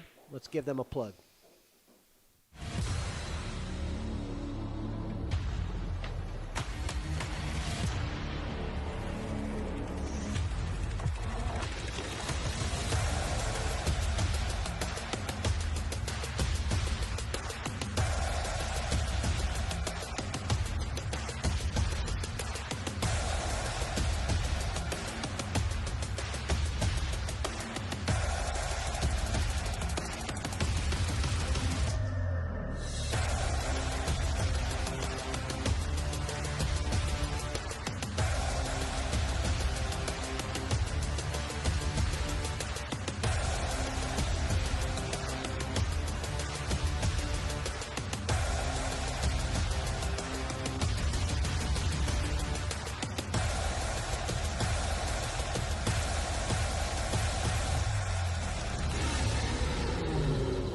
Billiards presents the Drill Partner. Whether you're new to pool and practicing the basics, or a more experienced player performing drills to improve your shot making and positional play, the Drill Partner is perfect for you. Use the Drill Partner to set up drills anywhere on the table. The Drill Partner allows you to set up for drills with balls in a straight line, in an angle, vertically, horizontally, with varied spacing between balls. The Drill Partner is one partner that will never let you down. If improving your game is important to you, then get the revolutionary new product that guarantees a lightning fast and accurate drill setup every time. The Moonlighting Billiards Drill Partner. Roll him in and begin.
All right, we are back in action. Let's get this thing going. Dominick to break. Let me take that cue ball off the screen.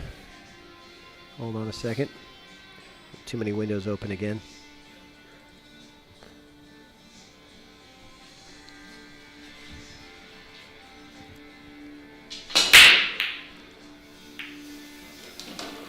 Okay.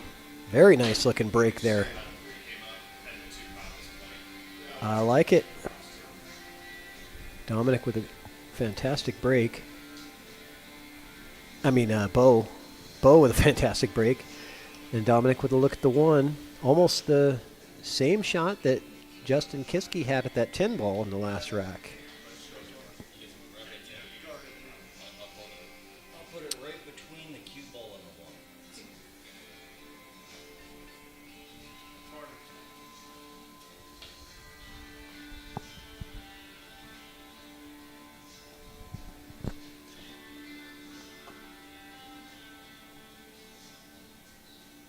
So this table lays out fairly nice. See if we can come out far enough on this one. There we go. Because the 2 just needs to be a little trickle shot. So he's lined up for the 3 right off the bat. That 4-5's tough though. The 4 is a tough shot and then the 5's in a bad spot. Yes, Benny, this is a 9-foot diamond table.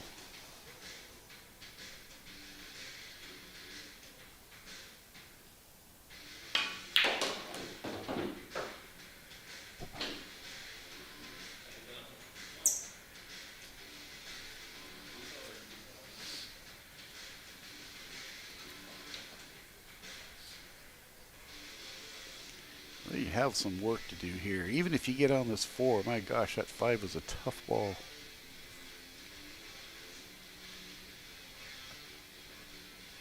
I wonder what the chances of moving the 5 and getting on the 4 right now are. Let's see what he juices this with. Oh, I think he was looking at that, but the 5 does play, I think, by the 10. So I don't think he's in. I think he was trying to in danger yet. I mean, it's if he play if Bo can play this shot by the 10, which can you see through the window from your angle if that plays by the 10? No, I can't see, but I do not believe it does. Oh, it's really close. Oh, it's the 4 balls next. I forgot about the 4 Yeah, ball. he's got to get the 4 and then Yeah, transition I'm sorry. over. I'm looking at the 5. Oh, that's going to be I a don't think decent safety I don't there. think, yeah, I don't think he sold the 4. No, he didn't. Yeah. So Jack Kiske is coming up to the table. He's going to have to kick at this 4 ball. And it's hard to kick safe here. I mean, this is... Yeah, basically rub the 4 up against the 8 and get what you get. There's the Twins having a little conference.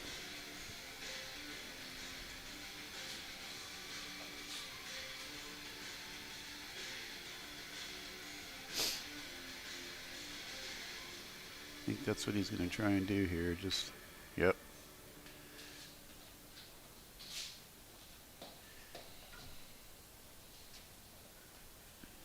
And I'm looking at the table. That is, it's more, for lack of better words, on top of the 4 than it looks like from this view.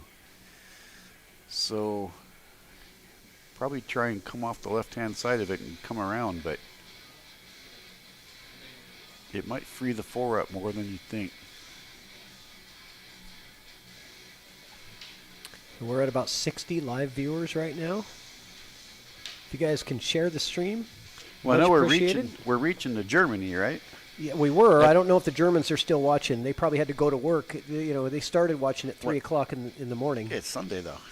Oh, that's true. It's football Sunday. Yeah, there's no reason that they shouldn't still be watching. No, we went from Germany to the Philippines. Yeah, that's true.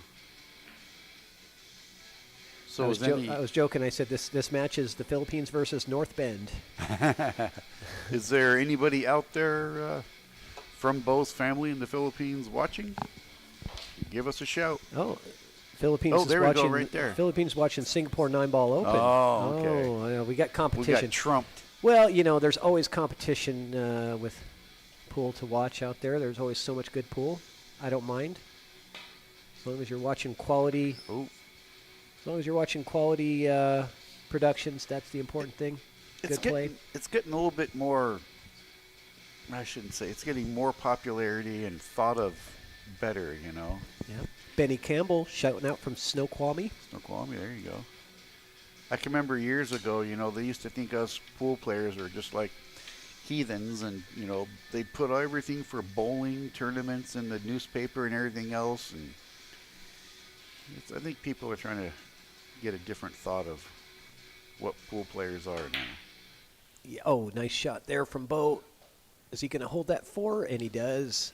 Great shot there, getting that cue to stick to the back of the 8 ball there. Locked on that 8. There is no jumping that. No, but it is and the kick is kind of blocked here too. Let's take a look at the kicking opportunity that's there.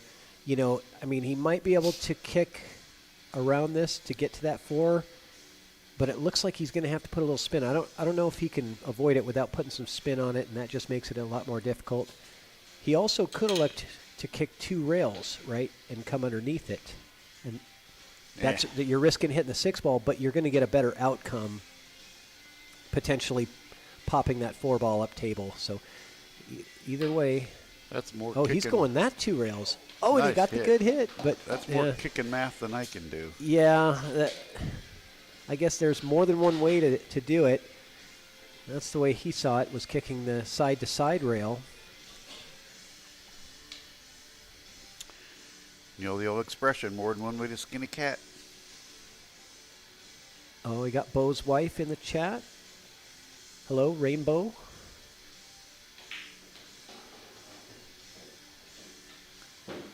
Nice shot there. Yeah, I got a little bit on the wrong side of this 5 ball here. I don't think so, because he needs this backwards angle on the 6 to get down table for the 8. Yeah, so looking ahead. That's a smart man there. You're right. He wants an angle on the 6.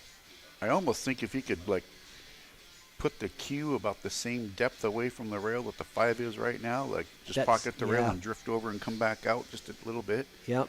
If you could switch the cue just like a little stun shot and come back out. Put the cue right where the 5 is now, I think is the best. And it's exactly what he did. It's your shot exactly. He got a little more, but that's actually really good. Yeah. I mean, just nice angle. He pointed with his cue where he wants, the angle. But Dominick already knows that, right? He's just got he wants to make sure he gets past the 9 and not scratch. Those are the 2 things that you have to do, right? Don't scratch and get it past the 9. And he should be able to do those. Perfect. Yep. And don't get Just straight. Don't get straight. That was the 3rd thing. Don't get straight on the 8 ball. Oh, it pretty much did. Let's get a side angle here. It's pretty much. Yeah. I forgot about the 3rd What thing. are the odds of that, though? I mean, I just said there's only 2 things he needed to do. There was 3 things, really, because, You have 15 feet of cue ball roll, and it ends up in that little 2-inch window, an inch either way, and it's not straight. Yeah. Well, let's see what Bo could do here. Power draw. Yes, sir. With some English. With some spin, Yep. of course. Bo never shoots cue ball without a decent amount of spin. This is just pocket speed here, just enough to pocket it, and he'll have it. Yep. Tell you, Bo and Dom are looking pretty strong in this matchup. And at the beginning, I kind of favored the Kiskes just because they were twins, just because I thought, well, they're brothers and they're going to be on pace, But Bo and Dom are really, they're showing that they. He opted to go over and back. Oh, see, did I do that? Is that my fault? Well, he opted to go over and back, and he's higher rated than I am, but I think I would have just rolled that in and taken the 10 in the other corner. Yeah. So what's Jack have here? Can he draw this off the rail and back out? Stay out of that scratch. Come off this and come off the rail and back out to here. He's going to the other pocket. No. Yes, he is. Oh, okay. It didn't drop. Boy, that was a gentle shot too. He had to really softly hit that because it's such a thin cut. All right. Am I doing too much drawing on the screen, guys? If it bothers, if you guys don't like it, let me know. I don't want to be a John Madden over here. Interesting fact about John Madden, a lot of people didn't know. He didn't fly. I did know that. He had that bus, and they drove him all over the place. I did know that. What a draw shot from Bo right there. It's a good thing he didn't have to do any of those games over in Germany or something. A little bit tough to drive to places like that. Modern day NFL. I'm not sure what Andrew McMahon means when he says keep it up, Patrick. He's probably not even sure. Oh, it's because I commentator cursed Dominick, and maybe he's got action on the Kiskes. Maybe. Oh, that's probably it. But, it didn't work anyway. It only worked for a second, but I wasn't intentionally trying to commentator curse anybody. Not like I have any kind of special powers. People think that I have special powers. But I know. It's like voodoo. Yeah. No. If I don't have any control. If you ever see him in there wince and grab their side in pain, that's the voodoo doll. Now, I do have that, but it doesn't have anything to do with my commentating. Yeah, I do have the dolls, yes. Yeah, the dolls and the pins, I've got those. But the commentator thing, that's just fiction, man. That's just pure fiction. Subliminal power. I tell you, this is really good tequila. What is this tequila called? Addictivo? Man, this is really good. I'm not a tequila fan. It's called Expensive and Smooth. Oh, man. You should see the bottle, too. It's got a it's curve got a twist to it. Yeah. It's a real kind of a sweet flavor. Yeah, we're having a little ChalkBox beverages over here. Yeah. For me, tequila is usually a campfire. Boy, these guys have all been just crushing the 10-ball break. I don't think that we've seen a dry break tonight. I don't know. Got them 12-gauge breaks, man. Tower. It's a good thing I didn't do the balls on break contest today. Yeah. Well, it would have been a lot, I think. Next time. We'll do it next time. This is, by the way, guys, this is the last ChalkBox episode of 2023. So got a ring in the new year. Yeah. If you're not going to stay with us till the end tonight, I do wish you a Merry Christmas and a Happy New Year, Happy Holidays, and Hanukkah or whatever it is. Whatever you celebrate. Hope Santa doesn't bring you like reindeer poop or nothing like that. You've been a good boy and you get something good. Yeah. Speaking of reindeer poop,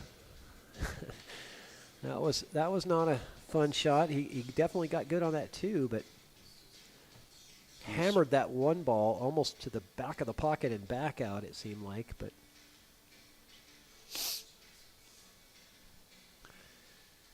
John Curtis, you are slowly become our favorite chat person. The humor is great.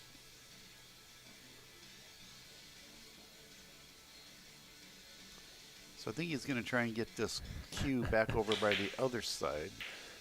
John Curtis in the chat saying, "I better shut my mouth when he's on the stream because he's playing next in January." Oh, he is? John Curtis, yeah, he's going to be here, yeah, because he won the raffle on Veterans Day.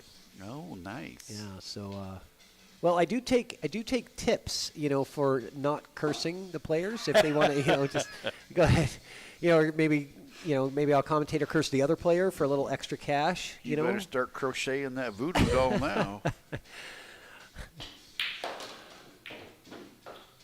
Oh, that was a sweet shot there.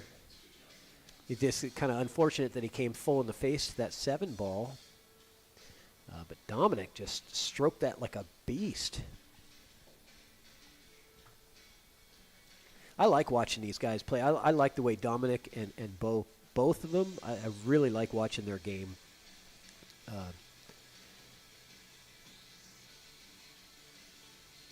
So who is Jack Curtis going to be put up against? It's John Curtis. Or he's playing against Josh Carlson. Oh. Yeah, I don't have a flyer made yet, guys, so that's a spoiler for anybody out there.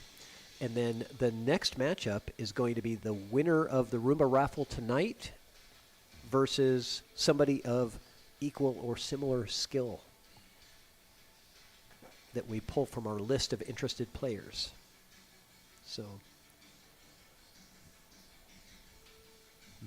Yeah, John Curtis, I think he's a 5'14", and Josh Carlson is around that same number, or 5'20"-ish, something around there. Yeah, I played Josh, and man, it was a...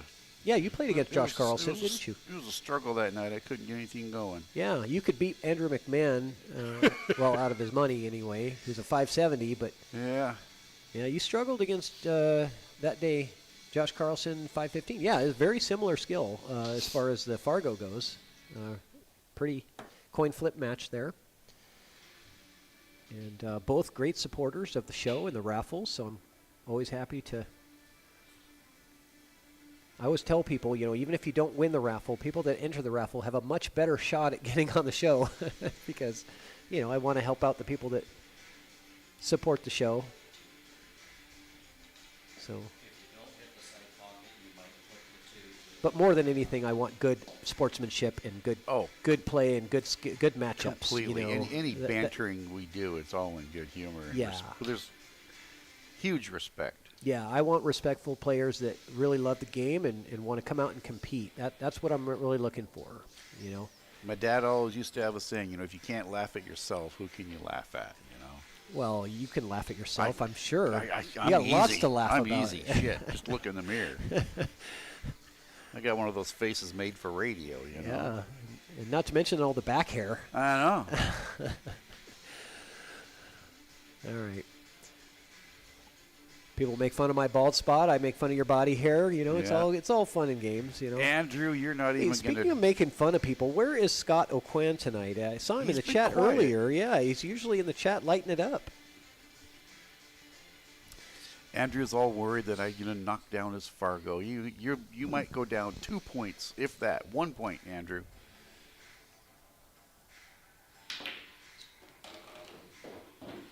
Now, maybe if I could have kept the game going, but reality sets in.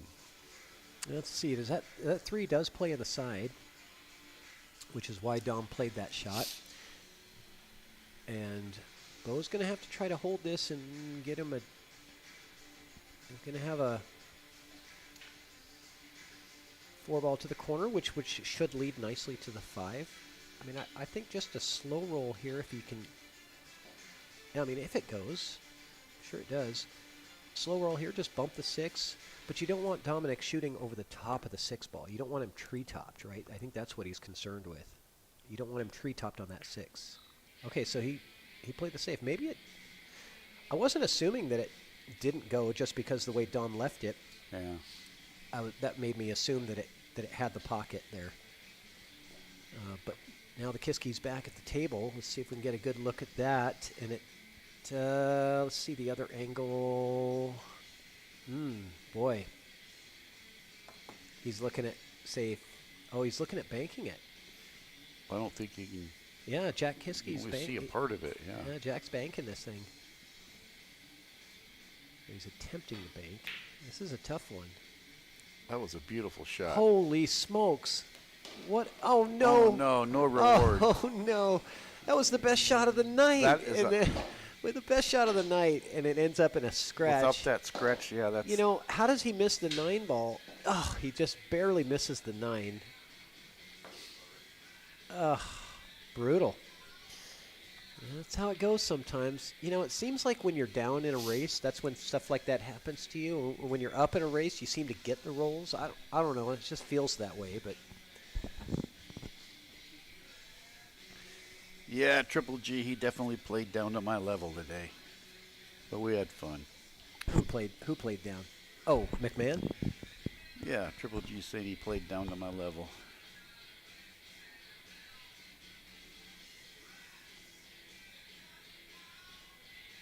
And you guys put it on Salado, right? Mm-hmm. So you might go up a point or two just from going hill with him. Nah, you probably won't. You probably won't move at all. I don't really think, you know, once you get so many games in there, Fargo doesn't really move all that much. I played Scott O'Quinn, who's a 560. I'm a 574, 575. And I got him 12-2, but my Fargo only moved 1 point. You know, and I thought, I would assume that it would have moved a little more than that, but yeah, you never know. Nice shot there. got Dominick a pretty good, nice straight shot on the 6. Actually, now that I look at this, you don't really want to be cue ball on the rail and the 6 ball on the rail and going across the side pocket. That is an incredibly tough shot. It is. If he's just a couple inches off the rail, it's simple. Even a 1/16 of an inch, but to come across, that side pocket, I've tried it before. Well, it might be a 1/16 of an inch off. It is just, it looks like it's a hair off the rail. If they're both touching, it's darn near an impossible shot. You have to be absolutely perfect. And all you can do is roll forward here. You don't want to try to put anything on the cue ball. Because he knows it doesn't need to put anything on it to get Bo an opportunity at the 7. So it's a slow roll.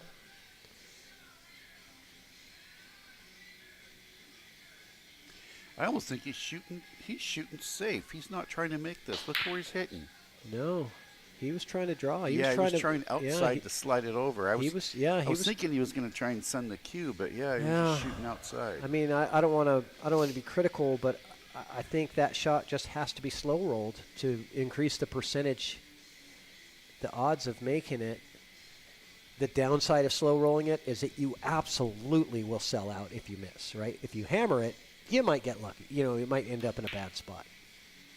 Oh, Justin with a miss there, so doesn't sell out anything easy for Bo here.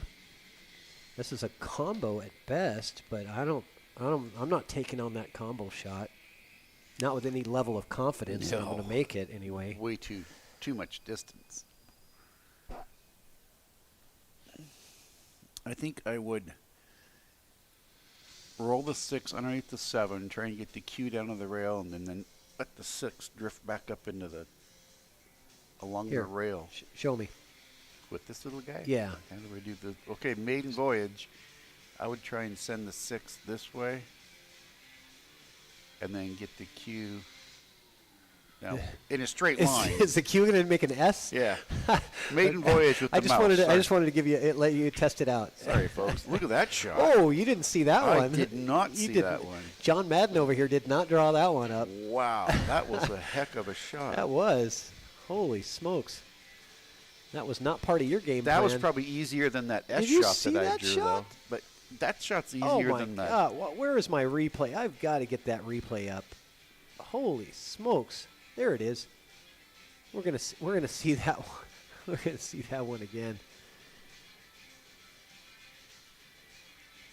That was absolutely fantastic. Oh my goodness. I'm not sure what happened there, but I think the elbow came out on Bo's shot there. I mean, on Dominick's shot. But, some chicken wing let's going. let's look at this replay after we get rid of your lines there. But look at this cut shot on this 6 ball. It's center Holy pocket smokes. too. Didn't even hit a cushion. Didn't even hit a pocket. Absolute insane cut on that 6 ball. And still got in position on the 7. Okay, so Jack trying to tie up the 7 in trouble and doesn't quite get there. And Bo's going to have to decide here. He's going to have to decide. He's going to cut it. I don't think you could try a safety here to get maybe behind the 10. But honestly, the way that this sits, I think that the shot is easier than the safe. Yeah, that's my opinion. And that's all it is, just my opinion. Well, you could glance the right side of it, push it to the long rail, and set the cue on the 10. Make them bank. The bad thing about shooting the cut is if you don't, it's coming out of the trouble area, and chances are you're going to leave them.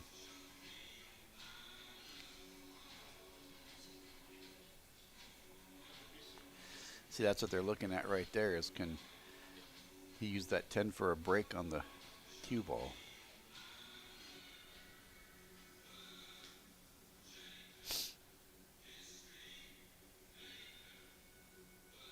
Yeah, you could pound the 7 up table and hold the cue ball with the 10. Oh, I see. He was trying to cut the 7 towards the 10 and bring the cue ball down table. That was a good shot if he makes it, but just he was going for the thinnest possible piece of it, right? And You know, that is the danger of that shot, is that it's possible to miss it. He did. Big critical error here because they could have gone up 7-3, and now it's looking like, oh boy, oh boy. Wow. He really got into that one. Jack is going to have to do some work to get his brother back to the table with a good shot here. Oh, he really got into that one. I know he wants that back. Just so if you stroke it, you'd risk scratching. If you slow roll it, you risk the slow roll miss, you know. Yeah, he's slow rolling, and he got him. He got it good. That's as good as he could have gotten for his brother. His brother's got to make this. Justin's got to make this. It's not nearly as hard on the table as it looks on the screen. He will make this ball. He has to.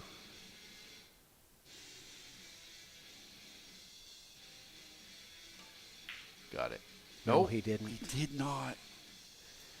A little bit of a struggle here from Justin. He's feeling the pressure, and it's only going to get tighter if it goes 7-3. I'll tell you what, that's just going to give Bo and Dom a lot more confidence as they continue to build up the lead. It's going to make it easier and easier.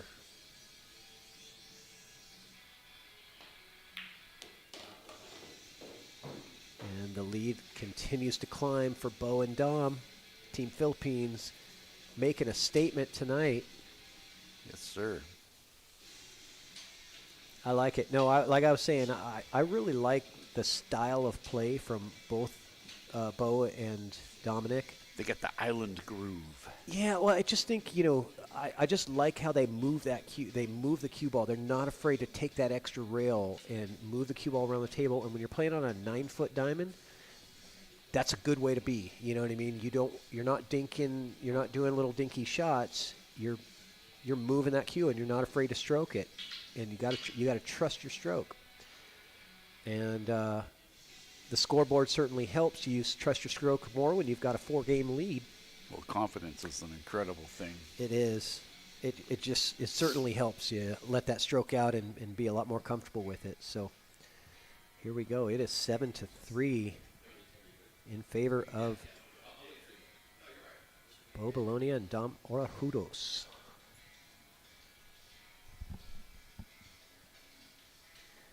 Justin Lee says that's the Pinoy way. Spin the shit out of that ball.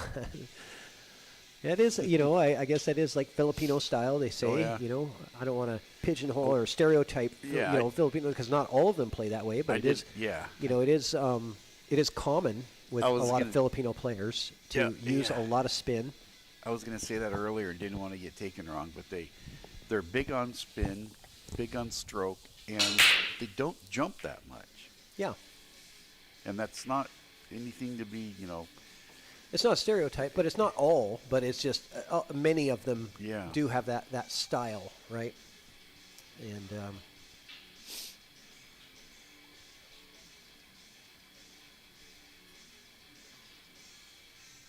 it's fun to watch. I enjoy that style of pool. I think it's very fun to watch. It's entertaining.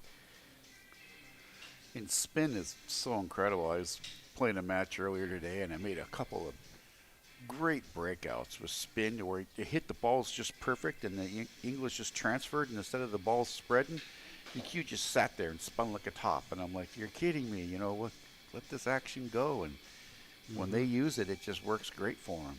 Yeah, Justin makes a good comment in the chat.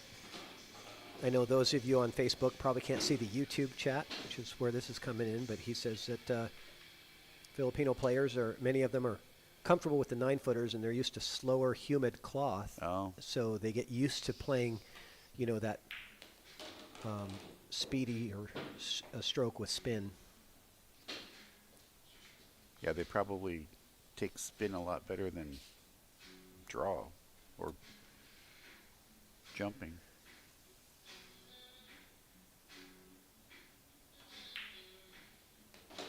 Oh, it looks like we got Gina Kiske in the chat. Says, "Come on, Dad." Which one is your dad, Gina? Oh, Justin's wife, I think it sounds like. Well, she said, "Come on, Dad." Oh, yeah.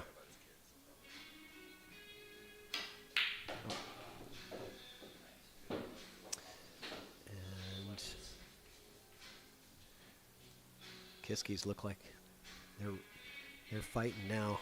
Gloves are off. You done pissed off the Marines, eh? Yeah, no shit, yeah. Take that hill. Oh, I see, Gina. Okay, so your son Mason is using your chat. Okay, got it.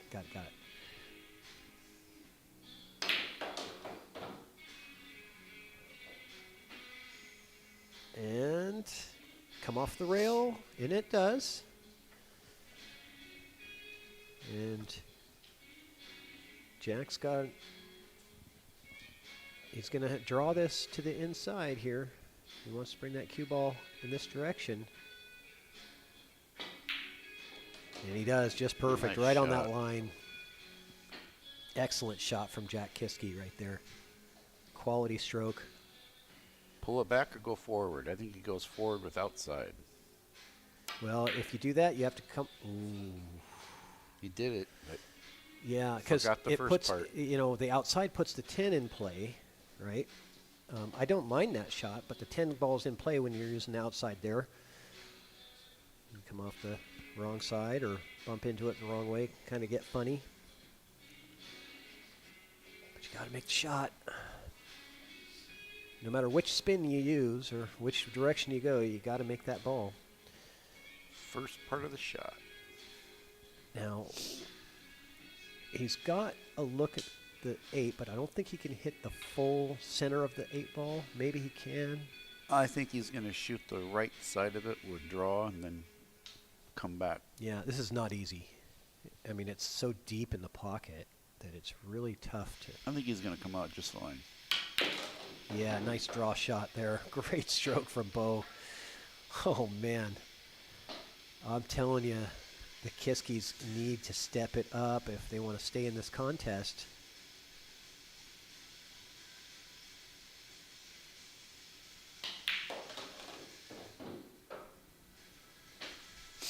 Yeah, Bo kind of, Dominick kind of shook his head there, like not real happy with his cue ball control. But hey, you leave your partner, Bo, a shot like this, who's Bo's a capable machine. player. Yeah, you don't. It's fine, Yeah, no problem. All right, so the scoreboard just continues to climb for Bo and Dominick. Just putting on a performance, and they're taking advantage of those late game errors by, the last few of them have been by Justin. Cashing him in. And it's like, Jack is going to play he's a, 620 Fargo. He's going to hit most of his shots, and you know that Bo is going to do his thing. And really the difference is coming down to Dominick versus Justin, right? Mm-hmm. They're the 550-ish level players. Who's going to make the most late game errors, right?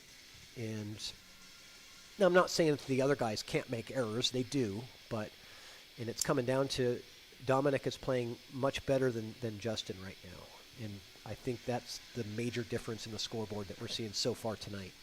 Well, that's, as the shots go back and forth, too, I know that the few times that I played it, every once in a while you go, who shoots next? But they've both played very well. Yeah. Let's watch this crushing break that Dominick has just gotten. Again. Brutal crushing break that he's just putting down time after time. I think he's been pumping weights or something. Yes, working out. I'll tell you what, I'm not. I don't know if I want to play Dominick in 10 ball. I think I would prefer to play him in 9 ball, where I know I can get alternate break 9 ball, where I know I can get my. You can get 9 balls moving, but maybe not. I can get 8. my wing ball, but I don't think I can crush. I can't crush the break like that in 10 ball as good as he does. Has been doing tonight. I used to break pretty good, and once I had my shoulder surgery, my break just isn't what it used to be. Yeah, and you don't want to tear that shoulder up. I can tell every night I play. I can tell it. I can feel it the next day. Yep. You might not have given it enough time to heal. Honestly, you were back in the game really quick after your surgery, and it's got to take that time to heal up.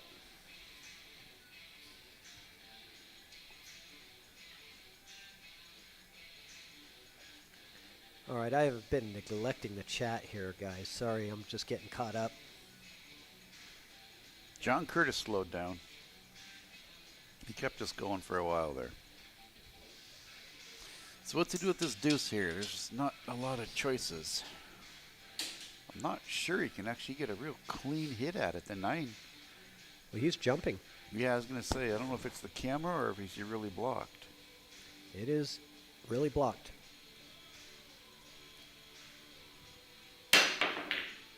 Oh, good hit. That was a good hit. Yep.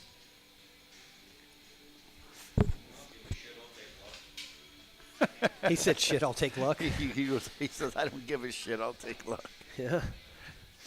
I will too. Yeah. You know that old saying, rather be lucky than good any day. Yeah, well, I think in pool, you really have to be both. Yeah, because luck doesn't do you too much when you got to call your pocket. In a shorter race, it does. But in a long race, it goes to the better player. Andrew wants to know if he got his, what does it say, Play Me? Or yeah. Did you buy some? Hold on, I haven't checked. Let me go check my. Or is he talking about the ones that Mr. Curtis bought for him? What did those say? Play Me or Easy Money? That's what it was.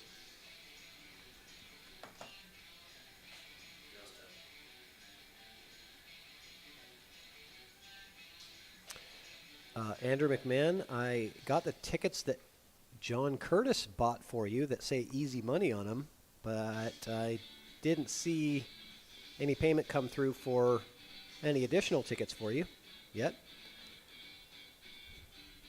Hold on. Let me check my Facebook. Oh, there it is. Okay, came through Facebook Pay. I see it. I'm getting you in.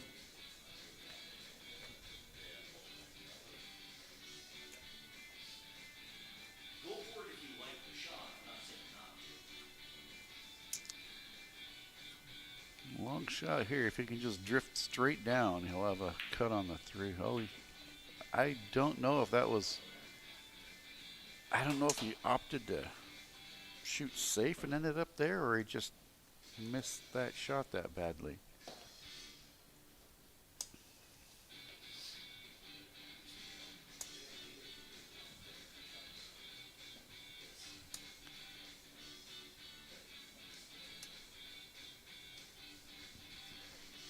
All right, Andrew McMahon, you've got tickets in the jar that do not say Easy Money on them. They actually have your name on them. Oh, they don't say Easier Money? Easier Money? No. Or Easiest? Sorry, Drew. Got to have fun, buddy. Oh, man. Bo with a great attempt at that 2-ball. Coming rail first. He had to. There was no other way to get that thing.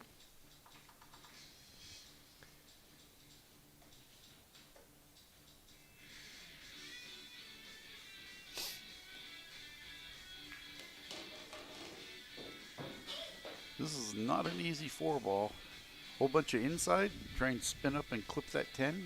That's quite a ways backwards, though.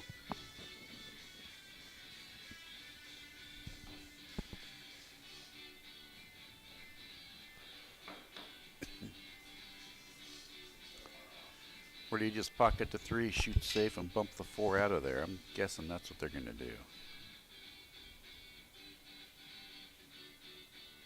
So John Fleck wants to know what happened, because apparently he missed some of this game. Oh, did he miss that leave on the 4? Yep. He's stuck behind the 10. Yeah, he sure is. He's apologizing to his brother. Sorry, man.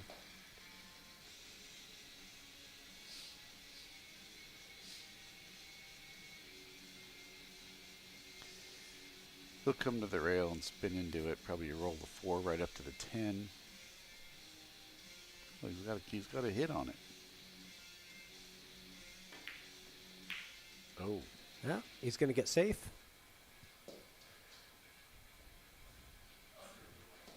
That's about as good of an outcome as you could hope for there, I think. Long and towards the rail. Yeah. And hard to play safe from here. I mean, where are you going to try to hide the cue ball or hide the 4-ball here? And the bank looks like it's cut off from the 6. So, I mean, this is This is a really difficult spot that Dominick is in right now. You know, probably actually it's a 3-rail leave on the 4 to try and come back up underneath the 9 and the 10 possibly, but that's a lot of rolling.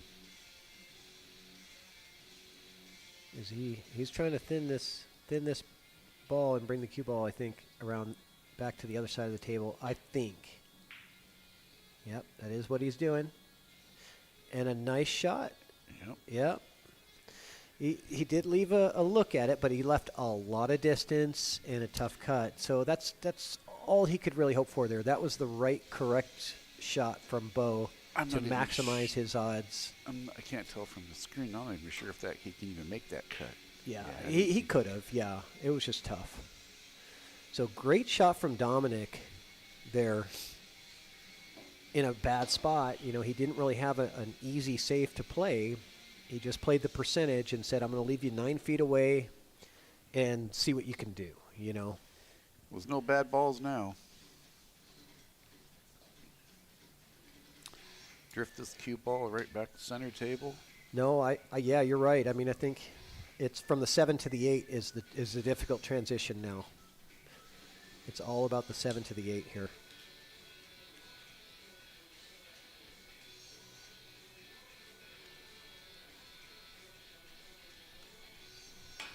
But obviously making that 4 ball is important. Wow, he got a hold of that yeah, one. I think he get a little bit more underneath that ball than he was looking for. He's okay, though. He got away with it. Well, but the cut on the 5 is going to send this cue ball towards the 8, right? And you don't want to touch that 8 ball. May end up helping him. You never know. Change that.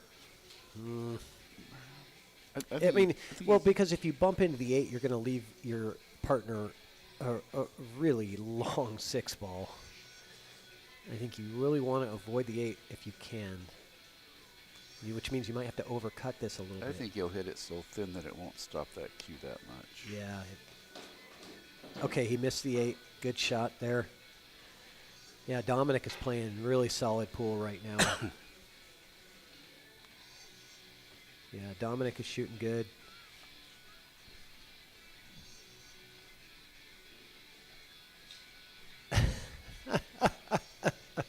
John Curtis, man, you are cracking me up.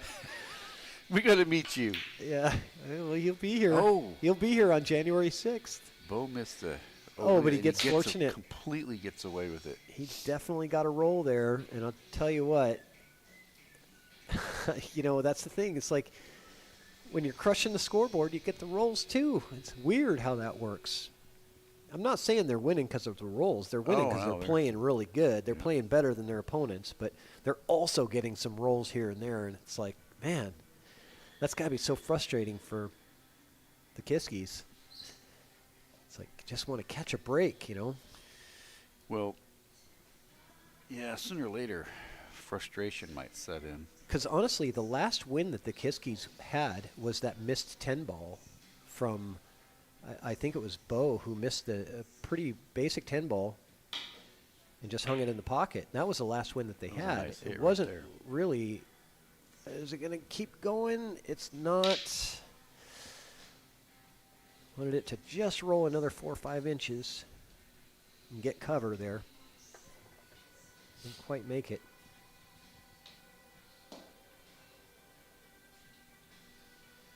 What cue is Bo shooting with? I don't know. I didn't ask him. No.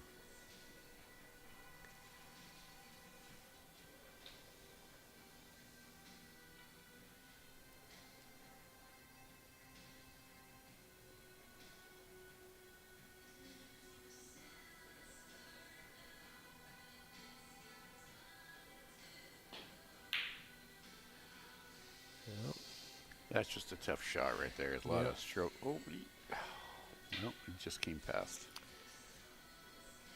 I tell you what. They sit good. Justin needs to reset, man. He needs to reset. He's missed some key balls. That'll help. A little deep. I thought he was going to just slowly roll forward and try and put the 7 in the top right corner and then come back around. Yeah, Jack is looking at how is he going to get this cue ball.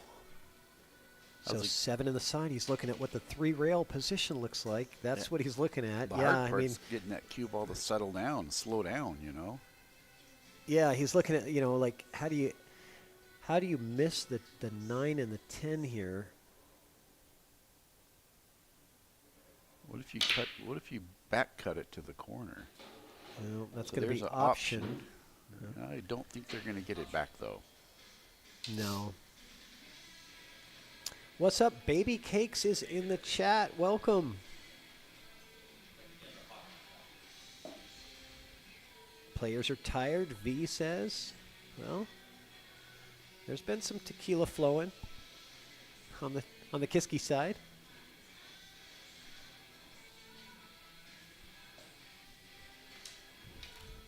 Whereas Dominick and Bo have their Powerade over there.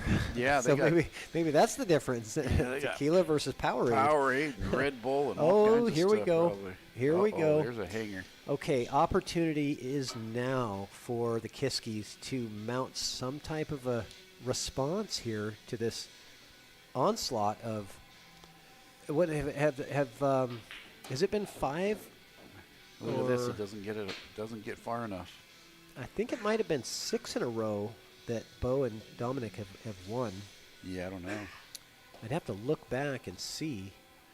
They don't get the little running tally like Salado. Yeah. But backwards on the 7, this shot takes a stroke.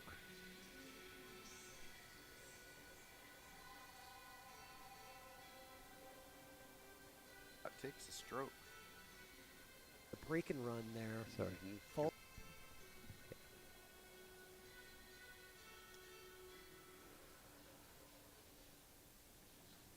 Stroke it for the lead. Don't suck it back into the side pocket. Let's see what he can do. He shoots safe. Look at this. Wow. That was Oh a, my goodness. that was a gutsy shot, but it could very well be a game-winning shot. Wow. I didn't see that one coming. You know, that's the odd Holy thing about smokes. looking at a monitor versus looking at a table. Is it just Yeah. doesn't. Sometimes it just doesn't pop into your head the same. You Not know. the same, yeah.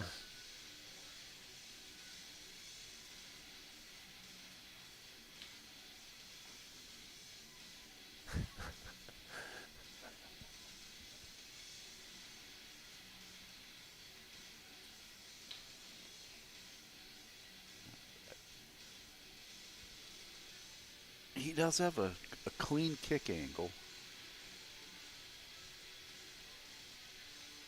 But if you do not hit it, It's just. Oh, he got a good hit, but he's going to sell out the opportunity. Yeah, That's all you can do, though. yeah. You can't fault him for that. I mean, it's just do what you can to. That was a smart stick. Yep. And Justin just needs to. Little top here. Get the cue ball up to the 10. Oh my gosh! Did he almost hang that? Did it almost like stop and then I drop? know. Stop, drop, and roll. Exactly. Jeez, that's what it did. It stopped, drop, and roll. Like it was on fire. Jeez. Jack was like, "Are you kidding me?" Right now. Okay, here we go. So the Kiske brothers get on the scoreboard after 4 straight racks. I just looked back, and it was 4 straight. Wow. From Dominick and Bo. And Jack and Justin said, we're going to mount a comeback, and it starts with 1. You know, you only need 1. It doesn't matter how far back you are in the match. All you need to do is win 1 game. That's it. Win 1. That's your goal. Gina Kiske chimes in on YouTube and says, "Don't get drunk before you win." That's one of their wives. Yeah. Too late. Yeah. Too late.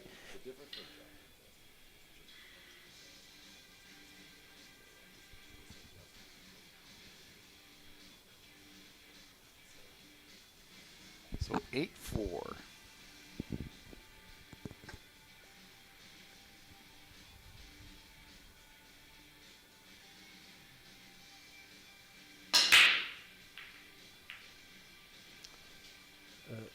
Was that a dry break? Oh, no, the cue ball went in. That was the ball lacking pigment. That is the first. That was the first scratch, I think. I think that was a first dry break anyway. I don't know if we've had a scratch on break, but that looks like the first dry break. They've been breaking really well. Both teams have been breaking really good.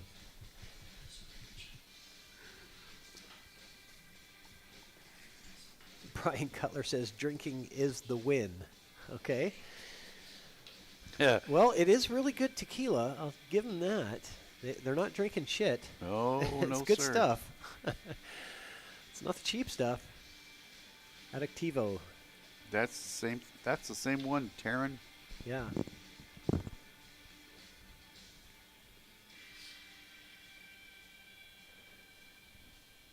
Addictivo.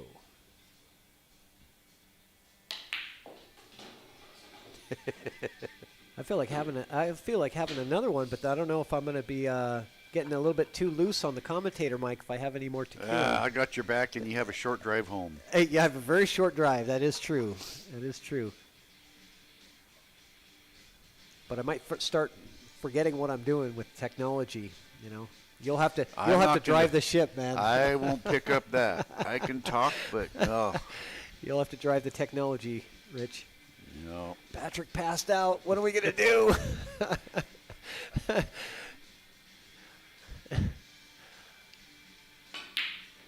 It's like, how do I run this Roomba raffle? I don't know.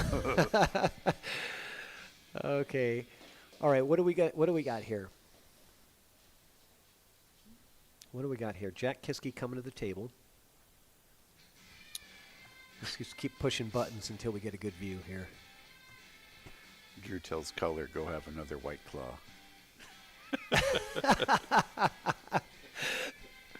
That's a good one.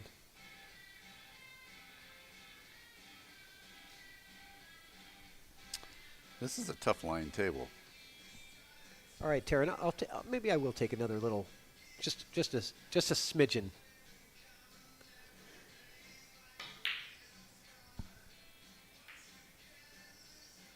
Thank you. Perfect. Appreciate it.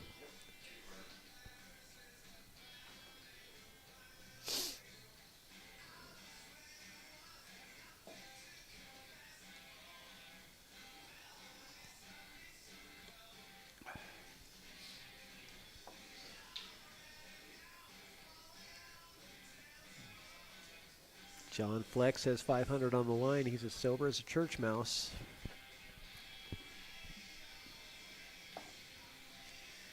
What does he say? He plays like a church mouse? Is that what he said? Yeah, he did. He said he plays like a church mouse. John, come on. We got faith in you. It says sober. I thought it was quiet as a church mouse. It is. Yeah. I didn't think church mice were sober. They don't sneak into the communion wine that much. He's mixing up his metaphors there. Uh-oh. That's All right, for us so old guys to mix up. Dominick gives up an opportunity, but Justin's tree-topped, and he has not taken much time to really think about this. The table's tough. The 6 He and seems 7. to really know what he wants to do here. Yep. Watch that side pocket. You're good. Yeah, it worked out pretty well. And because of the side pocket, Jack can now get some, get to the underneath side of this cue ball if he wants to try to, hold the cue. Tammy, that would be a really interesting Roomba raffle. That's good.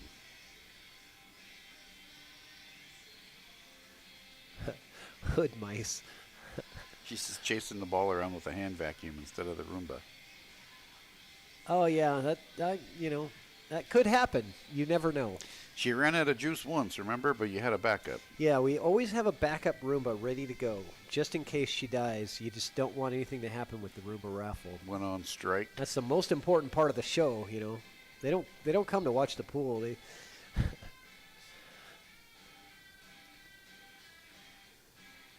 So like I said earlier, that I don't know if he wants to try and move him here, but that 6-7 is trouble.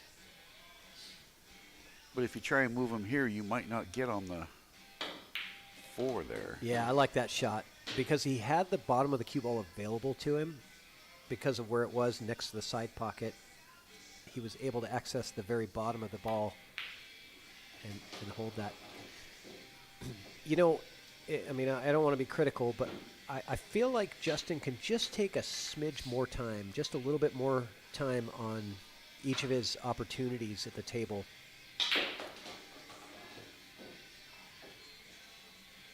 He's getting underneath got it. away no, with it. he really actually got pretty good here. He completely got away with it. It goes perfect. Yeah. And Justin should be able to just roll this forward, I think. I think it goes right by the 9. It does. Justin should be able to roll this forward. But he's got definitely. Oh. Nope. Uh-oh. It would have been a good safety if it hadn't come back the other way. If it just wouldn't have cleared that 7, he would have been great. I was thinking it was a roll forward, but maybe it didn't. Maybe it didn't play. It's you know, it's hard to. I don't want to be critical because I'm not at the table, and but it looked like it cleared everything, and it was just roll forward and give your partner the 7 ball. Watch that side pocket. Yeah. Bo likes to move that cue ball. So this is kind of tough for Dominick here to, because he really wanted to set up for a really straight shot on the 8 ball, being where the 9 is. I think he just strokes it and draws it back and takes his medicine. Well, he's got a lot of trust in his partner too. You know, he knows that Bo can handle his stuff. He doesn't have to. Well, I don't know if you want to get there. A little crisp there. Yeah, I don't know if you wanted to put all that on it. A little extra spice there.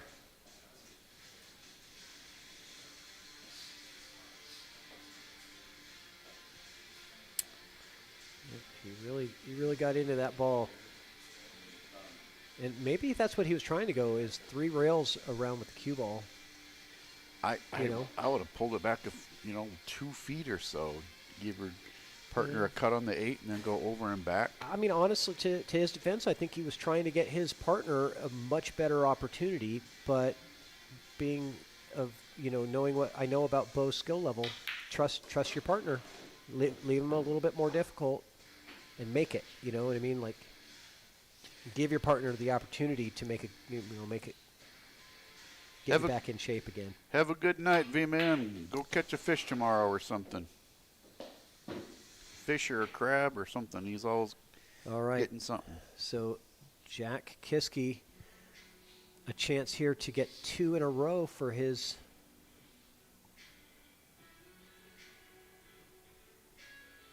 the Kiske team. Missed and it. He overcut it. But if you're going to miss those shots, you miss it on the pro side, exactly. Right? If you're going to miss on the pro side.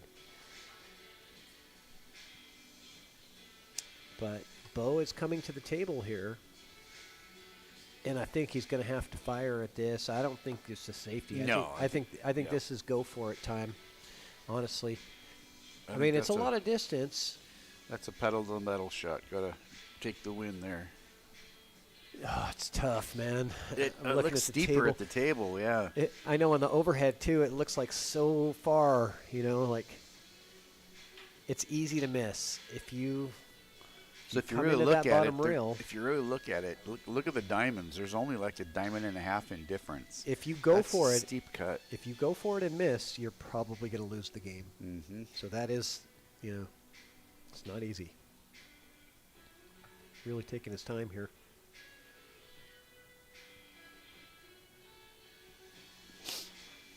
Okay, he's calling the bank shot, which means he's going to have to stun the cue ball and try to hold the cue ball to the, because otherwise he's going to double kiss it, right? Yeah, that's what I was going to say. I see the cue ball getting in the way. Yeah, he's got to really jack up here. And then the speed it's going to be going at that corner pocket. There's the double kiss that you called. And a bank shot for Justin. I mean, as far as, I'm not saying that's easy, but as far as bank shots go, this is about as easy as they come. The side pockets are a little bigger than the corners, right? You've got a big target. And I know Justin's had some struggles in this match, but this could really help his confidence if he drills this thing down. It's one of those hero or heel shots, you know, Yeah. win or lose. Yeah. It looks like he's going to over. He's taking quite a bit off of it. Yeah. Oh, Center there it goes. pocket. Center pocket God, right there. It just looked like it was. Yeah, it's the camera angle. Don't trust the camera; it lies to you. All right, so Jack and Justin making 2 in a row here. It was 8-3. Now it's 8-5. And we aren't going anywhere. This stream is going to continue for a little while longer, guys. So I'm going to have to play another quick commercial for you because we got to keep our sponsors happy. Want to feel the pressure of competition in your everyday pool games against your buddies? Want to send your own matches to Fargo Rate? Download Salado now. Your race, your place. It's time to make your matches count. Salado, the pool players app, now featuring monthly cash and prizes.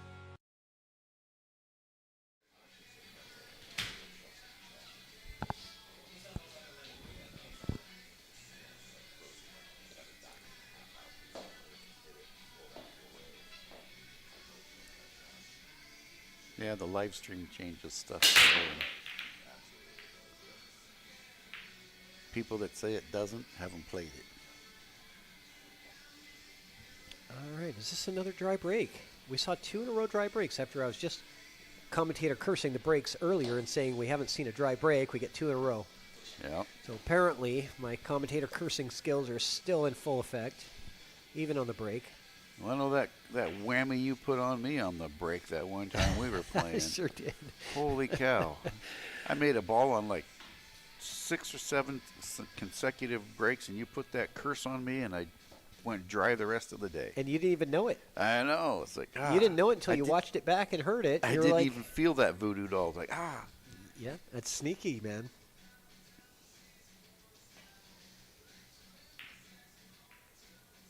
That's a good shot. Yeah, fantastic. All right, I think Justin and Jack are feeling a little bit better right now. Yeah, it's still a bad table, though. Take a look at the 6 and the 9.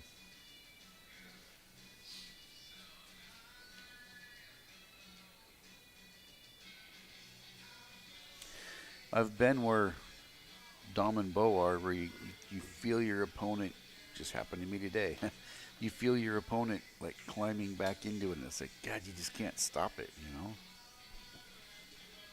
You know, honestly, knowing those 2 players, I don't think they're feeling it right now. That was a great shot from Jack. That was a smart shot, but this they didn't free up all the way, but that was a very smart shot. Oh, what do you mean it didn't free up all the way? The 6 and the 9. Oh, that's the 1. Yeah. Oh. Yeah. No, Oh, okay. see? Well, I had the Yeah. off the overhead. I had the 2 balls reversed. Right. 1 ball the 1 here. and the 9. Yeah. 9 ball here. Yep.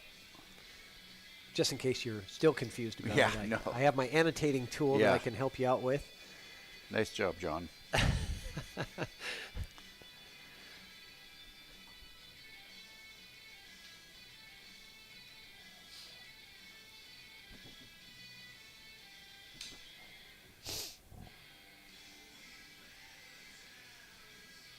We haven't really seen any even attempts at 3 fouling, even though it is part of the game. But we haven't really had any racks that were really clustered up. We had, I think, 1 that was a bit clustered.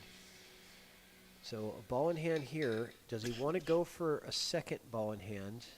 I think so, honestly.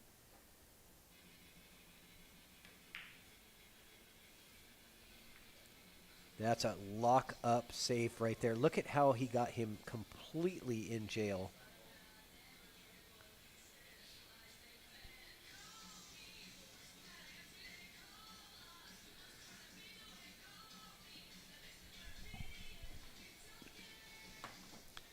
So I just got a text, I guess, somebody joking about tequila hit the community standards on Facebook. About tequila? Yeah. Yeah, Facebook's always going to have a problem with something. That's why I say, you know what? YouTube is your friend. If you really want to watch the stream with good quality, get on YouTube. ChalkBox Productions channel on YouTube. Hit the subscribe button. You also can ring that bell hit the little bell icon, and you get alerted every time we go live with anything. You get the friendly little reminder saying ChalkBox is live. Ding, ding. Facebook is good for a few things, but it's not the best for live streams. Okay, so this is good. They're on 2. Here we go. I was just saying we haven't seen very many 3-foul opportunities, and now here we go. So they're on 2 right now? They're on 2. That's a good stick, too. Very good. This is game over. This is Bo shooting this, and man, excellent strategy play from the Kiskes here. Trying to get him on a 3-foul. He's going to have a 2-rail kick here.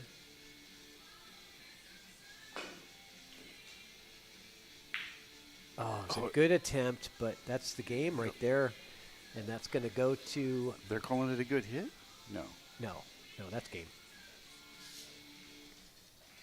That is going to Jack and Justin with a 3-foul.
All right, looks like we're going to have a quick player break here.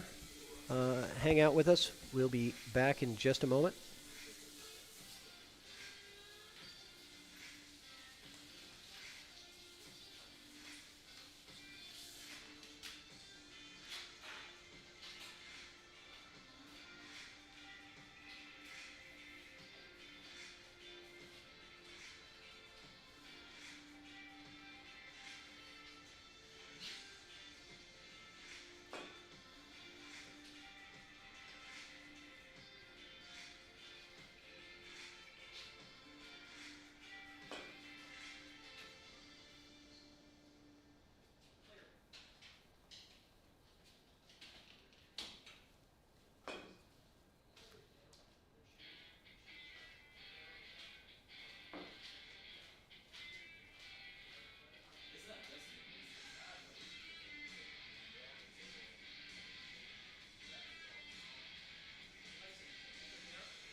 All right, looks like we're going to get back to the action here.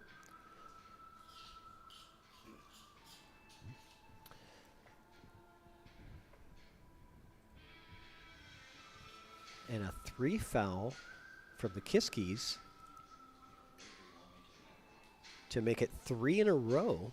It was 8-3, now it's 8-6. They are climbing back into this thing.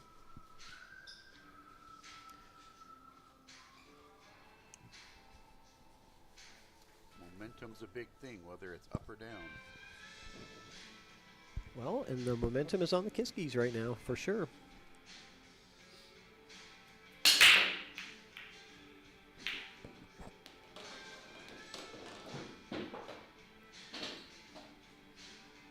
Oh, that was a beautiful break there. Did that 2-ball squeeze into? I don't think so. I think it's good. I think the 1 still plays. I think so. Yeah. Yeah, I think it still does.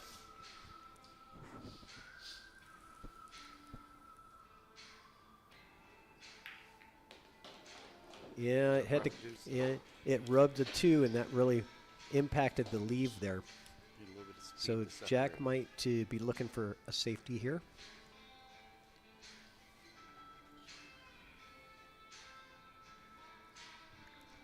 Man, this is a hot battle, man. I knew this was going to be fire.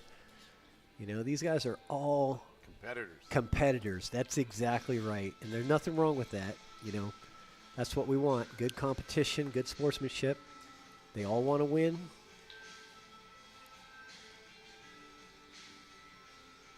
And that's what we came here to see, is a good battle. Years right? ago, they'd be called gladiators. Yeah, that's right. It would be called gladiators. This is the where do the gladiators fight? In the Coliseum. The Coliseum. This is the Coliseum, exactly. Oh, that was a nice shot from Bo. Great cue ball control there, holding it to stick him right behind those 2 balls. Really takes away the jumping opportunity too. Not that you would really want to jump at that.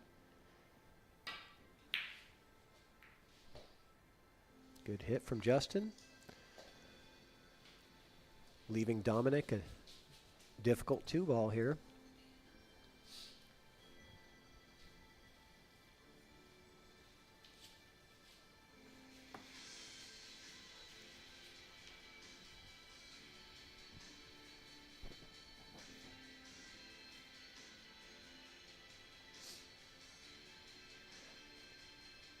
You know, I don't pay overtime, Rich.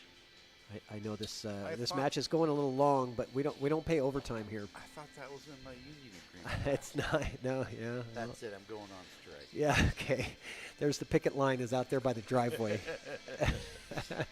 My neighbors have been wondering what the heck that was. You know, you just go ahead and join them, make your sign. It's that big yellow stripe down the middle of the road, right? Just keep walking. That's the picket line. Yeah. All right.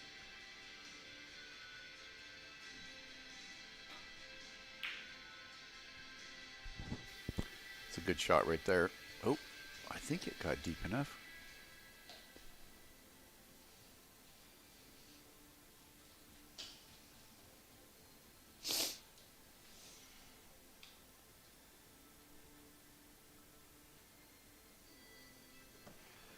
Jason Asahara is logged on. Welcome. Oh, what's up, Jason?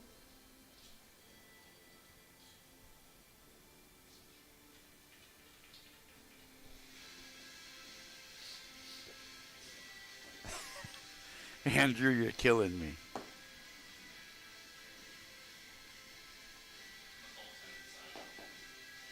Look up worrywart in the dictionary. What do you see there? Hey, it's a good thing we didn't battle. I wanted to put a shaved head on the line when we did that. You'd have been shaving my head today. You would have got me. I don't know if that's a fair fight, though, is it?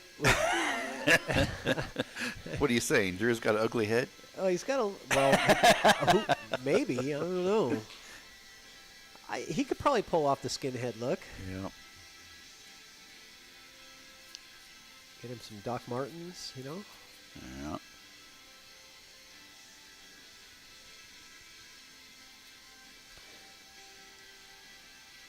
Yeah, I'll probably go down, Drew, after the way I fell apart at the end.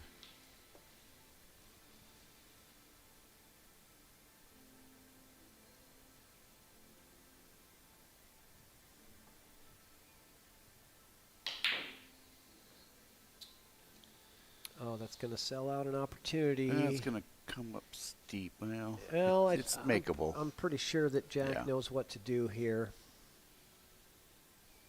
Dominick is a little bit sharp on that, hitting that. Hitting that at that speed, you compress the rail quite a bit. Oh, an overcut by Jack. I don't think that was intentional, though. Although it worked out, I really don't think that was intentional. He definitely had the opportunity to pocket that 2 and get shape on the 3.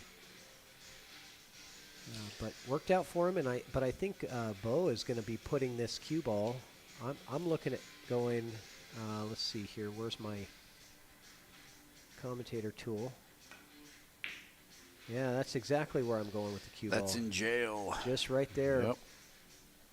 Welcome aboard, Mr. Shipman.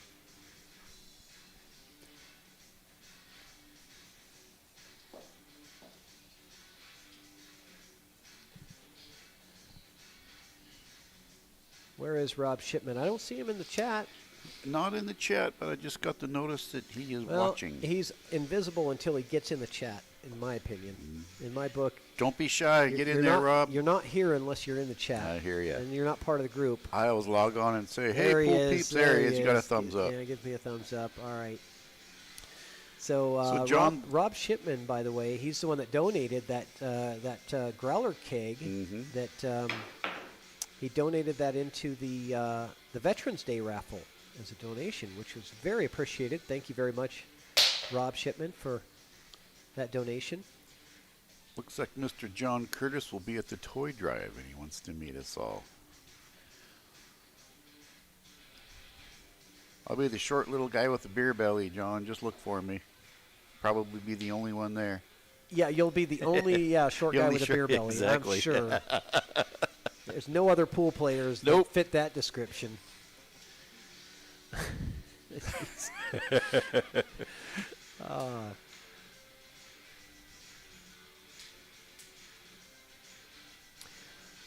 So who in the chat is going to Vegas for the BCA Nationals in February? Because Team ChalkBox will be there in full effect. It's going to be myself, my co-commentator here, Rich Roddle, Kim Raymond, Scott Heppenstall, and Gwen Townsend. We are rounding out the platinum team. Anybody going to be there? We got into gold, I believe. Oh, I thought we got platinum.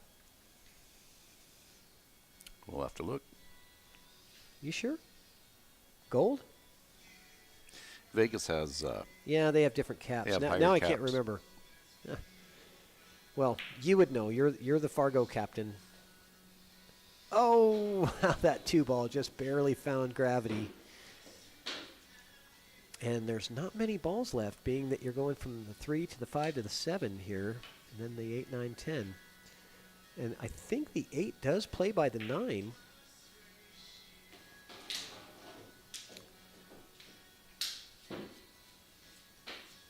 Bo gets his partner a nice little angle on the 5 to come 2 rails. Looks like 2 rails position on the 7, something like that. That's what I'm doing. Unless he wants to draw it up there. Oh, he's drawing. Okay. That's a little bit sketchier, I think. Just harder to get that shape. I like the other way, going a little top inside.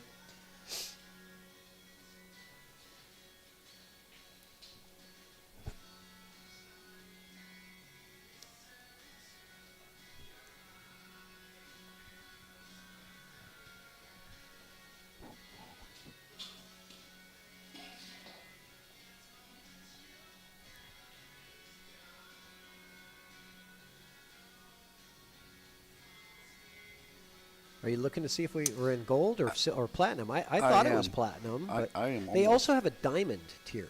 So it's diamond, platinum, gold, silver, bronze, right? So that in Vegas, that's the divisions that they have. Yeah, I'm trying to find it here on my phone. Not as easy as a computer. But Andrew McMahon posted. Yeah, if they're called, yeah, sure. Yep. Yep. Straight BCA rules. They were asking me if early 10s are allowed. They are, if called. Andrew McMahon posts the hourglass, the sands in the hourglass. He's calling you a sandbagger. You're killing me. That didn't work out for Bo at all. Not at all. He barely grazed the 10 ball, and he was calling the 10. Is it a beer belly or a bear belly? Yes. Well, as hairy as it is, it could be both. A bear with a beer belly. Yeah, there you go. Like the Ham Schmidt beer. The Hams beer, yeah. Hams. I remember Hams. Is that still around? No. No.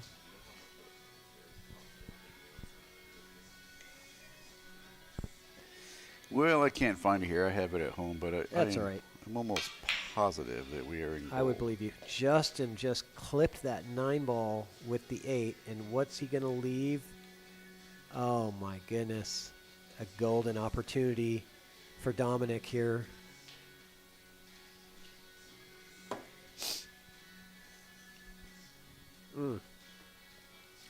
I don't think that 8 ball had the full pocket on Justin, just to be fair to Justin. I don't think it had the full pocket. I think he had to kind of cheated a little bit to get it past the 9, and he clipped the 9 on the way, and that caused this, I think this error. He got straighter on this 9 than he wanted, I think.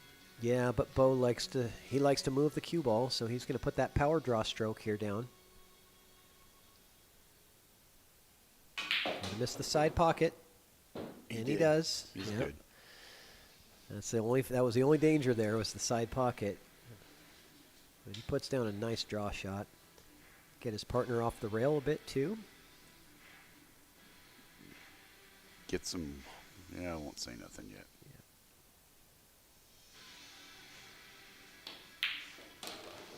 Gets them back on the winning path. They went for a dry spat. Yeah, it was 3 in a row by Jack and Justin, and that stops their winning streak in its tracks.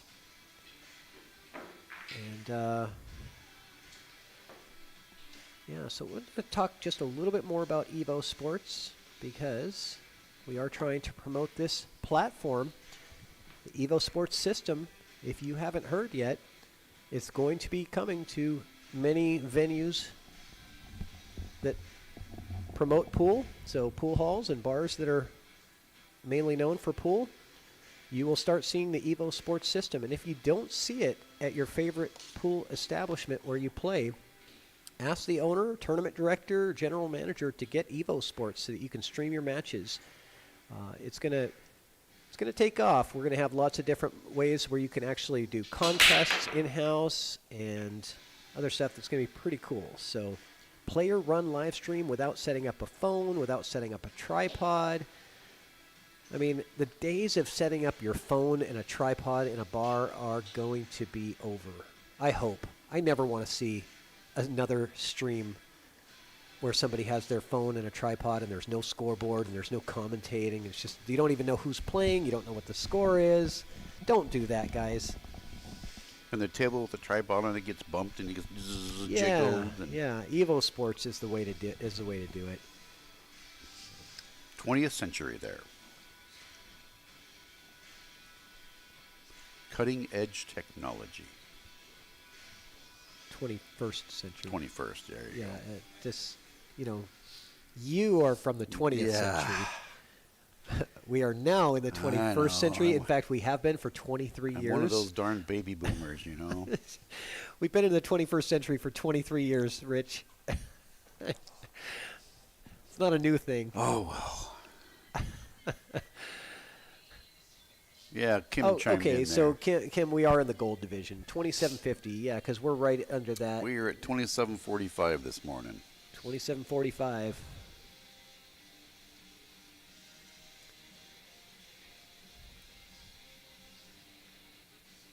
Gwen says that we need to go into the Fargo protection program and stop playing in tournaments and Salado matches. Stop it. But they give you a grace period. You got a 50-point per team. Uh-oh, that's not going to make the rail. That's a ball in hand foul.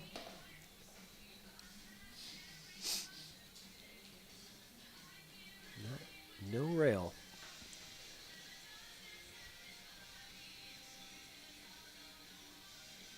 Oh, that was a push out. I'm sorry. My bad. I was thinking it was a foul, and then I realized, no, that was right after the break. So it was a push out shot. He's got to be giving this back, right? One would think. You can't not. He is going to take this. Wow. You have no control where it's going to get left. Yeah. I mean, I don't know. I think you can see it. Why would you not give that back? I don't know. Unless you really see something that you know you can execute. This is going to be a tricky rack here. Is that 5 and 9 are tied together? The 1 to the 2 is tough. There goes Drew with the sands and the hourglass. I think he sits home and watches soap operas all day.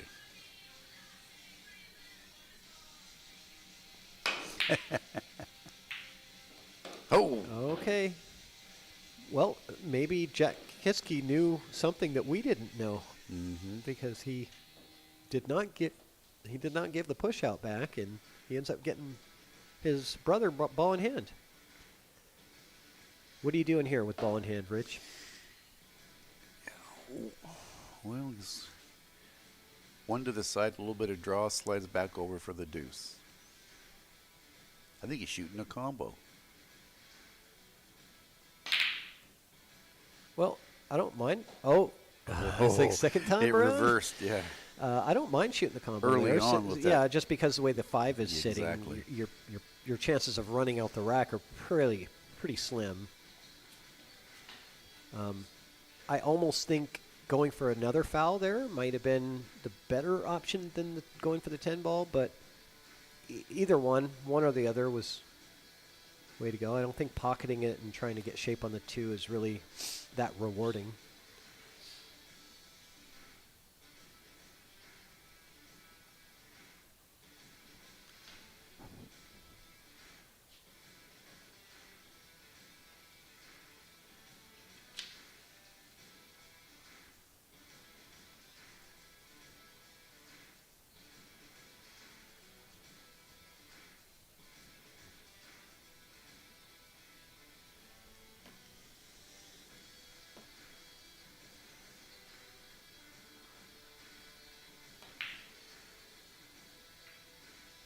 Good choice from Dominick, leaving a lot of distance. He wanted to get cover, but he got the next best thing, which is a very long straight shot on the 2 with no,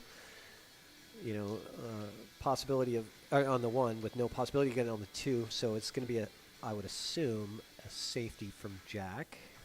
Yeah, that 5 is just bad all the way around. And Dominick got the cue ball on the rail, which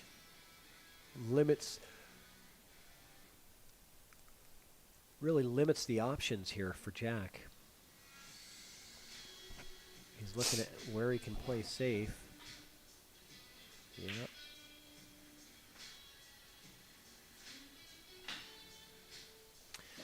So I'm thinking that he was trying to pocket that and then maybe set up a 2 bank into the 10 combo for his partner.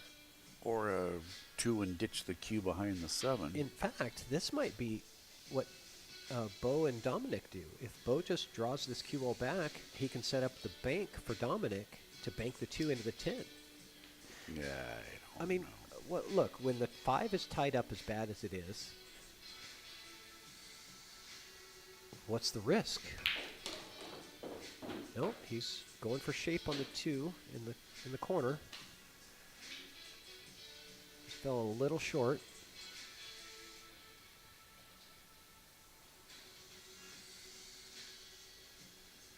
Hey, what's up, Anthony Derrick in the chat?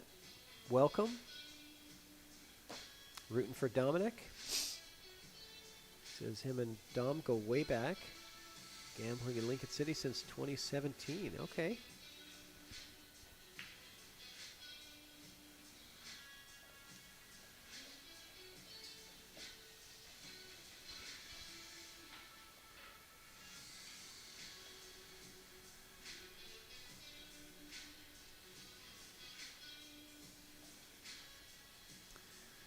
Well, if they can make this deuce and get the right angle on the 3, they might be able to spin. Oh, look at this. Oh, nice shot. Very aggressive. Yeah, Wow. it was aggressive. Definitely opened things up. It's a nice shot by Justin. Or no, that was Dominick. That was Dom. Yeah.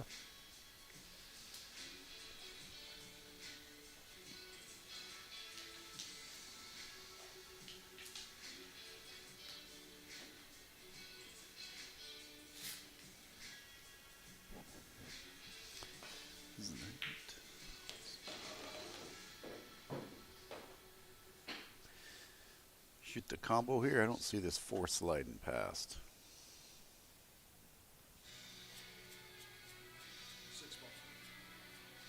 He's calling the 6. Yep. You heard it too? Mm-hmm. Yeah, that's the nice thing about the microphone in there. He's got to get the 4 to release enough to get a shot on the 4 afterwards.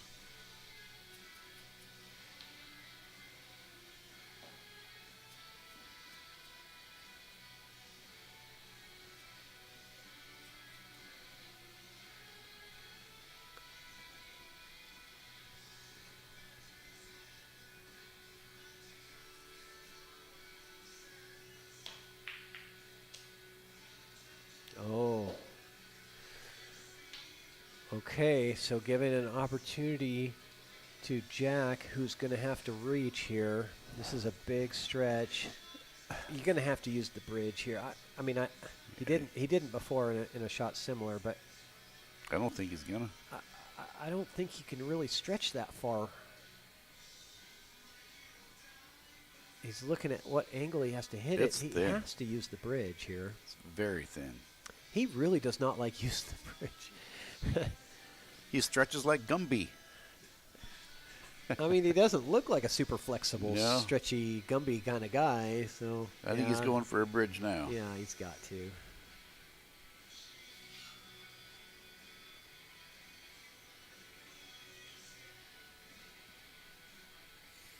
No, he's getting his extension. It's a little guy too. It's like a 6-incher.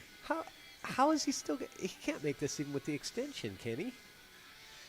We Is will he even soon gonna be able to see. reach it? Why would he not use the bridge? Is he just opposed to it? What's he Okay, going here for we now? go. Now he's getting the bridge. Or now. another extension. He's getting the bridge. Yep. Yeah, there's no way. I'm like, it's not possible. I can tell he doesn't like the bridge, but I mean, he avoided it for as long as he possibly could there before he finally said, all right, I have to.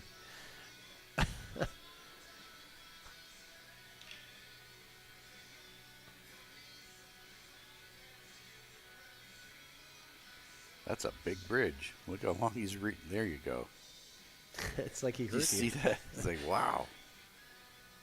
It's going to be hard for him. He's got to get that bridge off the table, too, so the cue ball doesn't come back and hit it. Okay. Perfect. Yeah, wow. I don't know why he's afraid of using the bridge. He's pretty good at it. That was a good shot. He's batting 1,000 with it tonight. Yeah, 1 for 1.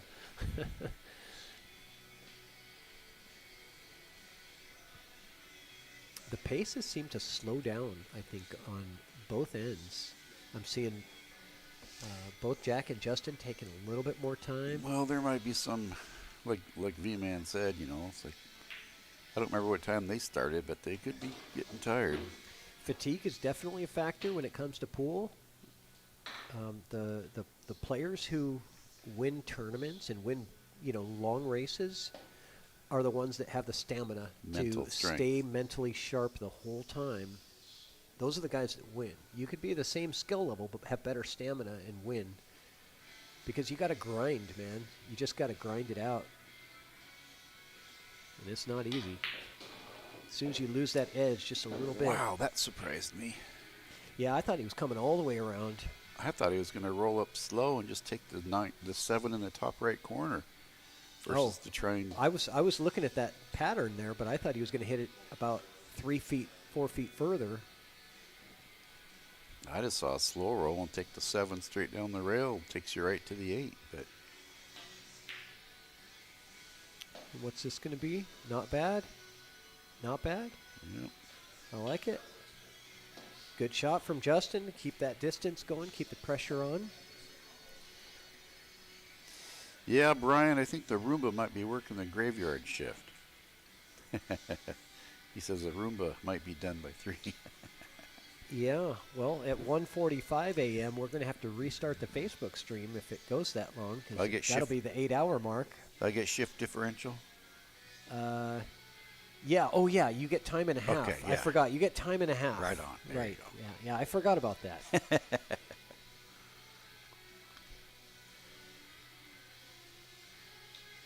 Oh, Anthony, man, I'd love to have you back. I'd love to have you back. Let's connect via chat and see if we can figure something out.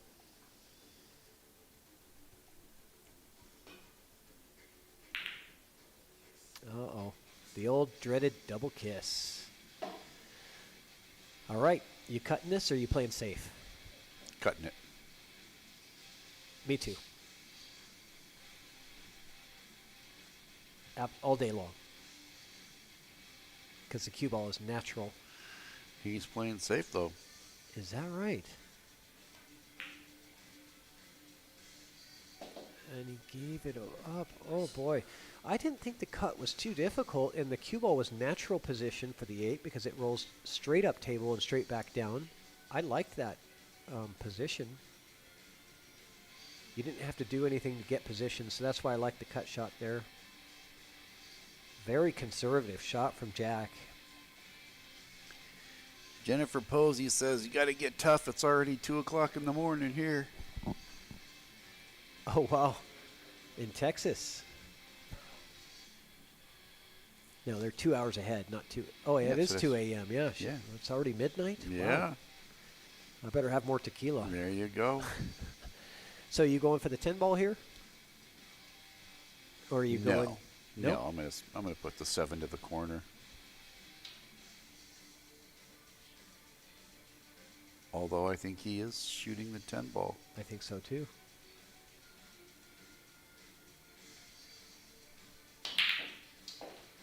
But the 7 goes in the.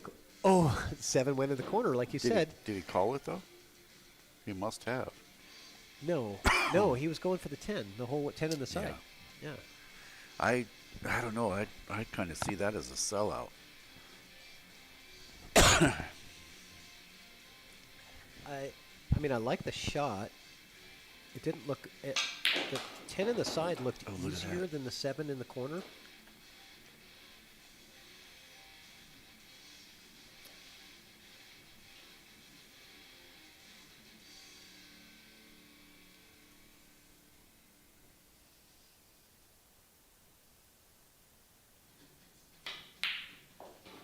Oh, what a shot. Fantastic shot from Jack Kiske right there. That's why I don't like that combo shot. Oh, I mean, my the goodness. 7 was makeable, and they had control of the table. That was a heck of a shot from Jack Kiske. Man. Beautiful shot. 9-7. This thing, it is not even close to being over, guys. Oh my gosh, did I screw up the... No, I didn't. Let me get that out of there. Nope, we're good. Thought I messed something up. Heck of a shot on that 9 ball, Jack.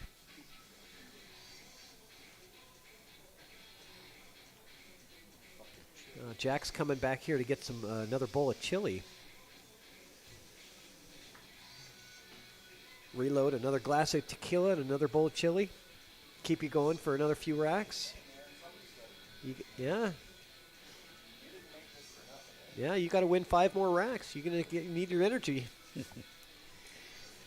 Anthony Derrick, all the Roomba spots are not picked until afterwards. He still sells the the Roomba tickets, and then after the match is over, then they will draw the 15 tickets for the balls. So the answer to your question is yes, it is wide open. Oh, yeah, sorry. Thanks, I wasn't reading the chat. Thanks, Rich. I was talking to the players back here.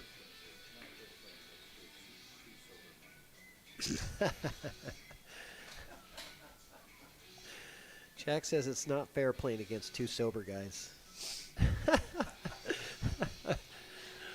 Well, that's by choice. Yes, absolutely, Anthony. You can Venmo or PayPal. The link is the Venmo or PayPal is ChalkBox 420. And I will get your tickets in the Roomba raffle. It is 5 tickets for $20. In fact, we'll get that graphic up there right now for you so you can see. Anybody else that's wanting to get in, it is not too late. At the end of the night, we're going to draw 15 tickets out of the jar. Each ticket that's drawn is going to represent a ball in the Roomba raffle. And as the balls drop, the prizes are awarded. Tom Chalk, Predator Jacket, Salado Pro membership, ungloved pool glove, and the 5th ball that drops is the grand prize. $100 buy-in and a spot on the show.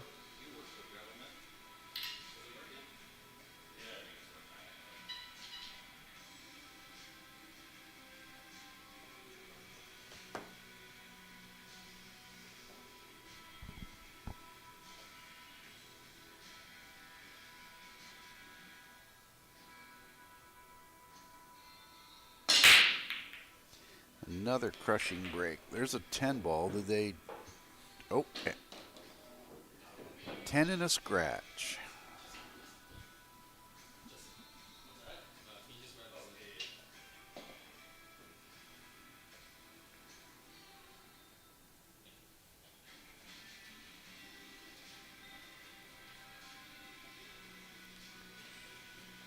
Fairly open table.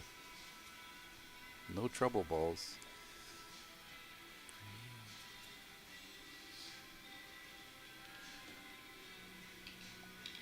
There actually isn't any tough transitions either, so this could be a quick rack.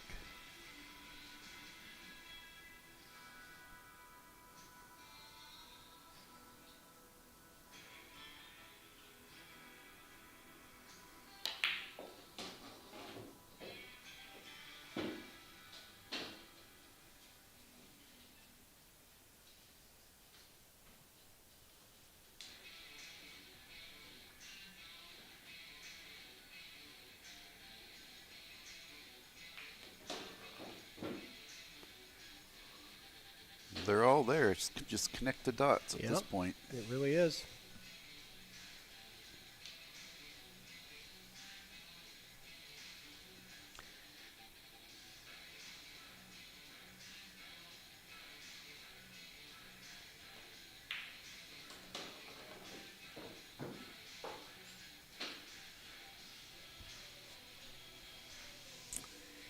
Well, do you slow roll this and roll the cue to the rail? I say they put that stroke on it and they drive that cue to the rail and back out.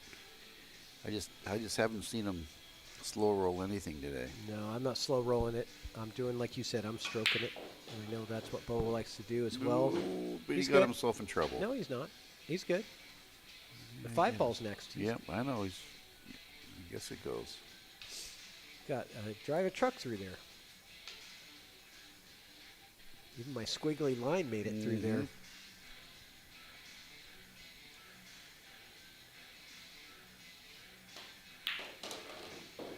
But that is going to be... Yeah, that's... No, he's good. I think he has it. Yeah, he didn't want to hit that 9. Jeez. I'm not sure exactly where he was looking to get on the other side of the 9.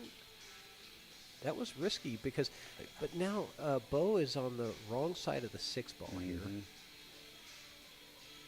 You just got to roll this forward and take your medicine, I think. He's going a lot of inside. Yeah, he was extreme inside English on that ball. He was putting extreme inside, and the deflection got him and caused him to miss that. But he needed to put a ton of inside to get that cue ball down to this spot, around that area here. I I think he would have made it. I think you can do that. It's just it requires so much spin.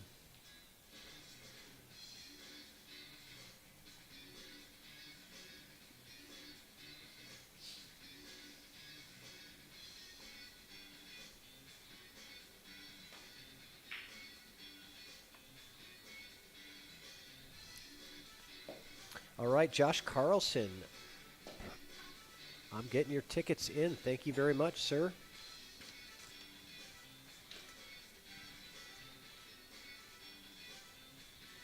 I think you want half for you and half for Angela, I'm assuming. That's usually the way it works.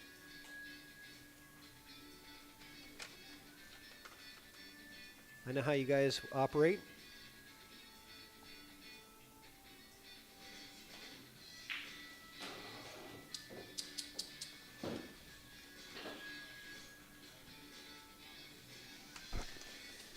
Well, here's the tester right here. If he drains this one, natural leave.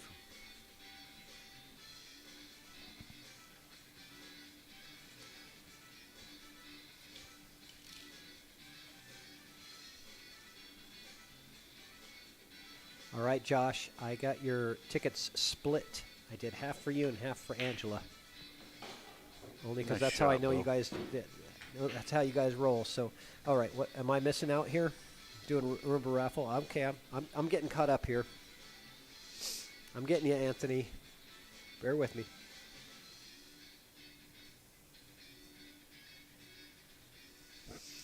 To pull back the 9 in the left corner, the 10 in the right corner. Okay. Oh. That's that diamond pocket rattle. Pocket monster, as we call it.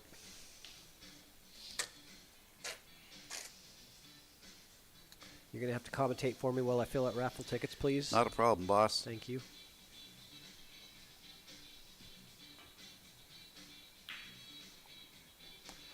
Wow.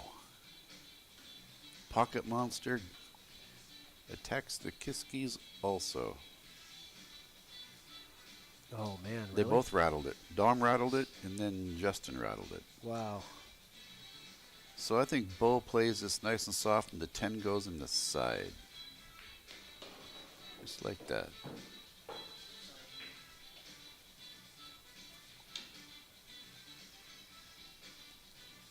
All right, Anthony Derrick, I've got your raffle tickets going in right now. Thank you very much, sir. Good luck.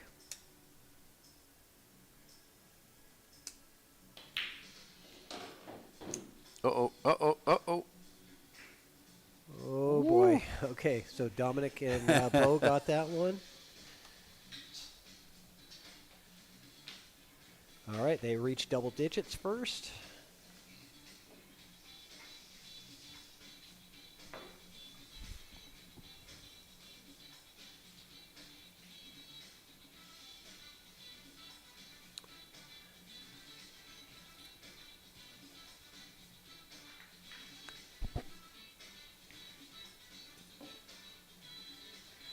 Well, let's see.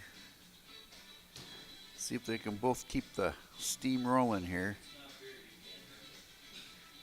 I just heard Jack again. he calls out the Bo over in the corner. He goes, "It's not fair. You're not drinking."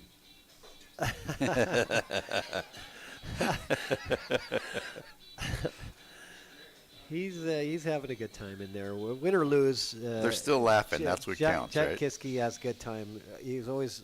I remember when him and John Scudder played. Yeah. And it was a heated battle, but they were both laughing and having a good time, and it's all good.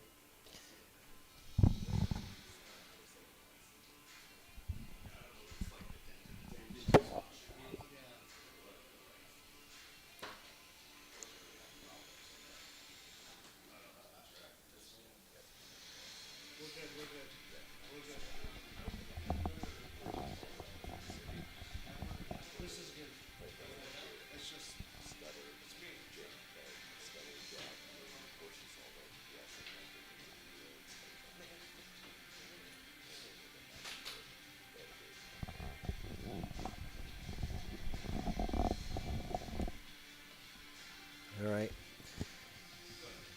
Just had a little issue with racking balls, getting those templates to work, so trying to help him out in there. John Fleck, I'm getting you in. Thank you so much. Appreciate you. So, Anthony, I don't know what the low numbers were. I don't know if we still have those for the Veterans Day, but there's a captain, and the captain picks the team, and they stayed within a certain cap. So there's no really magical what's the lowest number or what's the highest number. It's a matter of having everybody fit in.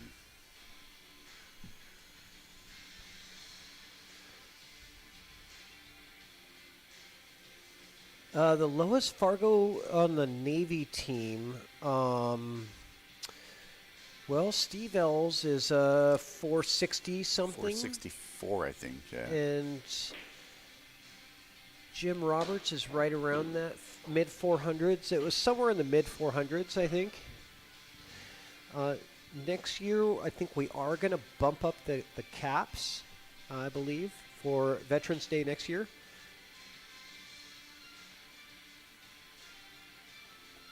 That's awesome, though. I'll you know what? We'll chat offline, and absolutely. Yeah, Jim's a 473. Yeah, so it was somewhere around there. But I think next year we are going to increase the caps, so you can have more high-rated players amongst low as well. Just have it a mix, but giving them a little bit more flexibility. And I think we're going to run qualifiers starting in the summer next year is the plan.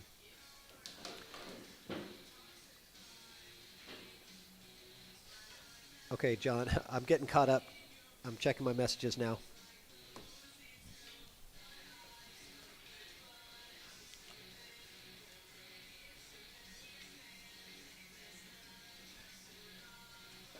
So the 6 to 7 might be a little bit dicey here. Let's see what kind of angle we can get onto the 5 to work onto the 6.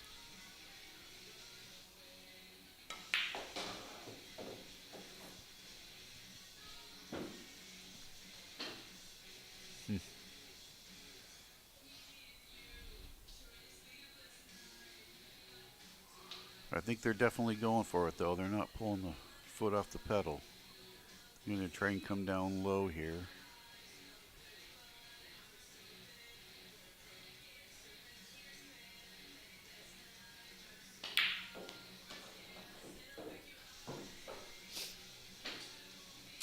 Here's a stroke. Bo's got a heck of a draw stroke, though. Yes, he does. Got to make sure he doesn't clip this rail too much to slide him over. Yeah, I don't know about this one. Is he going to draw this? I believe so. Well, he's shooting top, it looks like. Yeah. I didn't think that the draw was really there. That works. He looked like he's disappointed, but that actually works pretty good. He got him a much closer to that 7 ball. If I was them, I'd pull that template rack right now. It's the 7 is sitting on top of the little leg. They're using the 8 ball turtle rack. Yeah, so it's they were having a little bit of trouble with the other template. Nice shot from Dom. Oh, a little hot with that cue ball. Long in the tooth, though. Yeah.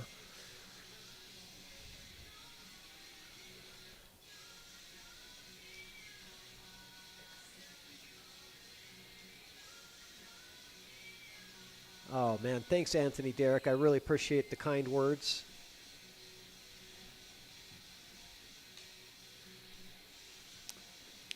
Jacked up. Is this going to be a straight? Jacked up draw shot right here. Pull it back a foot.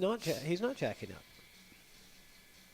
He's going forward. He's going forward, yeah. Oh, he is jacking up now. Never mind. He's jacking up now on it.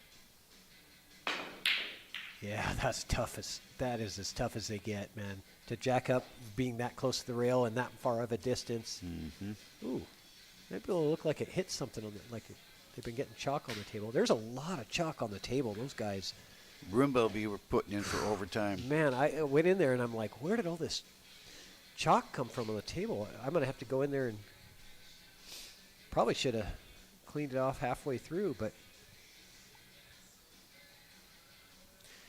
Well, Roomba might need an extra battery tonight. well, Huh? somebody's using Talum, I see, but maybe somebody's using Masters, which kind of gets on the table more. The Talum doesn't really get on the table at all. It's a nice shot right there.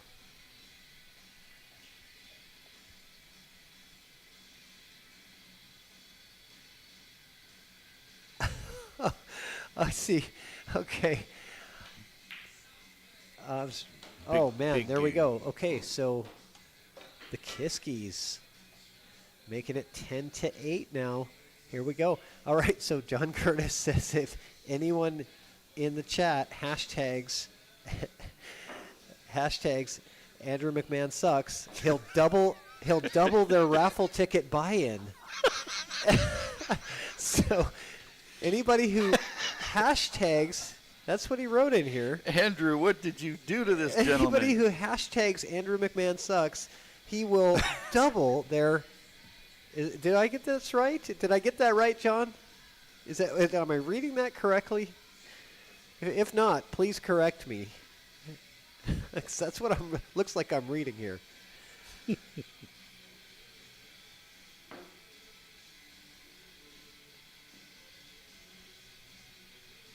Can you understand that? I'm trying to read the message here.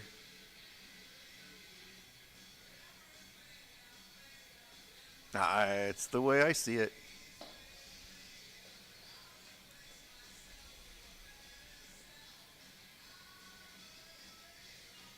Anthony Derrick, he's in the chat right now. If you just scroll up in the chat, Andrew McMahon is commenting. AMC, A McMahon sucks. Now we're gonna have everybody hashtagging. All right, I don't know, man. I don't know what's going on here. We're gonna get banned. I'm just reading my text messages here from John Curtis. I hope I'm not getting it wrong. Oh. Fleck jumped in there. Marcello jumped.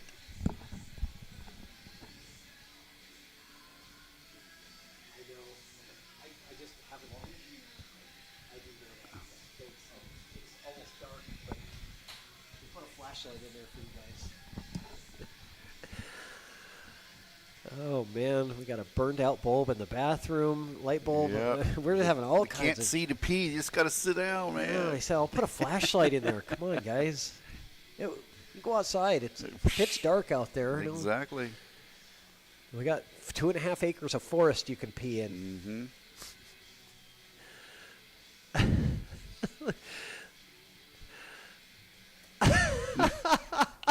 Andrew fires back. Look at Anthony Derrick. Sorry, bro. I love you. I need a free spot on the show. You guys are really cracking me up. This is funny.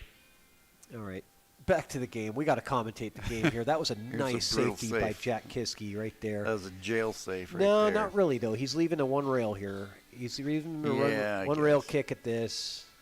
It's not locked up. If he would have gotten him to the right there, well, no, then he would have had to kick the other way. It's tough, though. He's got to avoid the 8-ball. That's the biggest threat here is hitting the 8 first. You got to, because this nice hit there, because it's this 210 here that you're worried about, right? You do not want to give up ball in hand in this rack, right? Ball in hand on the 1 lets you set up for an easy 210.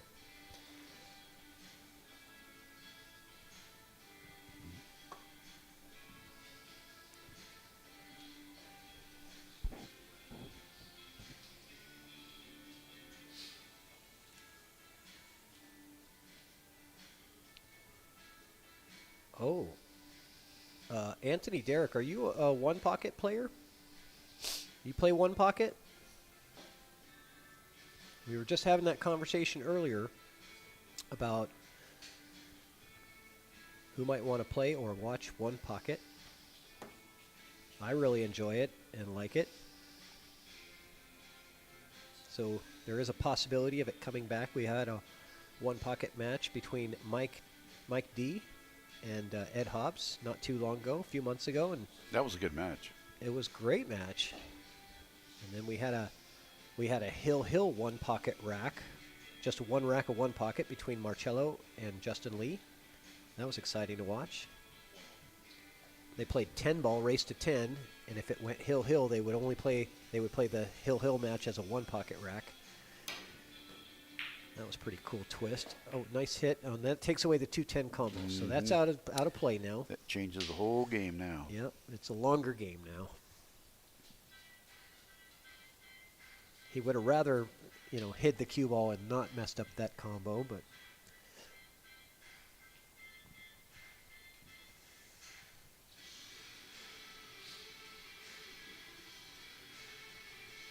Scotch doubles one pocket. I don't think I've ever seen that. Yeah, Justin Lee jumps in the chat. Says, yeah, I'll play.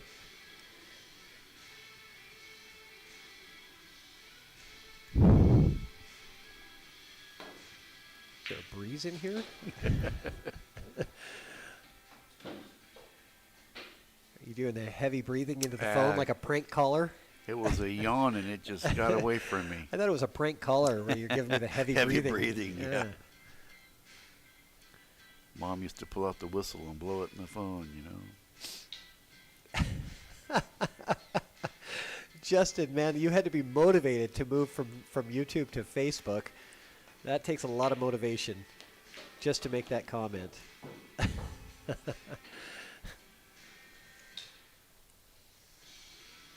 I don't know about Scotch doubles one pocket. I don't know about that. I think it sounds fun to play, but I don't know about watching it and commentating it. Might be a little tough. I'm open to trying everything though. Whatever the people want to see.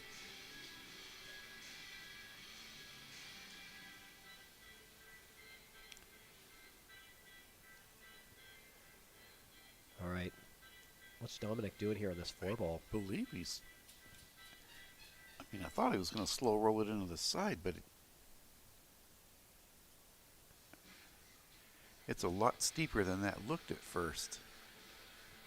He's going to go to the corner. I thought he had it in the side, but this shot looks completely different.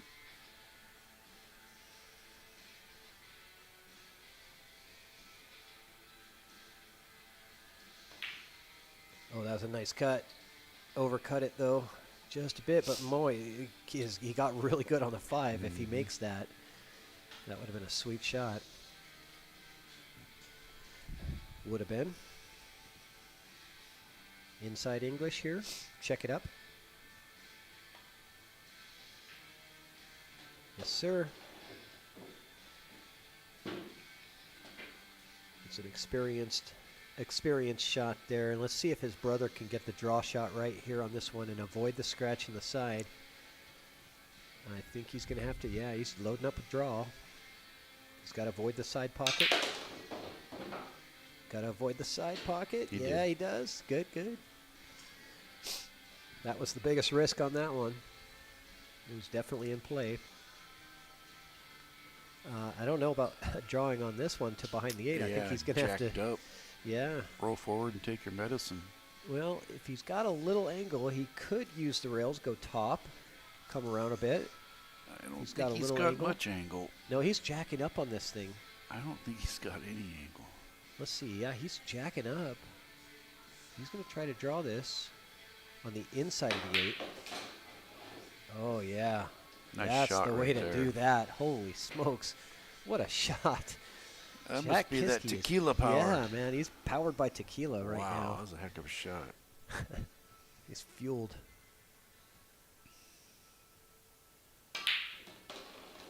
And, I tell you, Justin is playing much better now that he's gotten, several racks under his belt, or, on rack 19 now. He's looking a lot more comfortable than he was early on in this set.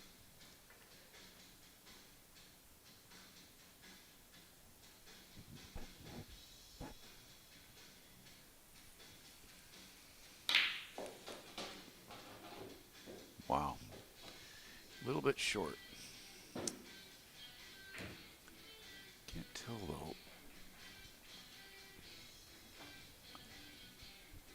Yeah, Justin and I played one pocket until 5 a.m. after the Marcello match. Justin and Marcello, that ChalkBox show where they played the one pocket hill match. Justin and I played one pocket until 5 a.m. Only reason I mention it is because I won. It always keeps the memories a little fresher. He tried to pay me in Canadian money though, so I had to. Just kidding, Justin. He always brings American money with him.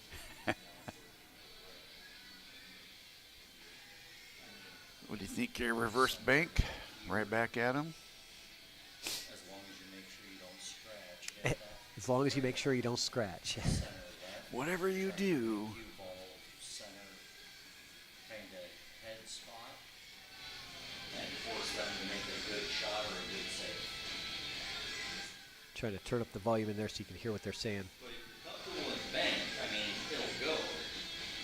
It's just kind of an all or nothing. It's up to you. It is an all or nothing, like Jack was saying. Could you guys hear the conversation in there in the chat? Hopefully you guys. I like it when you guys can hear what they're saying. I like to hear the strategy, especially in Scotch doubles. How do you communicate? They're not doing it telepathically anymore. Yeah. Oh, he's banking, not towards him either. He's banking to the corner. Yeah, he's sending that cue ball all the way down. Okay. Well, unfortunately, I think Bo knows how to do this. This really falls into Bo's ballywick of just a long stroke. Just like that. Look at He's that. Just so clean. Could he have pure on gotten that any one. better on that?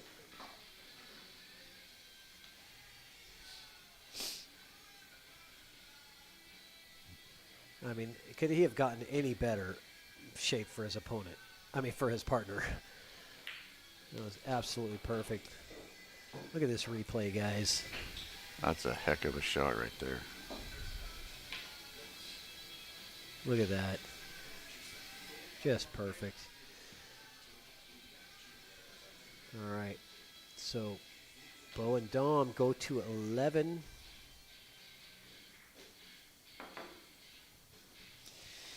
They're We're getting approaching close. that illustrious hill. Yep.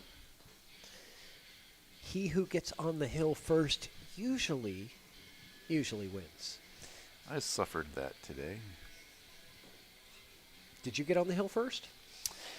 No, Patrick or Andrew did. Yeah. See, you got to get on the hill because that puts the pressure on him. There's so much more pressure when your opponent only needs one to beat you than if they need two or more. It's like 10 times the pressure, even though it's only one extra game. Got to get on that hill. Let's see if they can do it here.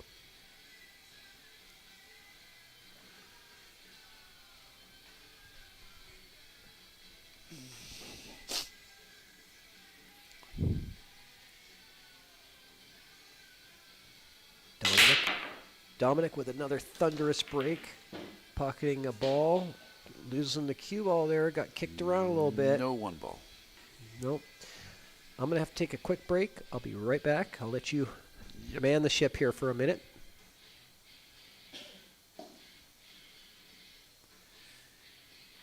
Not even sure if he can glance aside. I don't think he can. So, does he take an aggressive kick or does he roll out? Let's see what Bo decides to do. Or no, this is Yeah, this is Bo. No, it's Justin.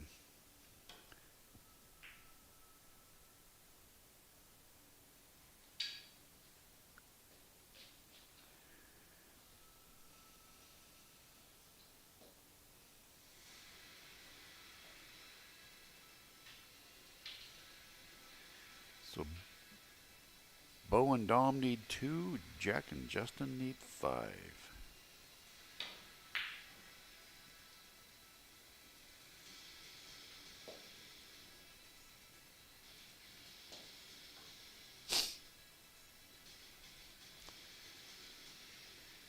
A lot of traffic to come into that deuce, but I think once he gets the deuce, everything starts to open up.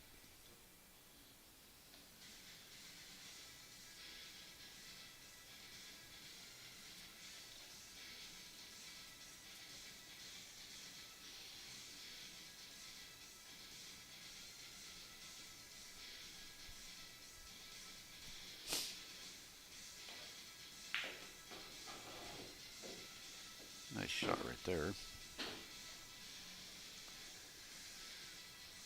So let's see what he tries to do to get onto the 3.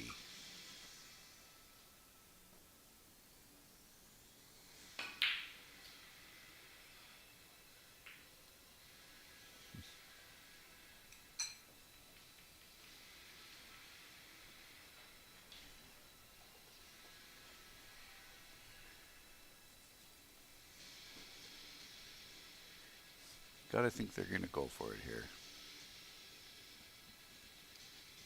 Read the cue cards, John says. Yeah, stop guessing, Rich. What do you do, you know? It's after midnight. I don't have that telepathy to know exactly what they're thinking. Nice shot right there. Oh, heck of a shot. And a leave. Oh, nope, it bounced too strong. Yeah, I thought it was going to die on that rail, but I do not believe he has it. well, if not, it's a manageable jump shot. Yep, he is breaking down his cue. Going for the jump here.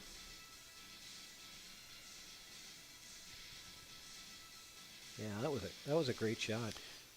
John Curtis says he's taking the Kiskes and wants 3-1.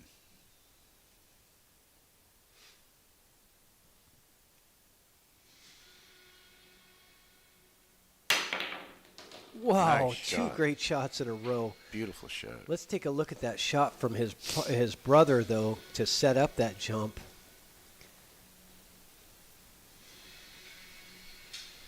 Take a look at this. This 2-ball was just really good.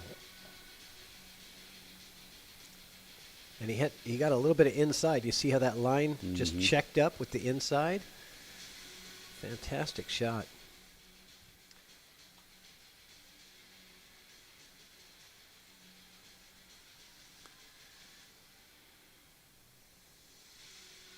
Take the 4, slide down to the end rail, and come back up for the 5. Depending on the angle, that 5 to 6 is no easy transition either. Got a little conference in here. Trying to figure out what the game plan is, right? They know it's crunch time. Yeah, right? even though it's only a game, these games Yeah, they they're start to all weigh a little bit huge. more. These are the huge games, and they know it. 11-9 versus 12-8 is like huge, immense.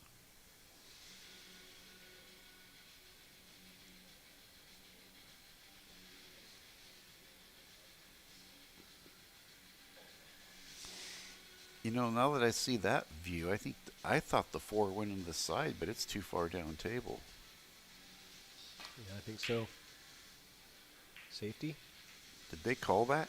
Yeah, he was going for. Oh my goodness! Uh-oh, can they see the 4? I don't think he was calling the 10 ball. I don't think so. No. Well, actually, I think he can. it's really close, man. And you know the amazing thing is they're going to go rail first. Look at this. You Yeah, have to, they're 'cause looking at rail first here. If you foul, it's game over. Yeah, I don't think there's much risk of fouling here. No, I mean if you tried to sneak it past the 7 and didn't make it. Oh yeah, then you just lost it. Yeah. I mean, honestly, where the 10 ball is, it's. Did they try the crazy shot of the rail 4 carom and dump the 10? Rail 4. Yeah, I think that's what they're looking at. I think that's what they're Are looking they trying for. to make the 4 Yeah, or are they trying to dump the 10? No, I think they're calling the 10 here. You're going to come rail. Yep. 4, 10. That's what I think you're looking for here. I didn't see him call the 10 though. They had to have.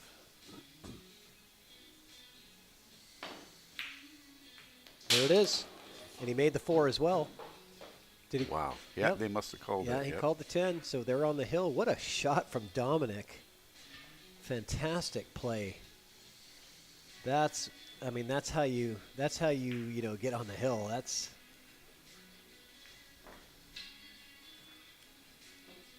And they are on the hill now. Let's get that replay up. Yeah, that's a highlighter. For sure, that's a highlight reel. Look at that, man. Look how much that. spin he had on it. After the cue clipped that 10, look at the speed it took off. Can we watch that again? Watch how the cue accelerates after it clips the 10. Oh yeah, that ton of spin. Good, yeah, good observation there. Fantastic shot from Dominick right there to get his team on the hill. 12-8. They are one rack away from pocketing a grand. And we are that much closer to the Roomba raffle, guys, so get in before it's too late. Okay, hold on. I just got somebody here. Nope.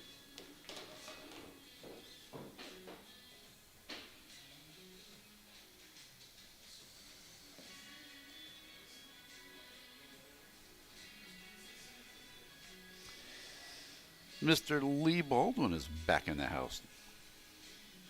Welcome aboard, Mr. Baldwin. How did the match go?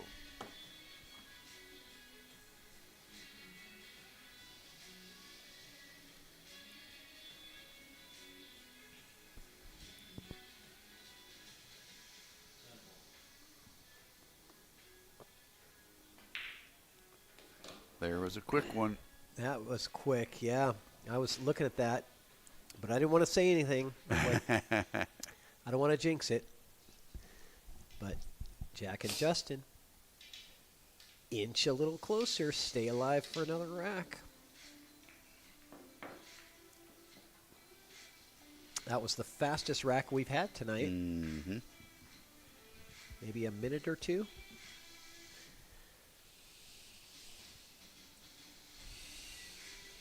Yeah, John Fleck says easy cheese. We call that blue cheese. 10 ball.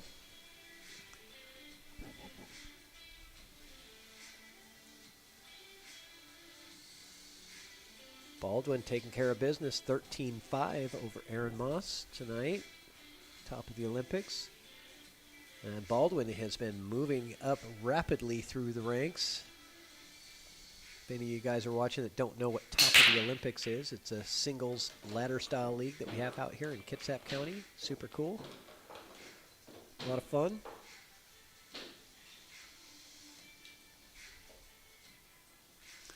We had 3 balls on the break.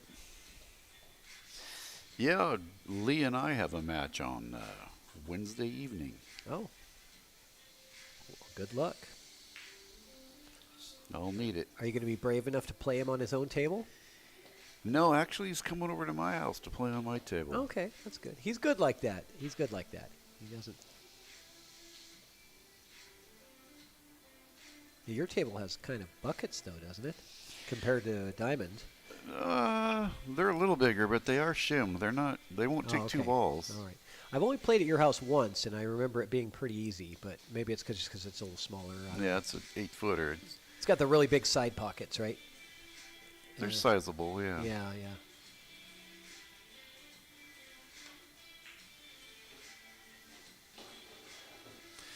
Yeah, when I bought it, it really had big buckets, and Sean McIntosh shimmed them in for me. Oh, right, okay.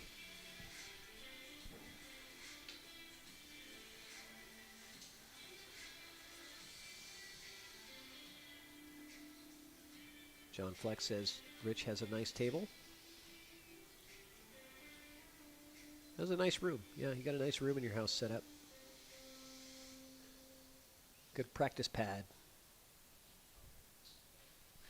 How's he? Is he going to go all the way down to the rail for this 5? Yeah, I'm curious about this too, but I'm thinking. Yeah, I don't know. I'm thinking top outside and try and grab the rail and come. Well, it's a small window down there, though. Yeah, I'm thinking. Yeah, top outside like that on the cue ball, and try to hold it really. Yeah, he's in trouble now. He knew he was going to get in trouble with that. Only way to get out of trouble is if he completely avoided that 9 and came all the way out to this area here, you know. I mean, it came through on the right line, but he just had so much speed it continued.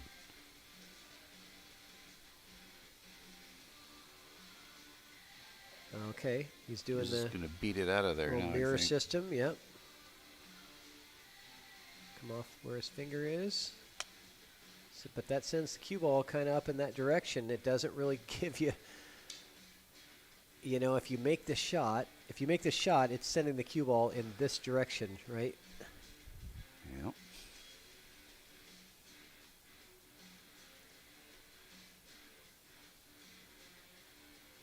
I mean, it's possible that the cue could come, you know, off this rail and somehow, you know, come around. That's a lot of speed. Yeah, I don't know. It's a lot to ask for, but what else do you have? I mean, you could put some, you know, maybe some, not that much, but top inside and come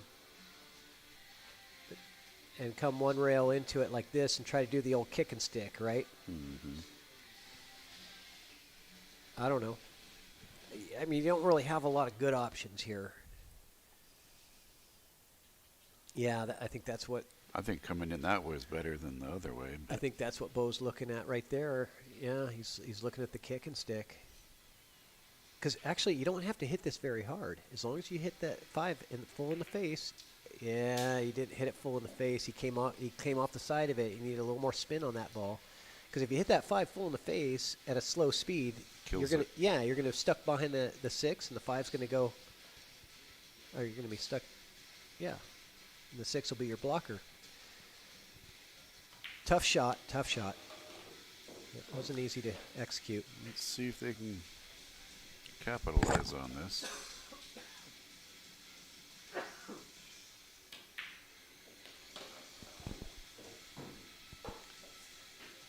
That's the first time I've seen that. You got an award. We've received 100 messages today. Oh, that's like a restream thing. I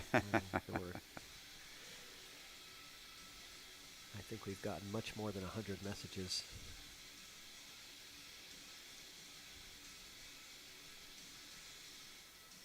All right, Kiske's looking to get a little bit closer here. They've been playing a lot better pool this last few racks I've been seeing. They've been playing a lot better than in the first 10, let's say. But you know what? They've been hanging around and hanging around.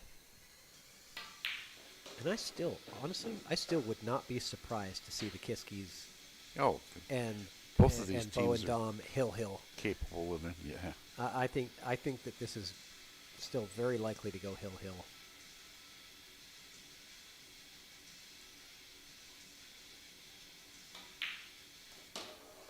Here we go. And the Kiskes get to double digits. And it is on. Okay, so guys, the Roomba raffle is coming up really soon. If you haven't bought your tickets, or even if you haven't bought tickets and you want to buy more and support the stream, but also what you can do to support the stream, if you don't want to buy tickets, that's fine.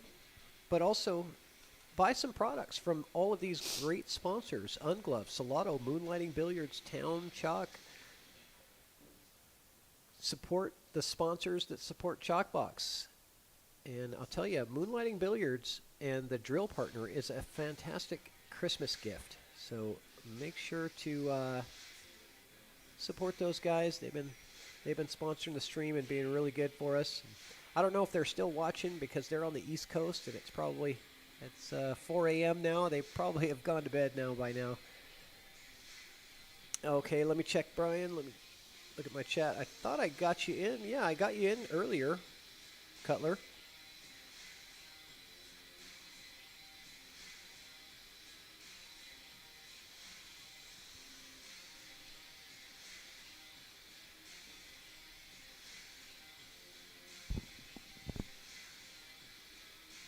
Yeah, it says you got him right there. Yeah, I got him. I called him out.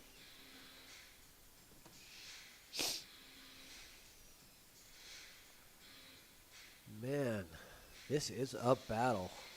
I mean, we had a hill match for the first match, which seemed like yesterday. Oh, yeah, it was yesterday. It was. Yesterday, we had a hill match. And today, we could have another one. I mean, these matchups could not have been more close. Hopefully this one finishes today. Yeah, let's hope. I'm pretty sure it will finish today, yeah.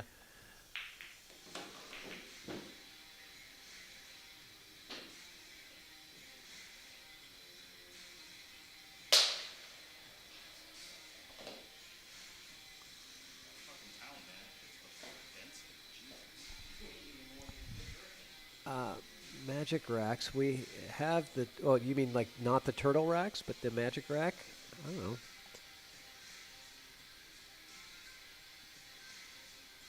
Just use the triangle if you want. If you really don't like it. I don't have a problem racking the balls, but it's my table. Maybe I know how to rack them. All right. A good thin little piece of that one ball, and he doesn't want to pocket the 8, and he doesn't. So Justin leaves Bo a long distance one ball here.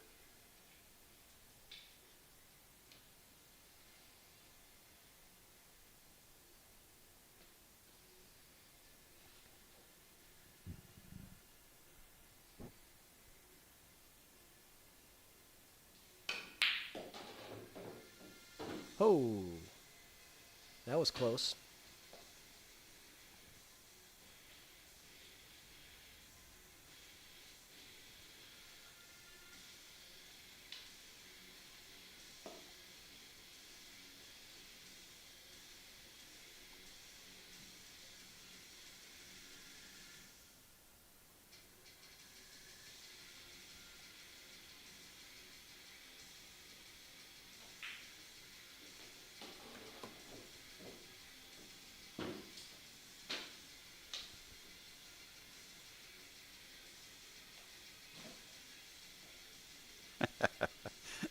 Brian says, I just wanted to be over this so I know I can win money off Triple G before I go to sleep.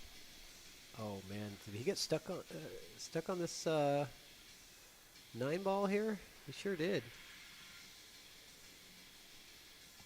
Now, this is a big problem here with this open rack. Mm-hmm.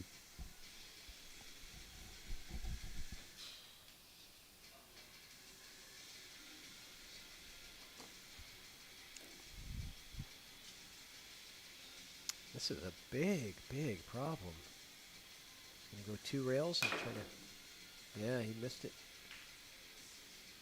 quite a bit there. So, ball in hand, wide open look here. Can the Kiskes close this one out and make it 11-12? They're all there. Yeah, they really are. I think you want to have a little conference here on how you want to approach this, maybe. But it's Jack at the table, and he's kind of leading the show, being the higher skilled player.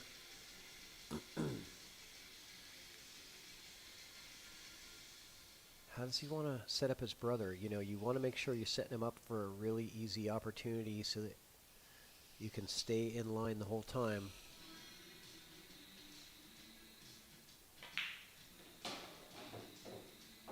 That's good. And he's talking to his brother here. He's pointing to. They're having a little conference here. Is where they want to be, and I think he's looking to be on the 6 on the side, maybe. But that doesn't lead you to the 7, though. Let's see what he's going to do here. Yeah, he's going to come up. Yeah, that's a good shot right there. Yeah, it was. That's a good shot right there, coming around those balls. Yeah, you definitely didn't want to play the 6 in the side because it doesn't help you get on the 7. This one really helps. He's going to set him up for a nice little 7-8 combo, I think.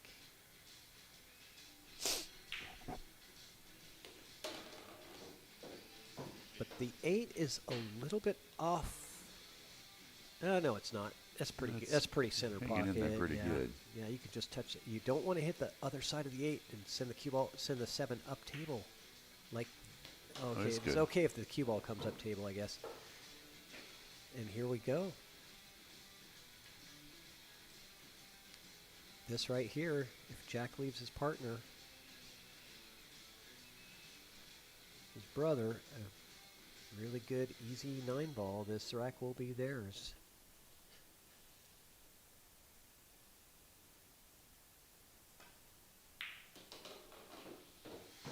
Oh, that's going to be a little bit more tricky than he wanted. It's got to go to the corner. Does it? I'm looking through the table, and I don't think. Yeah, it does. I don't think he can. does. So Justin's time to shine right here. Big time shot. Lots of pressure. And he drills it like a boss. Wow. That was a pressure shot. Justin Kiske. And now Jack with not a hanger here. This is definitely one he's got to bear down on.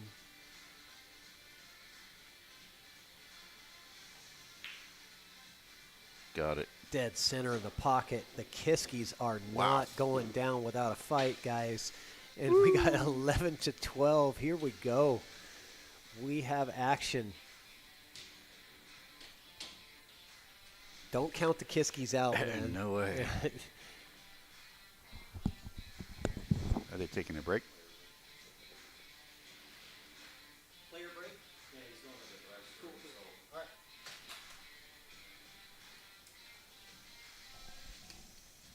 All right. All right, we're going to need a quick player break here before we finish this thing out, and this will be the last player break of the night.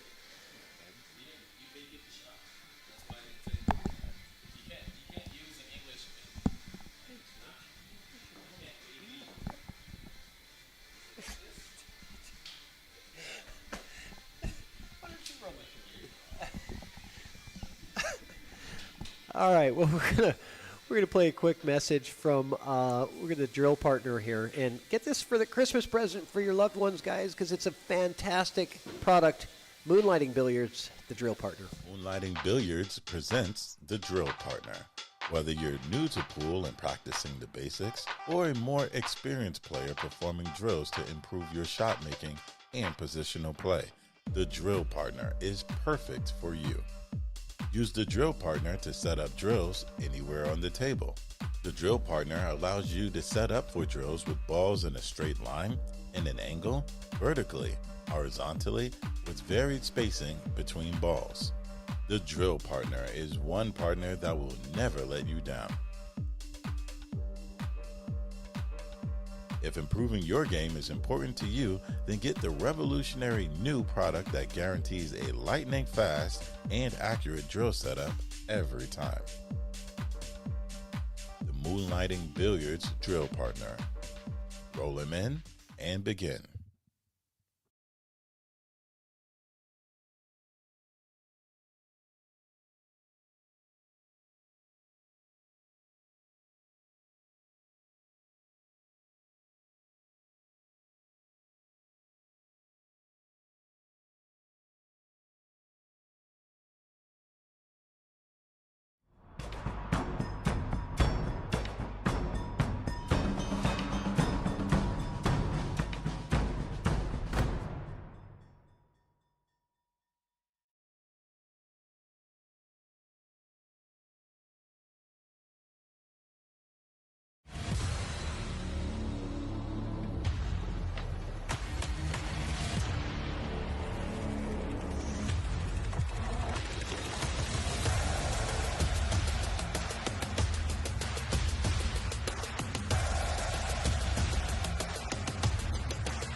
Yeah, guys, I know these are commercials. I know it's not Facebook playing the commercials. That is me trying to plug our sponsors, but we are on a player break for just a short bit.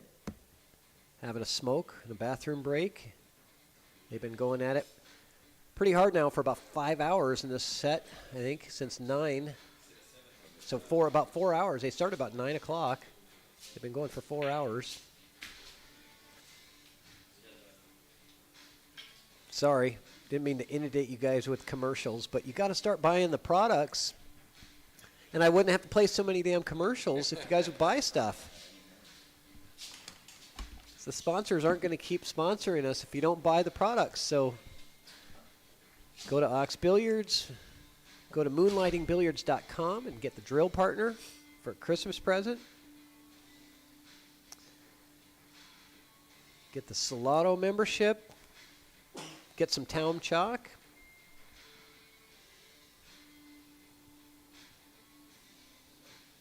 You got to support the sponsors.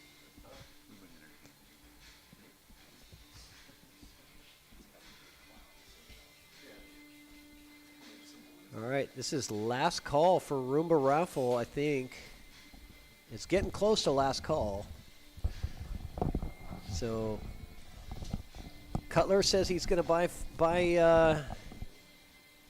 some more tickets because he wants to get them matched by John Curtis.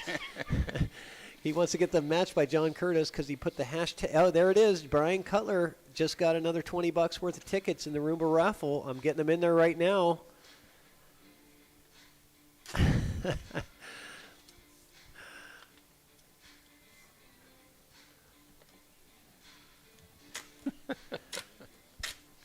I don't. Yeah, John Fleck. I don't think he matches before. He's only matching the after. If you buy more.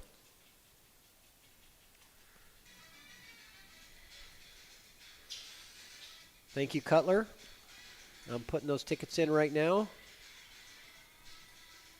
And when John Curtis sends it in, I'll throw 5 more in there for you. Well, here we go. Since you put the hashtag Andrew McMahon sucks. Chat. Team Kiske needs 2 and Team Bo and Dom need 1.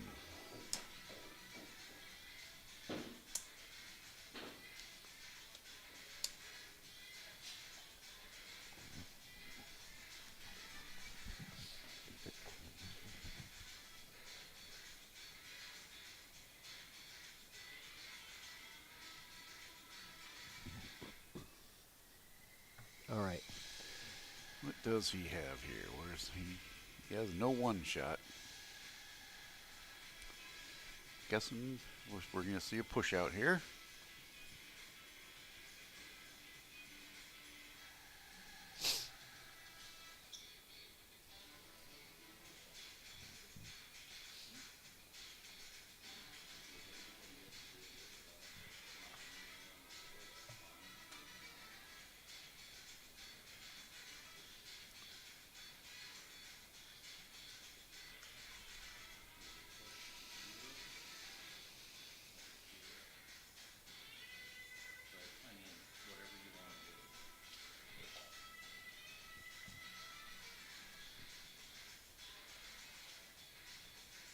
Yeah, you were right. Push out.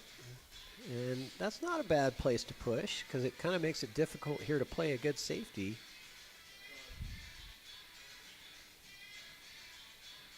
You might want to just go for it here. The one plays in either corner. I kind of like cutting it here because the 3 ball kind of stops the cue ball here, and then you have a chance at the 2. I'm thinking that's probably the best play. The other way I see is scratching, but the 3 ball saves it this way.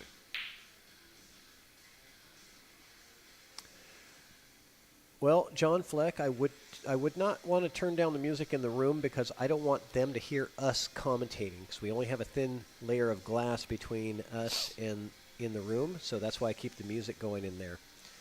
So, all right, John Curtis, I am putting Cutler's tickets in for you. Thank you very much for matching Cutler's donation for his hashtag efforts.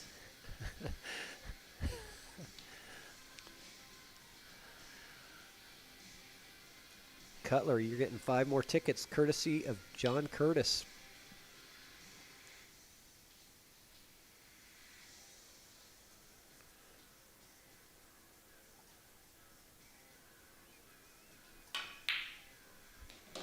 Oh. Oh, wow. Yeah, that was...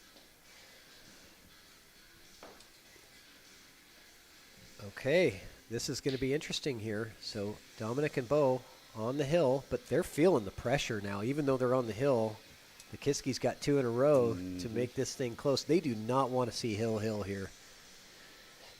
I believe you are correct. Definitely picking up some momentum. Oh, look at that. There's a rattle ball in hand. Carlo Garces, I am getting you in the raffle. Thank you very much, sir.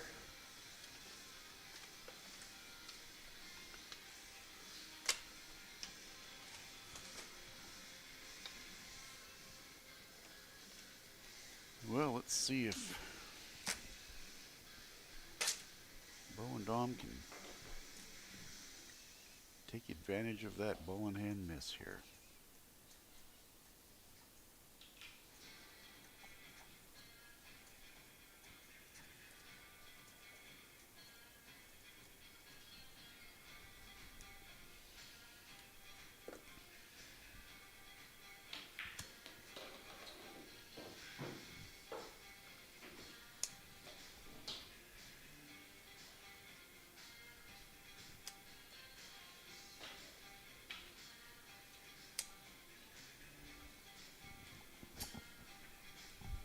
Thank you, Carlo. Your tickets just went in the jar.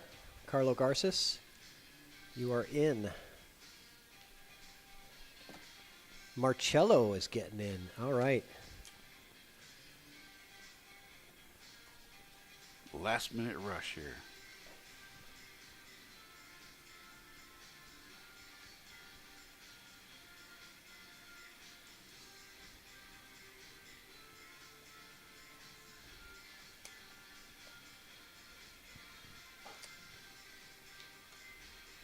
Two on the top side, roll forward. I'm thinking 3 on the bottom side.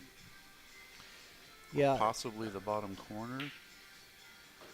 Oh, what a shot. And is he going to have to combo this 4-ball in? Yeah, I'm thinking he shoots some sort of safe here. Yeah, I think so too. I think you're going to have to just duck it down underneath the 5 yeah, and the just 6. thin off this 3-ball and try to find cover down here. That's what I'm looking for.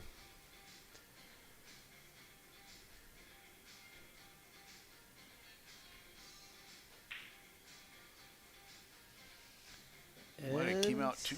Nope, No, he got he's him. good. It's a jump shot though.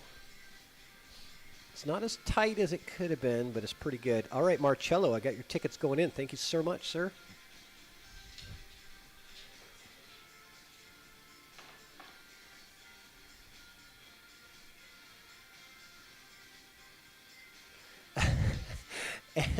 and Marcello puts the hashtag McMahon sucks.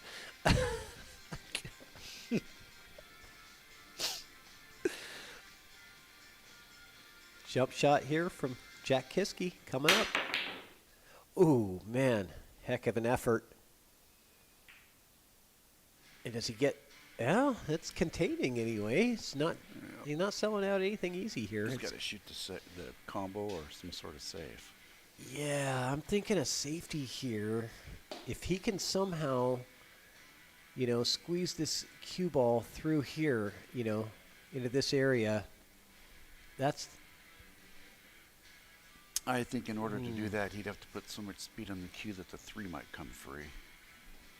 You think so? I don't know. I think if he glances off the 6, sends the 3-ball to the rail over here, glances off the 6 with the cue ball.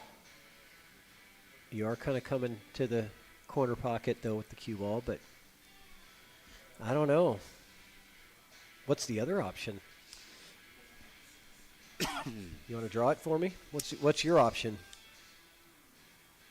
You could come this way with the cue. Back down into here. Okay. Try and leave the 3 somewheres in here and the cue somewheres down in here. Okay. It's not bad, John Maddening. That illustrator's that's some work. I can't even draw a stick man hardly, you know.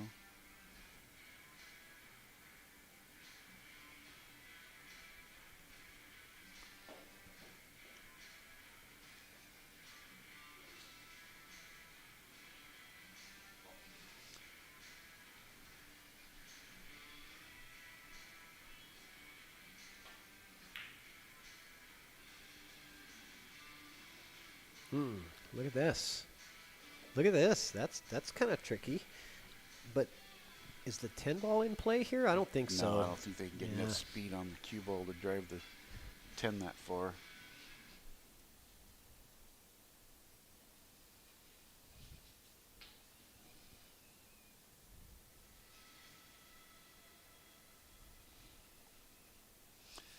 Shooting the combo. Didn't see what he said.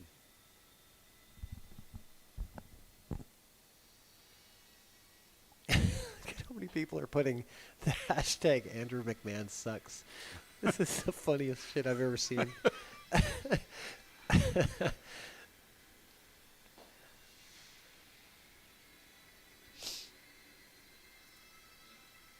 He'll be as popular as Rudolph the Red-Nosed Reindeer. Remember, you'll go down in history. Man, you got to have some haters that are willing to pay money to have someone hashtag that you suck.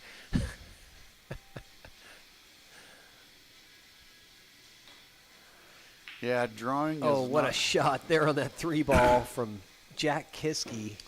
Drawing is not my specialty there, Brian. Oh, my goodness. That was a beautiful shot. We're going to have to see that one again. The way he just laid up that cue ball for the 4, too. Just perfect.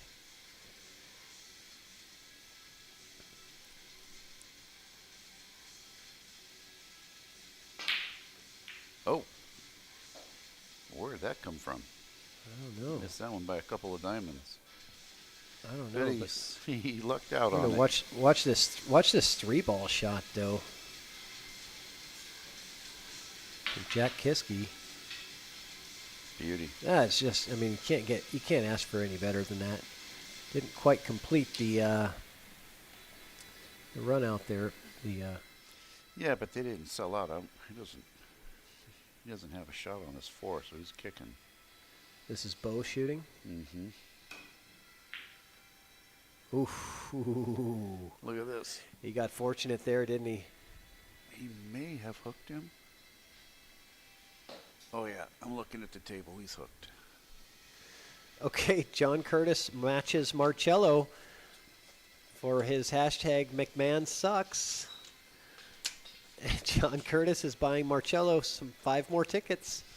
He must have hit the lottery or something, huh? I think he's just worth it for him to mess with McMahon.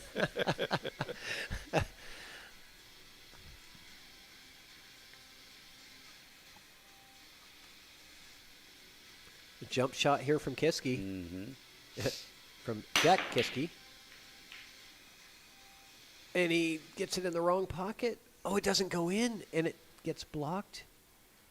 Oh, this is interesting here. Because he did. I think he can come off the Yeah, rail. I think he actually has a clean look at it, or rail first at it. But it's pretty deep in the pocket. Chances of hitting that point of the corner are pretty good here. Let's see how Dom decides to play this. You could get stuck. No, he plays it nicely. Beautiful shot. Yeah. Well played. Beautiful angle to come back down onto the 6. Which leads into the angle to the 8. Wow, they're sitting good here. Let's see what they can do.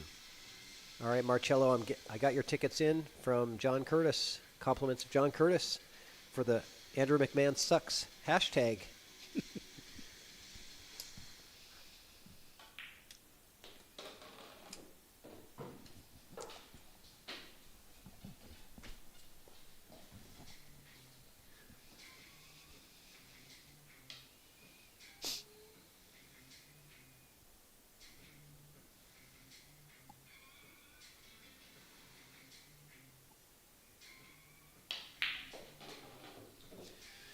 Beautiful shot by Dom right there. Look at this for a setup. This is beautiful. Wow. And this is for the match here, guys. Roll it forward 6 inches. Stop shot on the 9. That was a great shot from Dominick to get shape on that 8-ball. I'm watching the replay over here on my other screen. That was absolutely perfect. Oh, no. Oh my goodness. I believe he's free, but we're gonna watch the replay. It's gotta be good. Let's watch the replay on the Dominick shot though on that 6-ball. I mean, how perfect was that? Oh, look, Dom's. Yeah, he's got it. He's twisting it a little bit. Is he? The way he's jacking up, it sure looks like he's twisting it. Nah, he just wanted to stop the cue ball and give his partner a short 10-ball here for the win.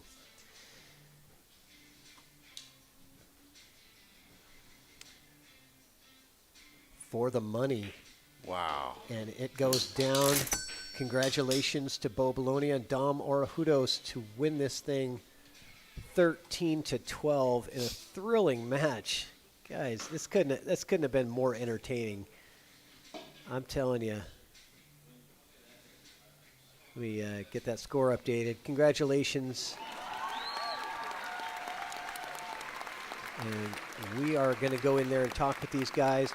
I'm going to also check and see what's going on. Okay, so I've got John Fleck getting his tickets matched from John Curtis. I'm getting caught up here, guys. John Curtis matched John Fleck, and I think that's it on the Roomba Raffle prizes. So I'm getting Fleck in.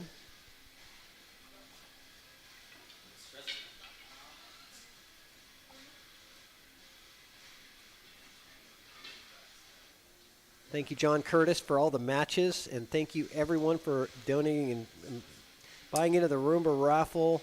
We're going to get started with that after just some quick player interviews. I'm going to jump in there. All right, those tickets are going in right now. I think I'm all caught up on the raffle stuff. All right, guys, hang out.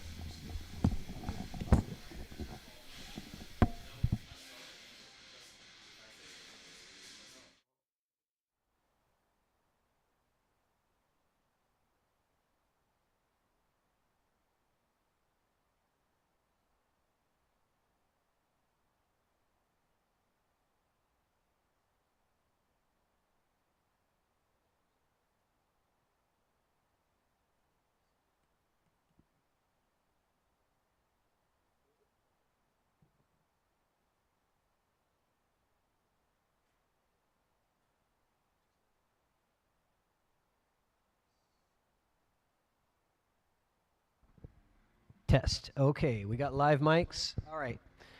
Wow, wow, wow, wow. What a match, guys. Holy cow. I'll tell you what, that was a lot of fun to watch. As a pool fan, as a commentator, that was a lot of heat, man. You guys were throwing in the fire. Let's talk to the Kiske brothers real quick here, because just do some quick player interviews after the scene. But, man, I know that there was a lot of struggles in there, but there was also some really good highlight reels. How are you guys feeling after the match? I know it never goes the way you want it to. Yeah, no, obviously disappointed. I missed some shots that I wish I didn't, obviously. Wish I'd have played a little bit better, but I mean, that's what people always say when they lose. But anyway, it was a good time. I really appreciate you having me out. Bo, Dominick, stand-up guys. So, yeah, it was a good tournament, or it was a good match. I got to give a shout-out to my wife, kids, Mason, Maddie, Wyatt, and then my dog, Dobby. They said I had to shout him out. So right on. Anyway, but yeah, it was good. It was really fun. Obviously, the table's tough. Yeah, if I had a little more experience on it, would be beneficial. But that's all right. I don't feel like I played too awful, but I certainly played awful at times. So but that's okay. In a race of 13, you're always going to have some moments where you dog some shots, you make some good shots, and It's a matter of the accumulation, but when it comes down to the end, it's like, so close. The match was so close at the end. Yeah. But you guys showed a lot of heart. Yeah, thanks. I'm glad we came back and made it as tight as we did. Hoping to get, obviously, to Hill. That last shot I took, I was trying way too much to get him English, or to get all the way down here for him, and, he can cut that ball all day long. All I had to do was make the thing, and I just tried too hard.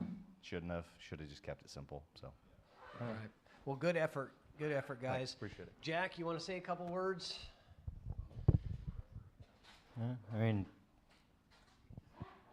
They played well. I feel like we played pretty well. Couple of spots toward the end where, we got a couple of tough spots we were put in, whether it was by, choice or by chance. We gave it the best effort that we had, and, this time we came up a little bit short. We were behind by a fair amount for most of the match. We managed to fight back and make it close, and we just got a little too far behind a little too early, and we never were able to make up that little bit of a difference, and they managed to be able to keep the pedal down, and even when they made mistakes, they managed to capitalize when the situation came up, and hats off to them. They played well, and I'm down for a rematch.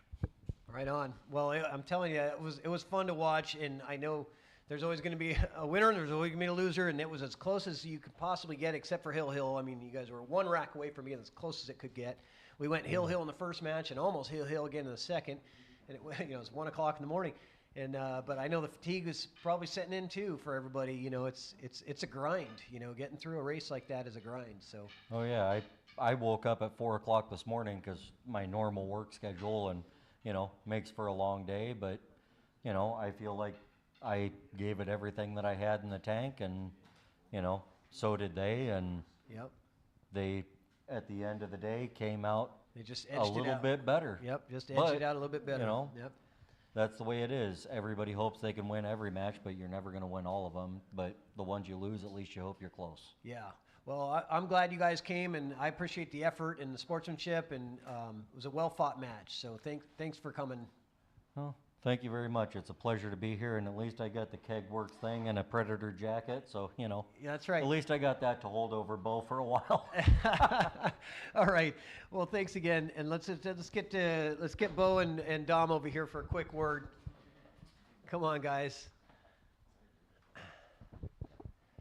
Hey, congratulations, man! First time on ChalkBox, and you walking away with some hundos in your pocket. Yeah, that was a tough match. I need to practice my kicks for sure. That's when they started coming back. I believe it was 8-3, and then they grinded their way back with. They got us with the 3 foul. Yep. And then, yeah. They clawed back, so they did, man. They showed a lot of heart, and it was a well-fought battle, man. And I'm always happy to see a team come back, because that's the hardest thing to do when you're down 8-3 in a race 13. It's the hardest thing to do to keep fighting and to keeping the confidence level high, and they did just that.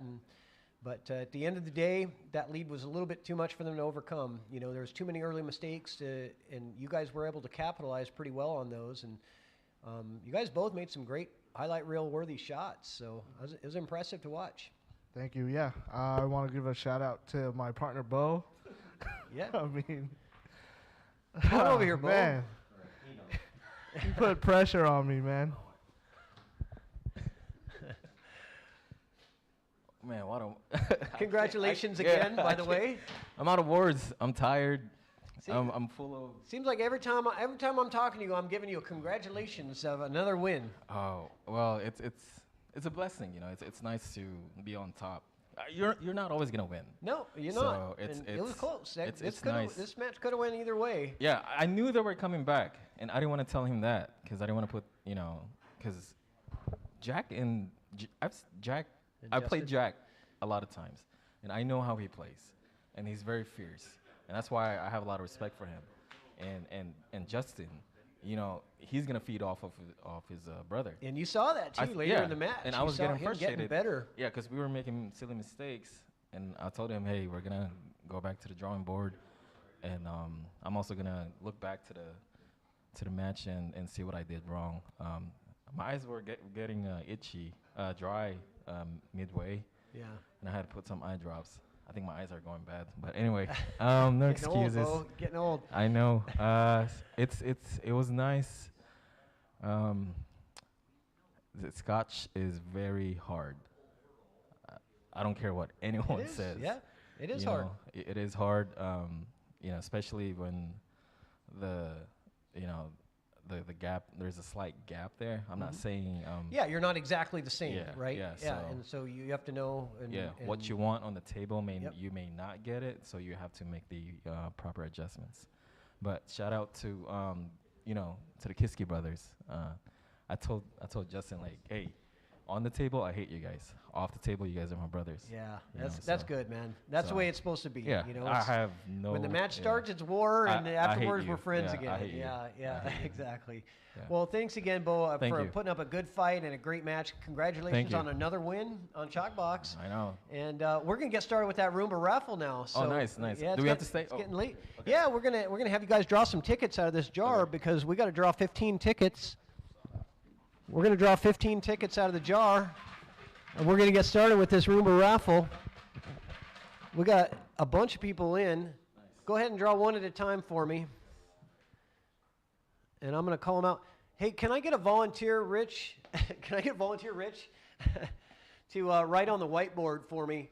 Technically, if you're telling me As I'm calling these out. Ball number 1 is going to be Josh Carlson. Well, he gets to play next time. Why does he get a ticket? Oh, really? Ball number 2 is going to be Brian Cutler. Ball number 3 is John Fleck. That's the first time hearing that name. Ball number 4 is Aaron Moss. Aaron, he's always playing. Ball number 5 is John Fleck. He got his tickets matched in there. Ball number 6 is Todd Shirley. Ball number 7 is Jack Kiske. He's gonna get his. Ball number 8 is Josh Carlson. Wow. Okay. Ball number 9 is Aaron Moss. Jesus. All right. All right, next. So they might New, get mad new at me. drawers here, I'm new drawers. drawing. Jack Kiske, come on over here and draw some tickets for me, man. No looking. Reach in, one at a time. We need a few more here. Let's see, what do we got? Sam Cook is ball number 10. He owes me $1 for drawing his ticket. And Christian Eiberger. Christian Eiberger, you've got ball number 11. Joe Hunt, ball number 12. How come I can't pull my own ticket? Steve Ells is ball 13. Christian Eiberger, ball 14. He owes me $5 now. And the last ball in the Roomba raffle is going to be Scott O'Quan. You've got ball number 15. Mine's right here. And then we're going to rack these balls up and get started with Roomba raffle. Guys, if I could get whoever's case that is to pull that off the table for me.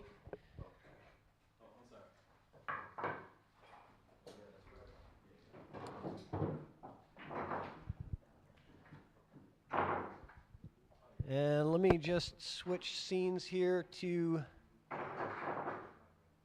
the Roomba raffle scene. We're going to pull the graphic off. We're going to put some music on for the Roomba raffle. Let's get this thing going. Yeah, let's just go ahead and randomly. Yeah, you just throw them in randomly.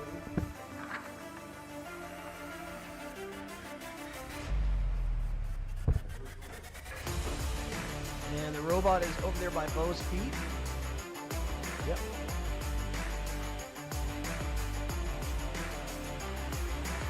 Uh-oh.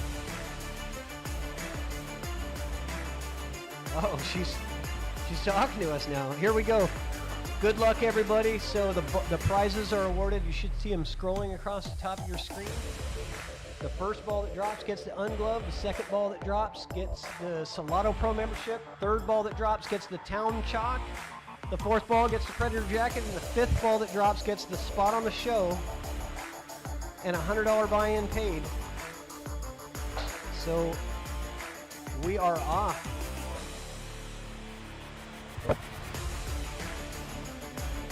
The sixth ball is going to be Todd Shirley. You win the ungloved.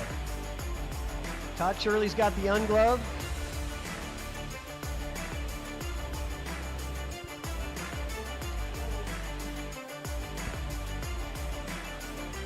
I don't think so. Not yet. Not yet.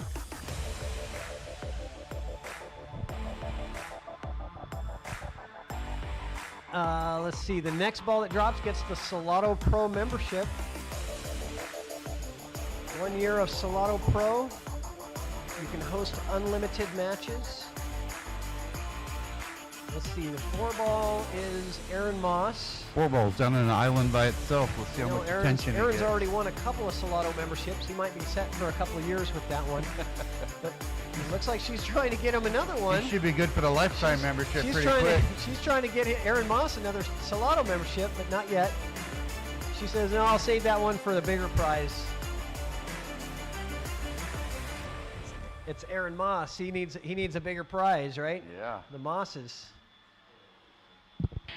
She's working along here. She's saying, man, how long did you play on this table? This is dirty. I'm going to have to run that Roomba like 5 or 6 times with all the chalk these guys left on my table.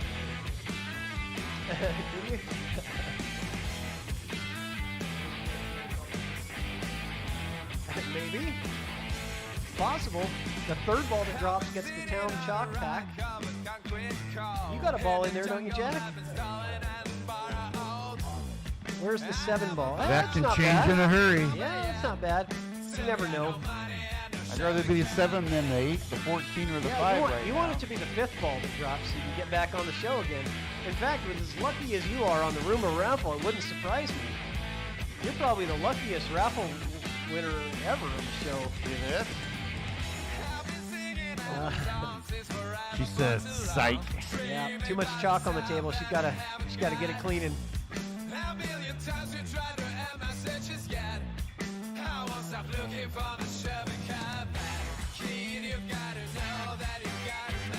She's doing the old back and forth psych move.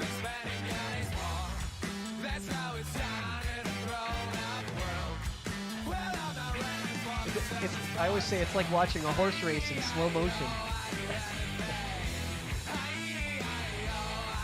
It's like watching the corgi races. You know, I have one of the newer model Roombas, but it doesn't work so well for this because it's not so random. It goes in a direct pattern, up and down, up and down. This one is completely random. You have no idea where it's going to go. I don't know. I think there's too much traffic in the way. Comes that 7 ball that Jack was whining about. Yeah, 7 ball. 7 ball is Jack. The 2 ball is Brian Cutler. Brian Cutler's the 2. Jack Kiske is the 7. She is completely avoiding those 3 right around him every time. Yeah, she's looking at going for the 4, but I think she's going to hit that side pocket and turn around. Nope. I should have side bet you.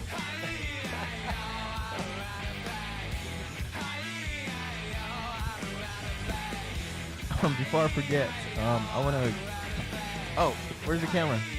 Oh, right here. I want to give a shout out to my wife for letting me go out tonight and play. I love you. I wasn't going to change the camera angle for you there, Bo. This is too important. I've never had anybody do a shout out during the Roomba raffle, but you know, there's always a first for everything. You're welcome.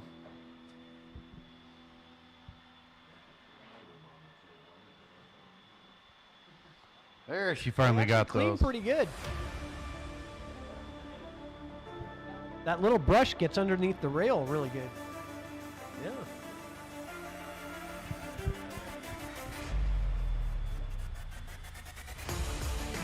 9 ball? Who's the 9? The 9 is, oh yeah, Aaron Moss. So Aaron's got the 9 and the 4 ball. So he's got a couple potential prizes here. I'm thinking this deuce is going to be the next one that goes. You think the 2 is next? That's Brian Cutler.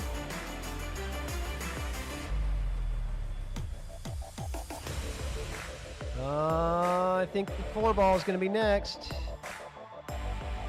If she hits it right, she didn't give it a good enough nudge there. It's going to be a little while longer. Yeah, it's going to be a little while longer. You know, it's funny. Sometimes the Roomba Raffle is super fast, and sometimes it takes, you know. We were just talking about that over in the back room before he came out here. You never know. Yeah.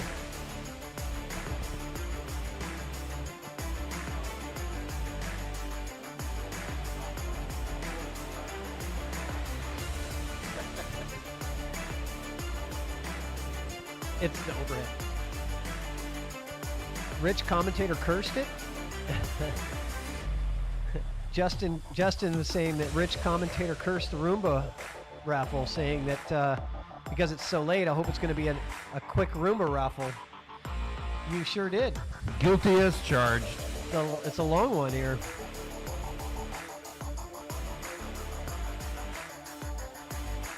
Come on, we got a lot of potentials in here. John Fleck has got a lot of balls in there. What's he got? He's got the 5 and the 7 ball. He only had 2 tickets in, didn't he? No, he got another 20, and then John Curtis matched him.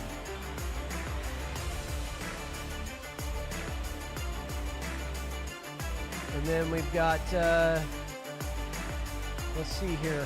Christian Eiberger has the 11 ball and the 14 ball. Where are those? The 11's in play here. I don't think that 14 is going to win anything, but you never know. Yeah, this is tough. It's getting congested. All right, what do we got here? Not yet.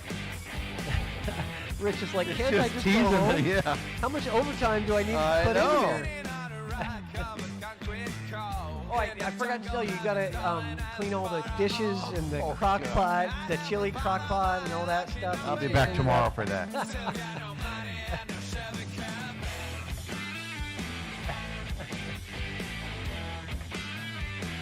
What? Oh, we are on the, oh, sorry, I thought we were on the overhead camera. Sorry guys, we were on that camera. I thought we were on the overhead, but we're on the overhead now.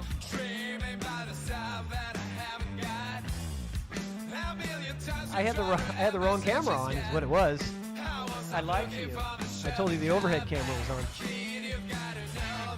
Oh, that 4 ball is just inching closer. She's going to end up stopping. I'm going to have to restart her pretty soon. These guys are all like, really? How long is this going to take? I've never seen a line along 2 rails like this before. This is the longest it's been to pocket 2 balls. Okay, here we go. Just gonna get those moving, right? Yeah, get them moving, get them moving, get them moving. Come on now, get them moving. 9 ball goes in. The 9 ball is Aaron Moss, wins the Salado Pro membership. Another one. And the 2 ball is coming next. It looks like Brian Cutler is gonna have a chance at the Town Chalk Pack. Not yet.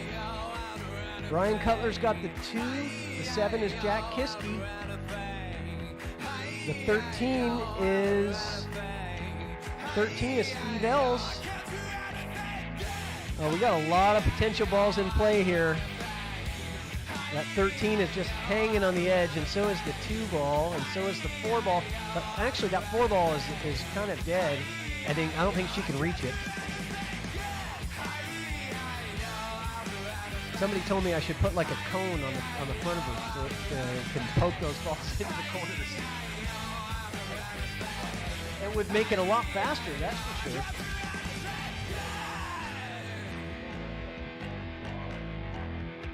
Right, Roomba's especially good at that. There it went. Okay, I was wrong. So the 4 ball is going to be Aaron Moss wins the Town Chalk. So he's got the Salado membership and the Town Chalk. And the next one is going to be the Predator jacket. So I'm thinking the 2 and the 13 is going to win. Either one is going to win the Predator jacket and the spot on the show. That's my guess because they're just hanging there in the pockets. 13, 5 people. I don't think the 5 will go without the 13. Yeah, after the 13, yeah, because if she pushes that 8 into the 5, it'll be jammed up. So the 13 again is Steve Ells. The 13 is Steve Ells, and the 2 ball is Brian Cutler.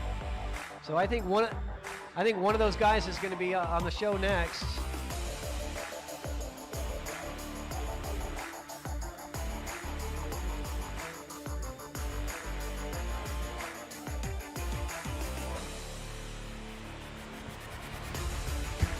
No, I think the 13. I think the 13 Steve Ells is going to get the Predator jacket. No, not yet.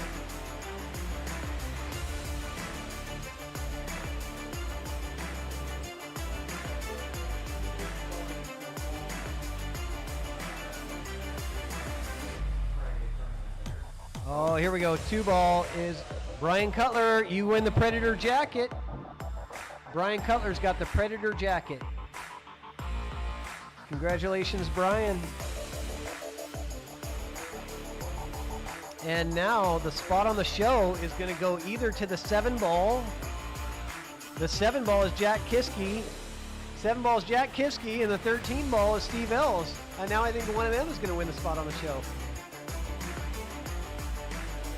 Or it could be, the 3 could be the wild card here. What do you think? Out on a solo trip by itself? Yeah, maybe.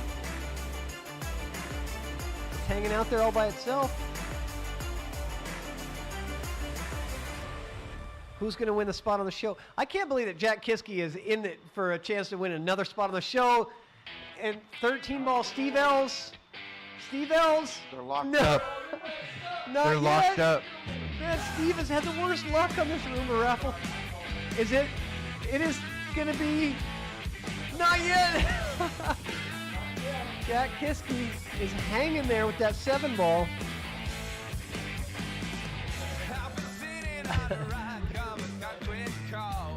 I think, you don't think that The 5 won't oh, go. the 13 will definitely. The 13 would can go. go. Yeah, if she hits the 14, the 13 will drop in. Yeah. Yeah, if she hits the 8, they could get jammed up pretty good there. Yeah, it's getting cleaner. I'm surprised she hasn't stopped yet and had to restart her because that's.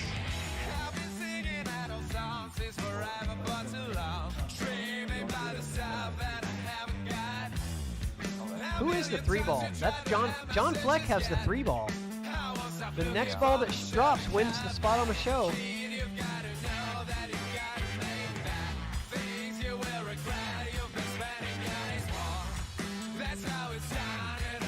Who's it gonna be? you can't direct the rumor raffle. There's no controlling what she's gonna do. There is hoping. Yeah. Go that way. Go that way. Right.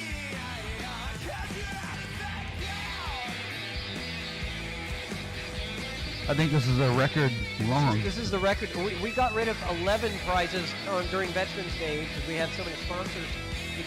Yeah, I'm going to have to restart it.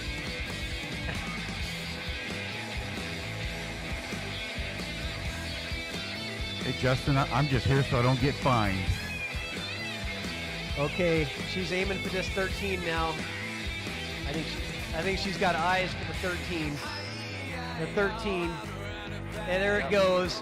13 is Steve Ells. Congratulations, man. You won the spot on the show. And a $100 buy-in paid. And look at this. She's going to pocket your 7. And she gets your 7 right afterwards. You had several good runs. You had several good runs, Jack. All right, so Steve Ells, congratulations, wins the grand prize, spot on the show. And that's going to be it for us tonight. And we're going to see you next on January 6th. We're going to have our next ChalkBox matchup, so everybody have a happy holidays and a happy new year, and we'll see you soon.